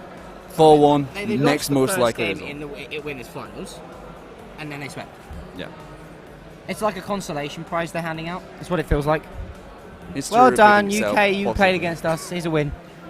Now go leave. Here's the participation medal. Exactly, handing them out for free. Literally, they've been doing it to every team they've met. It's a bit sad. Unfortunately, they only handed a goal to Control when they tried to play. Didn't actually get a full game, but at least they got a goal Control. But Swans, they have been a different breed coming forward compared to the rest of the top 4 teams that we had in the tourney. But this Husky side, I mean, it's just so formidable and absolutely relentless right now. And as I said, this is a full mental reset that Swans has to go through. If they can't go through it and they can't break it, then this Husky side, it's GG's. You might as well go home. Relatively neutral kickoff does find its way back down as the blue half of the field. Money attempts to dive on it quicker than Smashy can read it, but just somehow gets back to that, looking for the follow-up as well, but it's just too far away. Money, great catch, time and space as well, gets dived on. It's there for Riho, he's not going to get the double if Smashy can't get the touch. A great sort of a conveyor belt touch there. Try and get it along the treadmill, that's the word I'm looking for. Sends it underneath the car. Smashy to collect it off the sidewall. Money can only pop it back. Parkett is there to try and disrupt this push from Foxy. Pluvo reads it well. In position, they just throw the ball away there. They need to control it a bit more when they're in that open space, just on the edge of the blue box. But they missed the chance. Now 1-4 the counter, straight back to Parkett. He's just sat on the sidewall. It's like he knows everything that's going to happen. He's seeing into the future at every single Swans clearance right now, and he's on the end of it. And he's the last person that Swans wants to be on the end of that ball when there's a solo play opportunity. He's been so clinical with it, but along with his 2 teammates, Smashy and Pluvo, who've been unbelievable. That's a great bump coming out. Pluvo reads the follow-up defender and gets that clearance out. Foxy's last player back. Parker, unfortunately for the team Husky, not able to get the control. A bit of an overcommit comes in. Pluvo able to get the demo to mitigate any sort of counter-attack that could potentially rear its ugly head. Money eventually clearing into that Husky corner. Smashy and Pluvo committing over together, and that is going to be Foxy slotting it in. He does not waste this opportunity and does slot it perfectly between the 2 sticks. Smashy and Pluvo, the 2 younger players, the 2 up and coming talents, getting a little bit mixy with each other and not listening to each other's call outs maybe as clear as they should have been. Good attempts across the board, but still 2 minutes 19 on the clock, and that is more than enough time for Team Husky to come back. Will they is the big question. I mean, they've done it every single time they've been asked to, of course. Only dropping 1 game throughout tonight's tournament. It's been very few and far between that they've had to answer the call and actually fight for a lead back or an equaliser. And now at Swans is positing that question: can you do it on the biggest stage? Pluvo cut back in, puts it wide. The 2 defenders ready. Rio is going to be dived upon by Smashy. They're almost always ready to just go for the first man. They don't rest on their laurels. They do not wait. It's a big opportunity goes begging. Pluvo in the right place at the right time. Just repeating ourselves at this point. Literally, because that's what they're doing. There's no change in their demeanor and their consistency and what they're capable of doing. As Rio's forced to take this back to his own corner. Smashy's going to send it all the way through up to the ceiling this time. Money reads it well, and the follow as well. That's something that they've struggled with, getting that second touch, keeping away from the second man on Husky, but it's still not quite worked out. Backboard bound, it will be sent screeching away for Money. They're just desperate to get it out of their own half now, because at this point they just need to delay. They have the goal lead. Just hold on. Holding on is one thing, getting the finish is the other, particularly against a side that's like Team Husky, who will be pressing at your door all day long. A good beat coming up from Pluvo, but couldn't get that second touch. The demo onto Smashy is going to slow his counter-attack down, but Parker just cuts it, can't get the slot away, and this is reminiscent of what we've been seeing, but actually on the side of Swans in the previous series that we saw between these 2 sides. They could not convert. They were missing those shots, which you should be finding the back of the net. And Husky maybe catching the plague a little bit, as I used to call the Alanis plague. Don't know if we throw back there, a bit of fun, but still. Oh no! There it is. They didn't catch the curse. Curse broken. Curse broken. They slot it in the back of the net. And double commit. Commit. And both goals this game have been caused by double commit and lack of communication. You can see the intensity and the tempo at which these players are wanting to play out. But sometimes, if your comms aren't clear and concise and almost perfect, you do get lost, and these sort of mistakes do happen. We saw them both affecting both these teams now. Tied this game up 1 apiece. And right now, if this Hosky side take this victory, it is going to put them on match point. And what a finisher coming out from Pluvo. What a pass coming out as well from Smashy. He's been so good at it all day. But Pluvo able to get it over Riho and Money. He just has to watch his bags wash past him because he was pickpocketed so hard. Theft. Daylight robbery. Exactly. Great finish by Pluvo, of course, sinking it just underneath the crossbar. Placement master. As they managed to get that lead as needed. I think it was the series against Control, was it, where Foxy saved his teammate's shot, and then they just went on to dunk it, and it's sort of that feeling again. I'm getting the same vibe of them just toying with their food, just playing with their prey, because they know that they're better. And they're showing it. They just wait until the very end or close to the end, take that lead. It went against them in the first game, giving them that hope, giving them that belief, and it's starting to exploit that as a massive miss. Parker just completely broke. Opens up. I mean, I think it already went beyond him in the first place. Money did not get to this ball, but then he gets demoed anyway. After the fact, the goal was already in. That's Pain just and suffering. salt in the wound, as you would say. Insult to injury. Injury to insult, even, possibly. But, both injuries and insults have been combined together against this Swans roster. And right now we're looking at a very similar scoreline from what we saw when Team Hosky took that second played game. Previously it was 4-1 here, 3-1. Granted, gone a goal down, but still a dominant victory regardless. Riho trying to slot one in. A bit of a trash goal, a bit of a consolation goal at the end of the day. But Husky, they will put themselves onto match point, right on the cusp of potentially taking this series. It's a tight affair. It's a good affair. But right now, Swans, they've got to do something else. They've got to change it up because the book's read.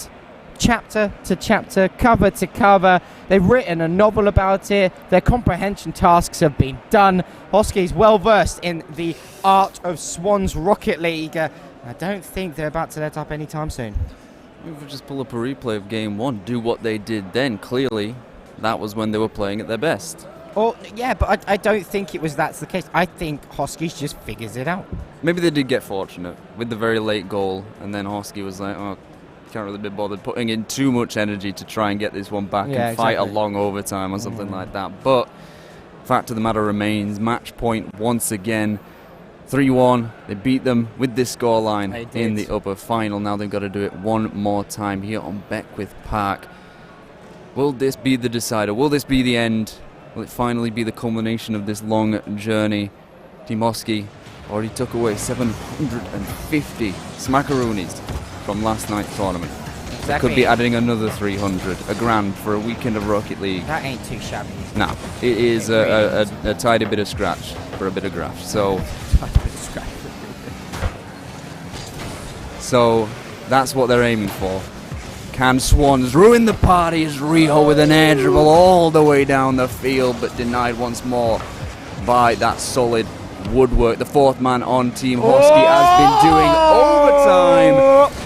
And just like that, another instant counter. Pluvo didn't even have to follow this time. He just goes up into the midfield. He knows exactly where the net is. Sinks it, bar down. Lead for Team Hosky. Beautiful. As people say, dink it, sink it. Out of the park.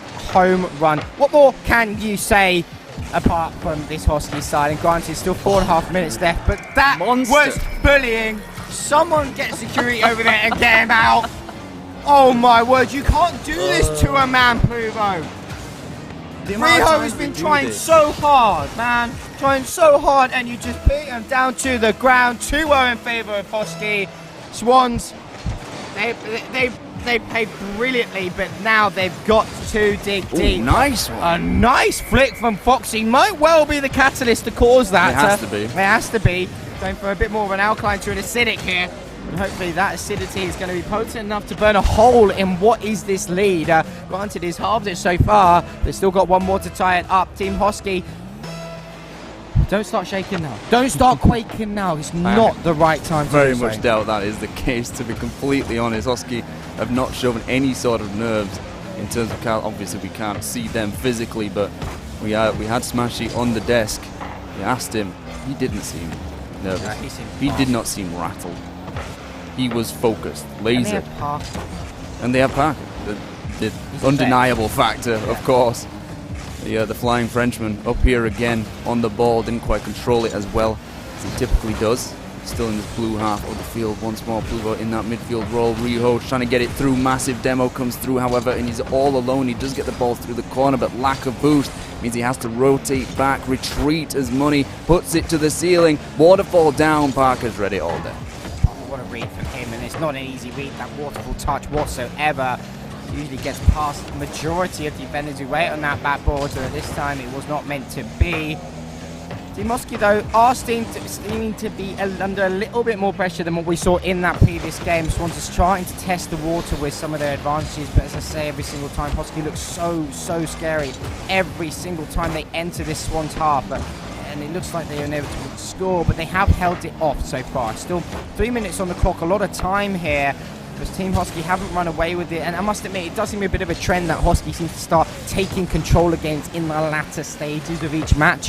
They seem to have that tempo form that really beats behind them, but Riho trying to end that, almost doing a brilliant job of getting around that first defender. However, the angle way too tight to slip that ball through, and subsequently he's going to need to a bit of a counter-attack for him in possession in favour of Team Husky. Smash does a really good job, but gets absolutely sent to oblivion. Parker's going to be out. Riho straight to Pluva, who just dinks it down the field. And something Team Husky is so good at is the pace at which they're getting up and getting in the face of Swans. Swans always seem to be on a time frame, on a budget crunch, whenever they get a chance to get a touch of the ball, because these Team Husky players are so quick to those challenges. Money's going to be left on a 1v2 on his own, and it's not going to fare too well for him, but it does actually. A little bit of lady luck on his side. No, good night. Flying Frenchman here. It's the new airways that are flying out of Birmingham International, because all they're leaving with is a whole chunk of cash. 3 defenders, none of them anywhere, well, they were relatively close to that ball, but for all intents and purposes, that was a nailed-on goal for Parker. He's not going to miss. I can almost guarantee that. Put so much money on that happening. The probability of that is so high that at this point I struggle desperately to see Swans coming back. They feel like they're trying to do things too complex, too complicated. Yeah, they're overthinking things right now. And it's hard to blame them considering who they're up against. The the little things, that the basic level of Rocket League does not work against them. They're too experienced, too wise to that danger, and are able to cut it out. You've got to get creative. You've got to get weird sometimes. You've got to get completely nonsensical and play Rocket League in a different way than they're probably used to at all. Having to make such a massive adjustment on the fly, as they do get a decent passing play back up the field, but the pop is simply too skyward as they, oh my goodness, the donkey does just get back in time, Riho, but it's straight back into Smash's path. He's going to go up high, try and dunk it down possibly. Again, still just playing with their food, and Swan's doing the exact opposite of Husky in the negative sense. Trying to do too much. They're overcooking their thing. Beating them on the fundamentals, because to be honest, you just can't beat them on the fundamentals at this point. It's clear to see Parker to the backboard. Actually misses this, a rare one from him, but it was not capitalized upon by the Swans. And with 30 seconds left, 2-goal deficit, the very same scoreline of the last 2 games, I believe. It's, I think it's all but done. It's unfortunate to say. I hate to say it, but with 25 seconds ticking, Swans are going to have to pray for a miracle or an unbelievable showing of team effort and resilience. But the way that Team Husky are just playing so aggressively, and the demos that are coming out from them is just going to slow everything down. And with that clock ticking down, we have our first ever ERSC Insomnia LAN winners. Team Husky will be taking home your major prize pool and first place at the ERSC LAN finals. What a performance from them, dropping 2 games across the whole tournament. Pluvo, Smashy, Parker, GG's. I think they've dropped 3 or 4 games the entire weekend. Doesn't matter. they actually dominated, I think, last night's thing more than this, and yet they've still completely swept aside everybody that's been a challenger to them. The Swans were the closest, and they only managed to get 3 games from them over the course of like 2 or 3 series. So absolutely demonic. Absolutely incredible. Next level, unstoppable, unbeatable, and pretty much that's all she wrote. Team Oski, best team of the event. Period. Best team of the night. Yeah. And there's no argument about that. The question is, through and through. Who was MVP? I mean, we called it Smashy last time. We got him in the booth, shall we say. I think he continues to do that. I feel like it's the easy choice giving it to Parker just because he is the most experienced. He is the one that makes this all work. I think Smashy and Pluvo, Smashy and Pluvo individually brilliant, but the team core feels like it is Parker making that difference. Pluvo is relatively quiet throughout the night, mainly sitting back to allow Smashy and Parker to be the leading men and to make that bigger difference.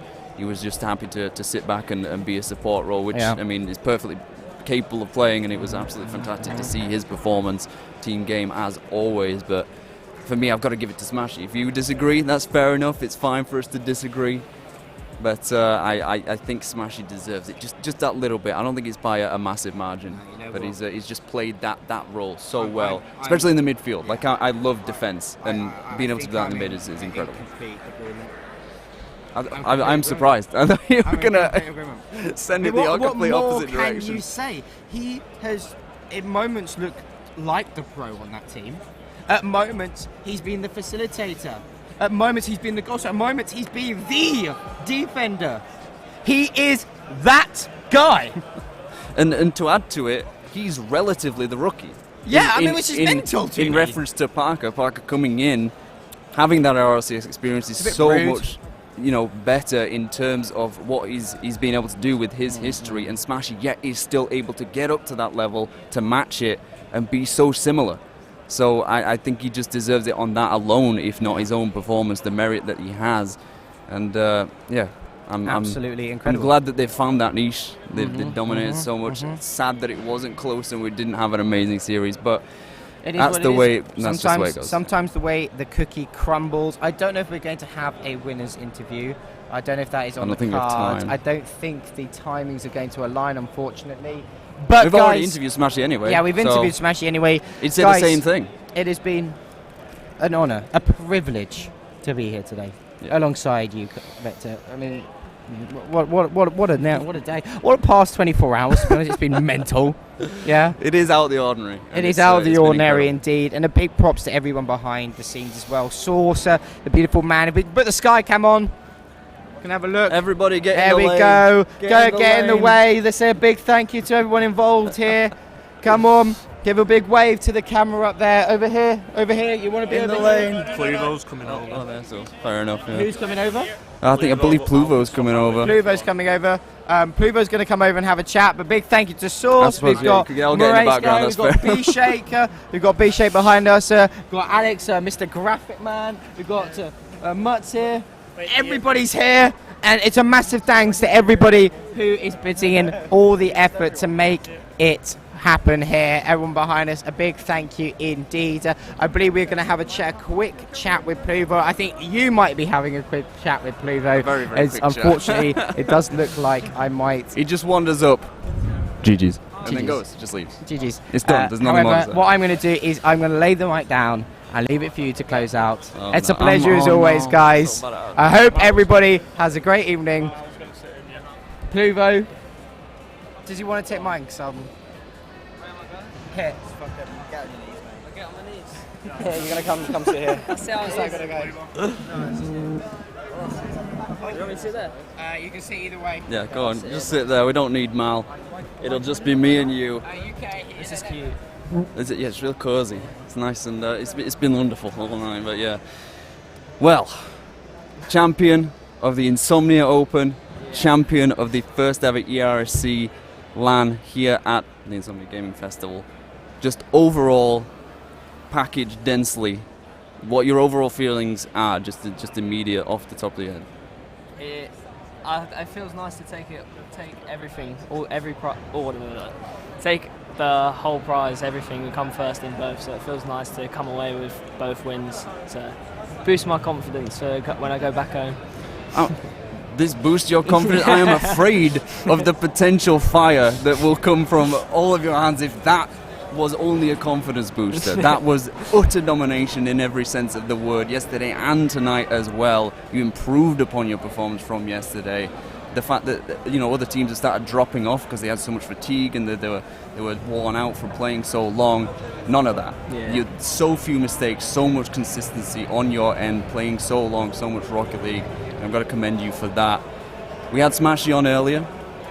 He, I don't know if he would consider himself better than Parker. I think Holt was kind of playing that open. It was just like Parker just came in to be the mercenary, and he's not really the best player. And we did posit that Smashy was that difference maker, that he is relatively a rookie in comparison to Parker. So the fact that he was able to match that performance and play that well.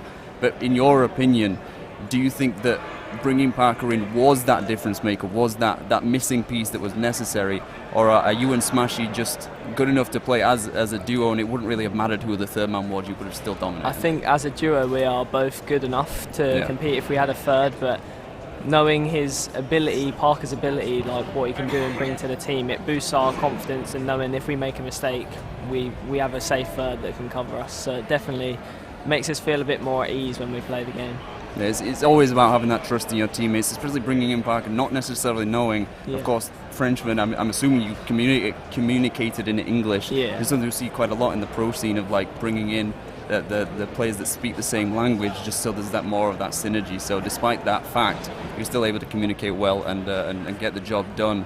And it's been such a phenomenal night for obviously you, everybody involved. Commiserations to all the people that you've just swept aside and gotten rid of. I'm sure you have very little remorse or regret because you're just that good at this. But with singing your praises, of course, you are the current defending champion of the Premier Tier in the RSC, former master champion. You just continue to step up to the next level time and time again. You don't seem to stumble, which is terrifying because I don't know when you're going to be in the RLCS, but if it's not within the next 2 months, then I don't know what they're doing up there. Speaking of, what are your ambitions for this? Obviously, you're still quite a young guy, and you probably got your education to think about, of course.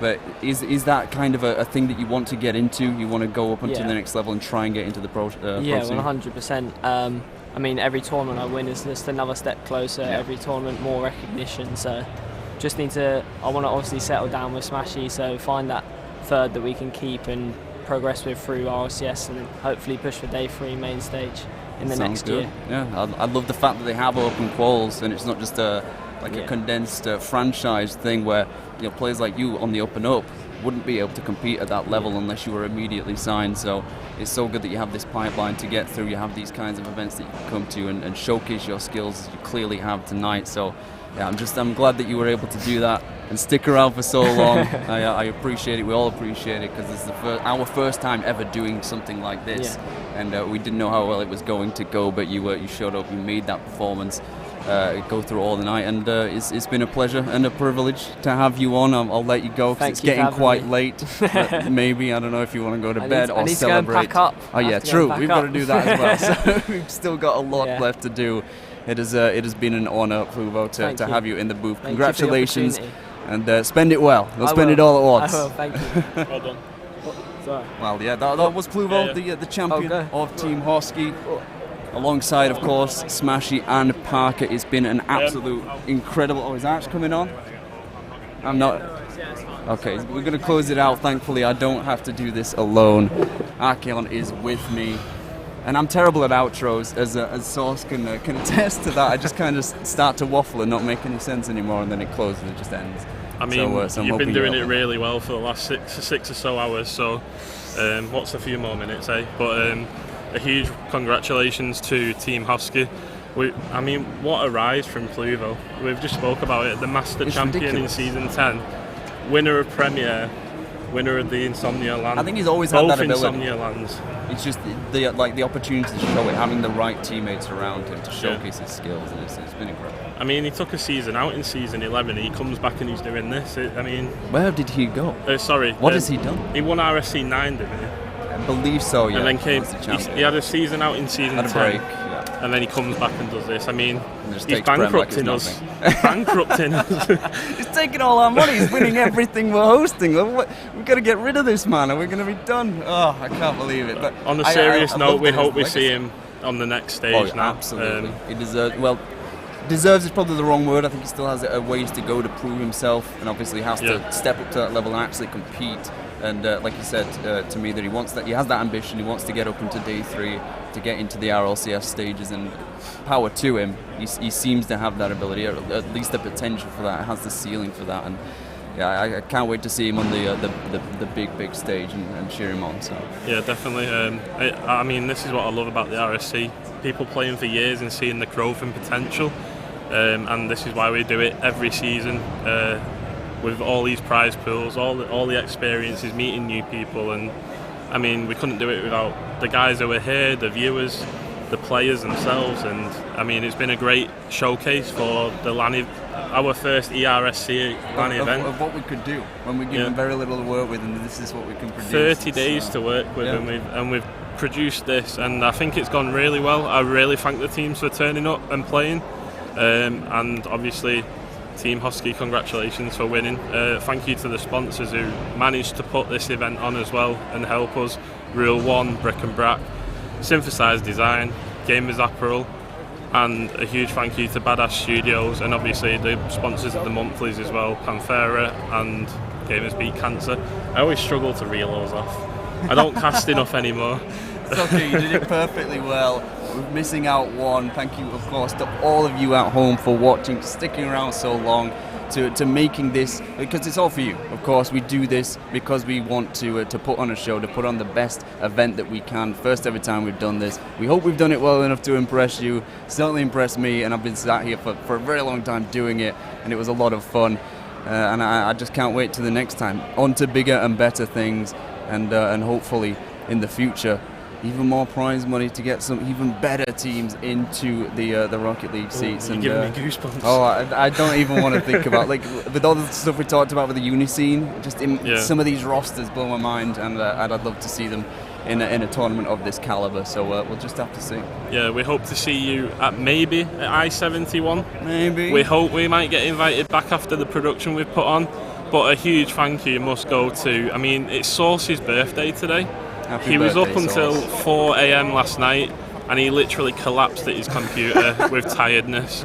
He was in zone and then just fell. So I think me and him are going to have a few drinks when we get back. All the lads as well. I mean, they're just going to go straight to bed. I'm pretty sure. Vector, Moray Sky, B-Shake, Source on production as well. Those three. Dynamite, Mal. Mutshook, Dynamite, Mal, Hopex, of course, and Hopex, who's had to go, unfortunately. But I mean, that's the end of it. Vector, I'll let you close out because that's what you do best. We've already said everything that needs to be said.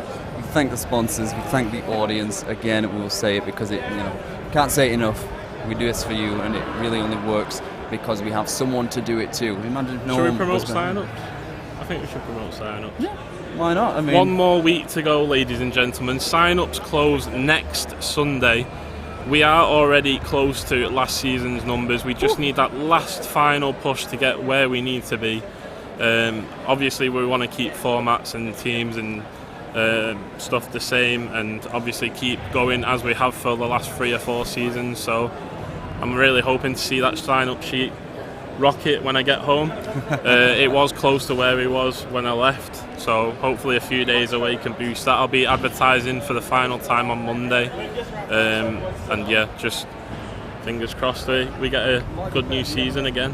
Hopefully, I'm sure we will. And that has been it for us from the ERSC first ever LAN. We think it's been a banger. We hope you did too.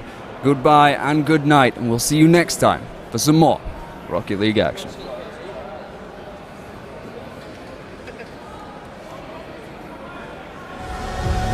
Good outro. Rocked it, man. I didn't think about it. Did it.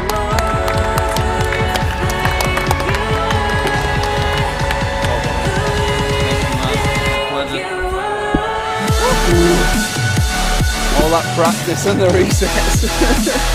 I needed that.